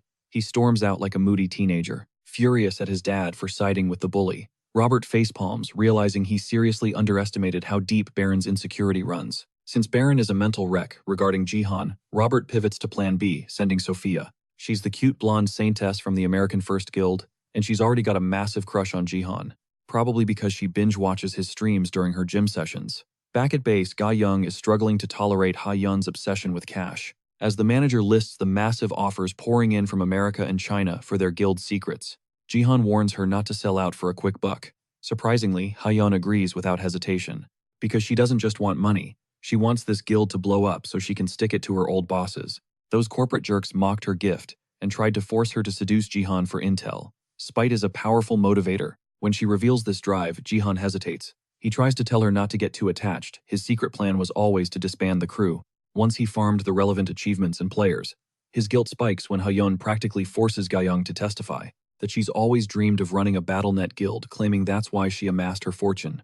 As Ha-Yun maps out their domination strategy, Jihan just sips his tea, letting the guilt eat him alive. Later, it's interview time. First up is Ju Yoonji, a marketing whiz since high school. She's sharp, passionate, and exactly what they need. Ha-Yeon is instantly sold. Next is the ultimate fanboy, Lee Gyum-bit, a.k.a. Golden Light.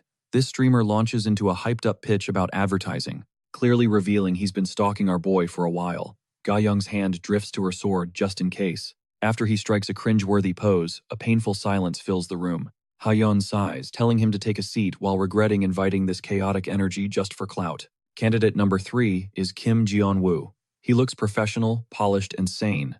He spent 4 years at the famous XX Guild and wants to elevate Jihan's video content. A solid editor. Lee Gyum-bit immediately glares at him, sensing a rival in the content game. Ha-Yeon loves his textbook answers and lets him ask a question. She expects something about salary, but he asks about Jihan's involvement. Then the mask slips. Jeon-woo straight up asks for Jihan's home address, leaving Ha-Yeon speechless. Lee Gyum-bit snaps, yelling at the guy for being a creep and cutting in line, but the commotion knocks something loose. Clatter. A knife drops from Jeon-woo's coat, cover blown. The normal guy goes feral, lunging at the streamer with the blade. He's screaming about the Sword King, blaming Jihan for ruining the family's reputation and keeping the king away from Korea. He switches targets and dives for Ha-Yeon. Before Ga-Young can react, the streamer steps up. Lee Gyum-bit shoves the assassin down.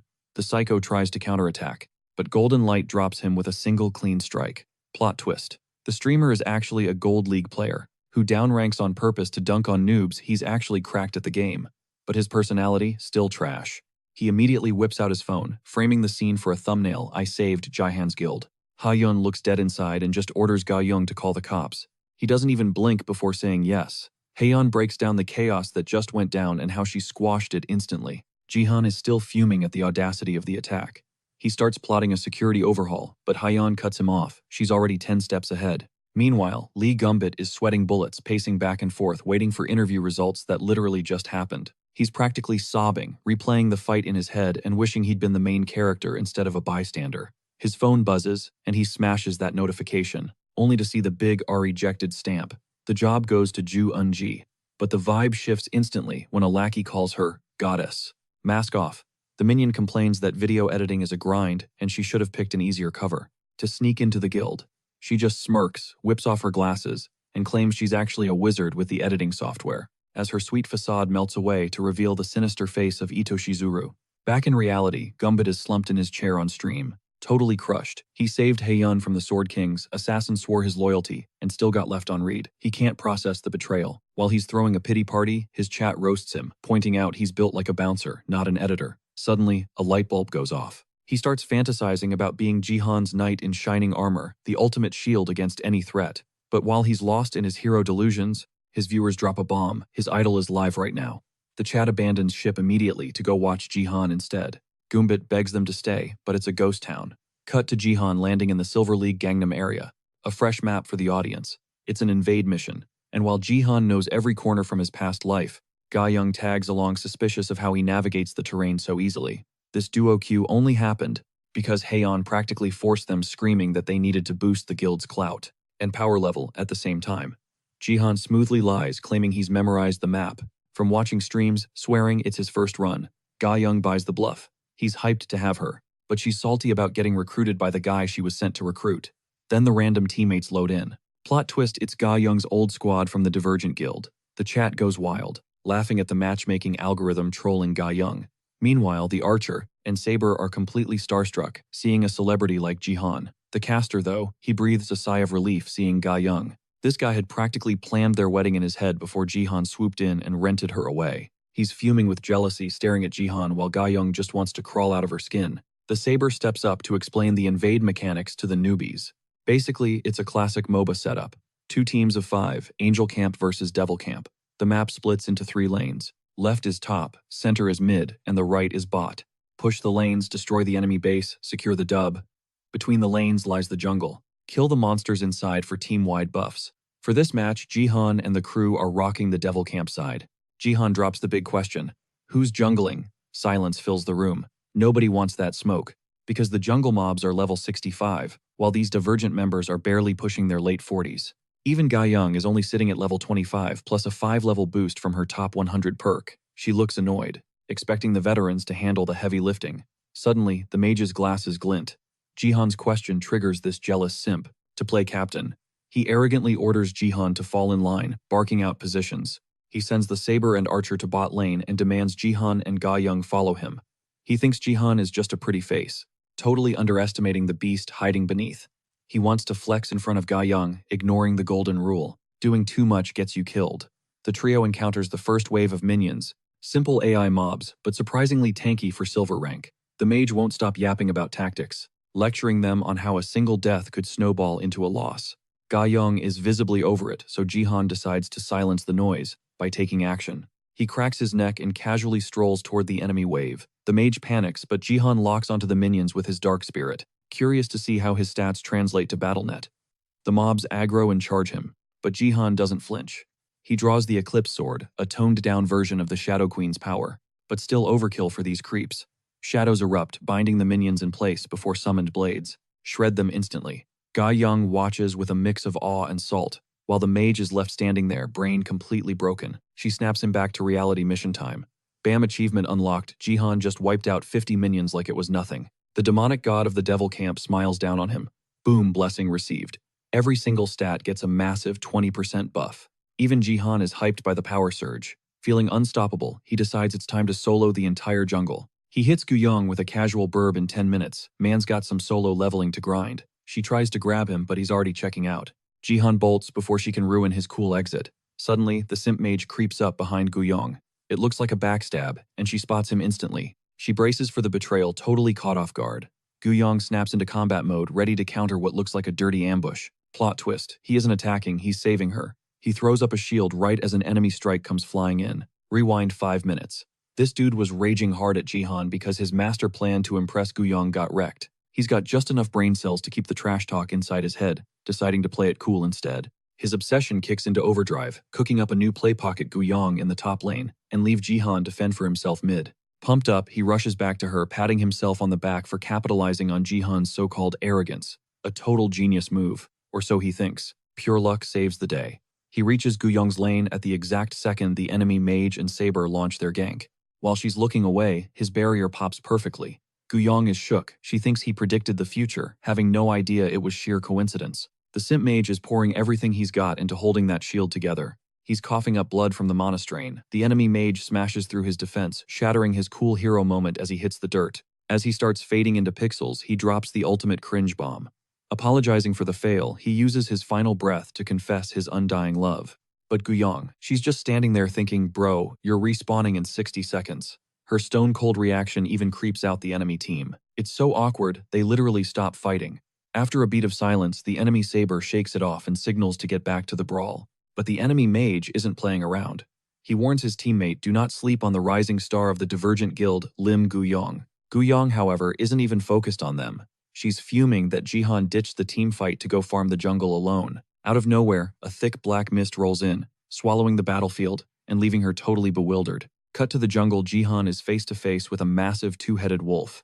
The beast lunges jaws wide, ready to tear him apart. Jihan catches the bite midair, prying its jaws open with his bare hands. This 3-meter-tall nightmare has enough bite force to pop a skull like a grape.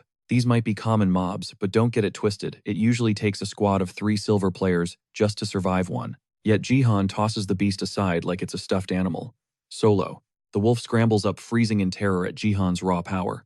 The only reason it got a hit in was because it caught him slipping on the second charge. Jihan sidesteps the next attack and draws Eclipse his dark spirit sword. In a blink, he turns the monster into sushi. 0 effort. That blade is no joke. It's an SS rank weapon, the exact same one the Shadow Queen flexed in the top 100 match.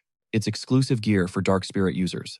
If you don't know how to wield it, the sword literally falls apart. But in the right hands, pure destruction. Dropping the wolf instantly deposits 1,000 achievement points into Jihan's account. Plus, he unlocks the Silver League Jungler title. Figuring out the system, he goes on the hunt for the next victim to boost his score. He's wondering how to rack up player kills when ping. He gets a notification. 100 points, thanks to a kill from a teammate. It's the chibi Shadow Queen. She popped up to back Guyong and absolutely wrecked the enemy saber without breaking a sweat. She surrounds the terrified enemy mage with floating eclipse swords. No time to chat, the chibi queen barks an order for Guyong to steal the kill. The mage throws a weak fire spell in panic, but Guyong vaults right over the explosion like an action hero. She ends him with one clean strike. She thanks the sassy queen, but the summon acts all high and mighty, total tsundere vibes. Turns out Jihan ordered the queen to babysit Guyong, and she is clearly not a fan of the assignment. Guyong connects the dots. This spirit belongs to Jihan. She realizes he was looking out for her, and the queen catches that look of relief. Neither of them will admit how they feel, though. Ignoring the awkwardness, they hold the lane and wait for the carry to return. The chibi queen is running out of summon time. Meanwhile, back in the jungle, Jihan drops another 2-headed wolf. But something's wrong. Massive dizziness hits him hard, as glowing eyes ignite in the shadows. It's a giant toad leaking toxic gas. The beast shoots its tongue out like a harpoon. Jihan barely dodges, but it grazes his arm. Jihan's heart sinks. He recognizes this thing, the venomous toad, a notorious poison user lurking in the deep jungle. This isn't trash mob territory anymore. These things are rare, high-ranking threats in the Silver League that can wipe out entire squads. He never expected a boss encounter here, especially not when the poison is already tanking his stats. 50% complete. The chat is glued to the screen for Jihan's jungle run. The toad puffs up and launches massive venom bombs straight at him. He barely sidesteps the slime, then whips out Eclipse to slice its tongue clean off. Still, the range and speed on this thing are honestly sketchy, and the venom is just the lethal cherry on top. Jihan's playing it safe, but the toad manages to snag his hand with its tongue anyway. It tries to pump him full of toxins, but Jihan busts out the dark spirit with his free arm to break that grapple. Acid sizzles on his fingers, burning his skin and getting Jihan legit rattled. Meanwhile, the toad's tongue regenerates in seconds. It starts charging up a death laser of venom to punish him. Chat knows the beast is fully triggered now. It unleashes the beam. The blast zone is massive, looking like a guaranteed game over for Jihan. But you know, main character energy kicks in. He whips out a shield from his inventory and tanks the hit. Even the chat is calling cap on that plot armor. If Jihan had started this fight, without grinding those wolves earlier, he'd be dead meat. But now, he's buffed to the gills. This split second gives him the window he needs. He unleashes the Dark Spirit swords, turning the toad into a pincushion instantly. The toad faceplants but refuses to die, making Jihan sweat over its insane defense stats. He needs to speedrun this kill, but suddenly, he glitches out, frozen in place. Chat realizes immediately the toad is using crowd control on him. Then a massive poison nuke goes off, coating the entire arena. The chat is already spamming GGs for Jihan. They're screaming at him to heal, because he looks like he's 1 HP away from death. The toad pulled a kamikaze move, and made sure Jihan ate the entire fallout. He's hit with a lethal debuff for 5 minutes that nerfs his stats by 90%. He hobbles through the jungle, just trying to run out the clock on the poison. 5 minutes feels like an eternity. He's mostly salty about not getting the drop notification even though the toad died, but his luck gets worse. Player 2 has entered the game, a second venomous toad drops in. Jihan has to bail immediately. He can't fight in this condition. If he dies, all those buffs are wiped. He desperately needs that kill achievement, praying for a miracle power-up. The scriptwriter steps in. He hears combat nearby, and knows exactly where to kite this monster. Divergent Guild's Saber and Archer are in a 2v2 against the enemy team, but they're getting absolutely diffed. The enemy Archer claps the Saber, leaving the ally Archer solo and sweating, while the bad guys take a victory lap. They start sieging toward the Devil's Camp base. The enemy mage thinks bot lane is free real estate, especially since their top lane is snowballing and mid is deadlocked. But then the ground starts shaking. That's Jihan's cue. He crash lands right in the middle of the team fight, with the boss Toad in tow. He looks at the enemy team like a predator eyeing a snack, calling them walking XP packs while they stand there frozen. Rewind 5 minutes, Jihan hatched a plan to lure the Toad to bot lane for the kill. He needed to trigger his player killing buff, but the Toad was being passive. Chat pointed out it was a female toad, probably blind as a bat. The dots connected when she blushed. She was catching feelings for Jihan. The twist was so wild, Jihan accidentally misclicked and attacked her, sending her into a rage. Luckily, Plan B worked and she chased him anyway. Back to the present, the enemy players are totally lost. Seeing a jungle boss roaming in the lane breaks their brains. The toad unleashes a toxic cloud that gasses the players. They're dropping like flies, choking on poison, while Jihan aura farms them inside the smoke. The players are beyond tilted, furious that Jihan griefed them with a jungle mob. He pays them back by gladly finishing them off. He snags the antidote buff from the kills. Double kill means his stats are boosted again, and Jihan finally breathes easy. Time to face the toad. She feels played and furious, spraying venom everywhere like a scorned ex. Jihan launches himself sky high and uses Mountain Plateau to dunk on the venomous toad. The ally archer's jaw hits the floor, seeing him delete a monster that easily. The kill hands Jihan a massive power spike and 10,000 achievement points for a full jungle clear. The grind finally paid off, but his quest log updates immediately, traces of the disciple. Jihan turns to the ally archer for a sit rep. Turns out Guyong dominated top lane. Mid is a wash, but bot is secured for the demonic camp thanks to Jihan's carry. Now it's just cleanup on the minions. That'll give them the lane advantage, so Jihan gets to work. Meanwhile, cut to mid lane. The simp mage is barely surviving because the enemy is tower hugging like crazy. He tries baiting them out, but gets shut down instantly. He wants to dive the turret but without a heavy hitter for DPS. Locked in a tense stalemate in the middle lane, our love-struck caster needed a miracle. Luckily, his big brain kicked into overdrive, screaming Jihan's name as a desperate bluff to make the enemy flinch. He lunged at the split-second opening, but get wrecked, the turret locked onto him, immediately shutting down his play. The enemy looked absolutely done with these cheap mind games, and decided to punish the simp mage for bruising his ego, stepping in close to delete him from the server. But talk about clutch timing. Guyong dive-bombed into the fray, one-shotting the enemy turret instantly. The enemy player thought it was another bluff until the turret literally detonated behind him. Guyong sticks a textbook superhero landing and sets the stage for the simp mage. He finally channels his main character energy, blasting a fire spell that nukes the enemy into pixels. Guyong checks if he's still breathing. Seeing him look at her like a puppy in love, she immediately zones back in, reminding him the bottom lane. Is the last objective standing between them and victory, shutting down the simp mage's daydream of romance before it even started? Jihan finally pulls up to the party. He apologizes for ditching her, but Guyong reveals the chibi queen she was stuck with actually carried her weight. They spot the angel team effectively rage-quitting, just turtling inside their spawn point. The final turret is the only thing left standing. Surprisingly, Jihan lets Guyong take the glory of destroying it. But that's only because he's eyeing a side quest at the enemy base. A freshly respawned enemy player is completely salty about Jihan's playstyle, raging hard until his teammates tell him to just let it go.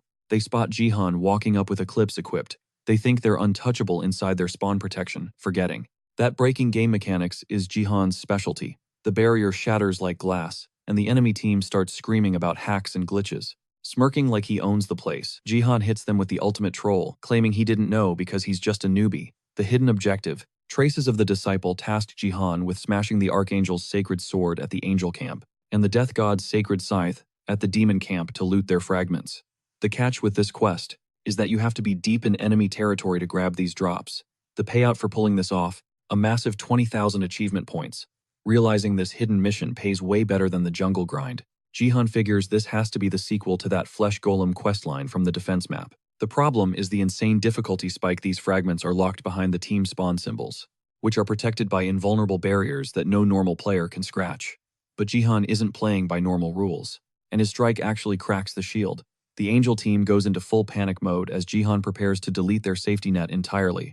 To save the sacred artifact, the Archangel herself spawns in as a boss monster to stop Jihan's griefing. The giant celestial being takes one look at Jihan and is absolutely furious at this mortal messing up her game. She starts charging up the area with high-voltage lightning, terrifying even the Devil Camp players, including Guyong. She shouts for her team to rush the main base and end the game. Worried that Jihan is biting off way more than he can chew, the Archangel buffs the spawn barrier to max level, giving one of the enemies a false sense of security, leading him to trash-talk Jihan from behind the glass. His teammate tries to hush him, but the livestream chat already knows it's over. The chibi queen is impressed. Jihan even tried, even if it looked like a fail. But our boy isn't done yet. He decides to stop holding back and unleash the real heat. The Nameless Divine Arts has 3 god-tier forms: the God-Destroying Technique, the Divine Lightning God Technique, and the Shadow God Technique. While the first two are all about raw destruction, the Shadow God Technique manipulates the void itself, packing enough power to blanket the world in shadows, the Dark Soul Twister form. Jihan charges this nightmare fuel in his palm using the spiraling force of the twister to drill straight through the barrier. The enemy players get dragged toward the impact like they're caught in a black hole. The Chibi Queen watches, jaw dropped, as Jihan cranks up the output to completely obliterate the shield, once and for all. The barrier collapses into dust, leaving the Archangel feeling more disrespected than ever. Jihan stands his ground as the Archangel decides it's time to personally throw hands with this arrogant rule breaker. It's a clash of titans, as they unleash everything they've got, going head to head.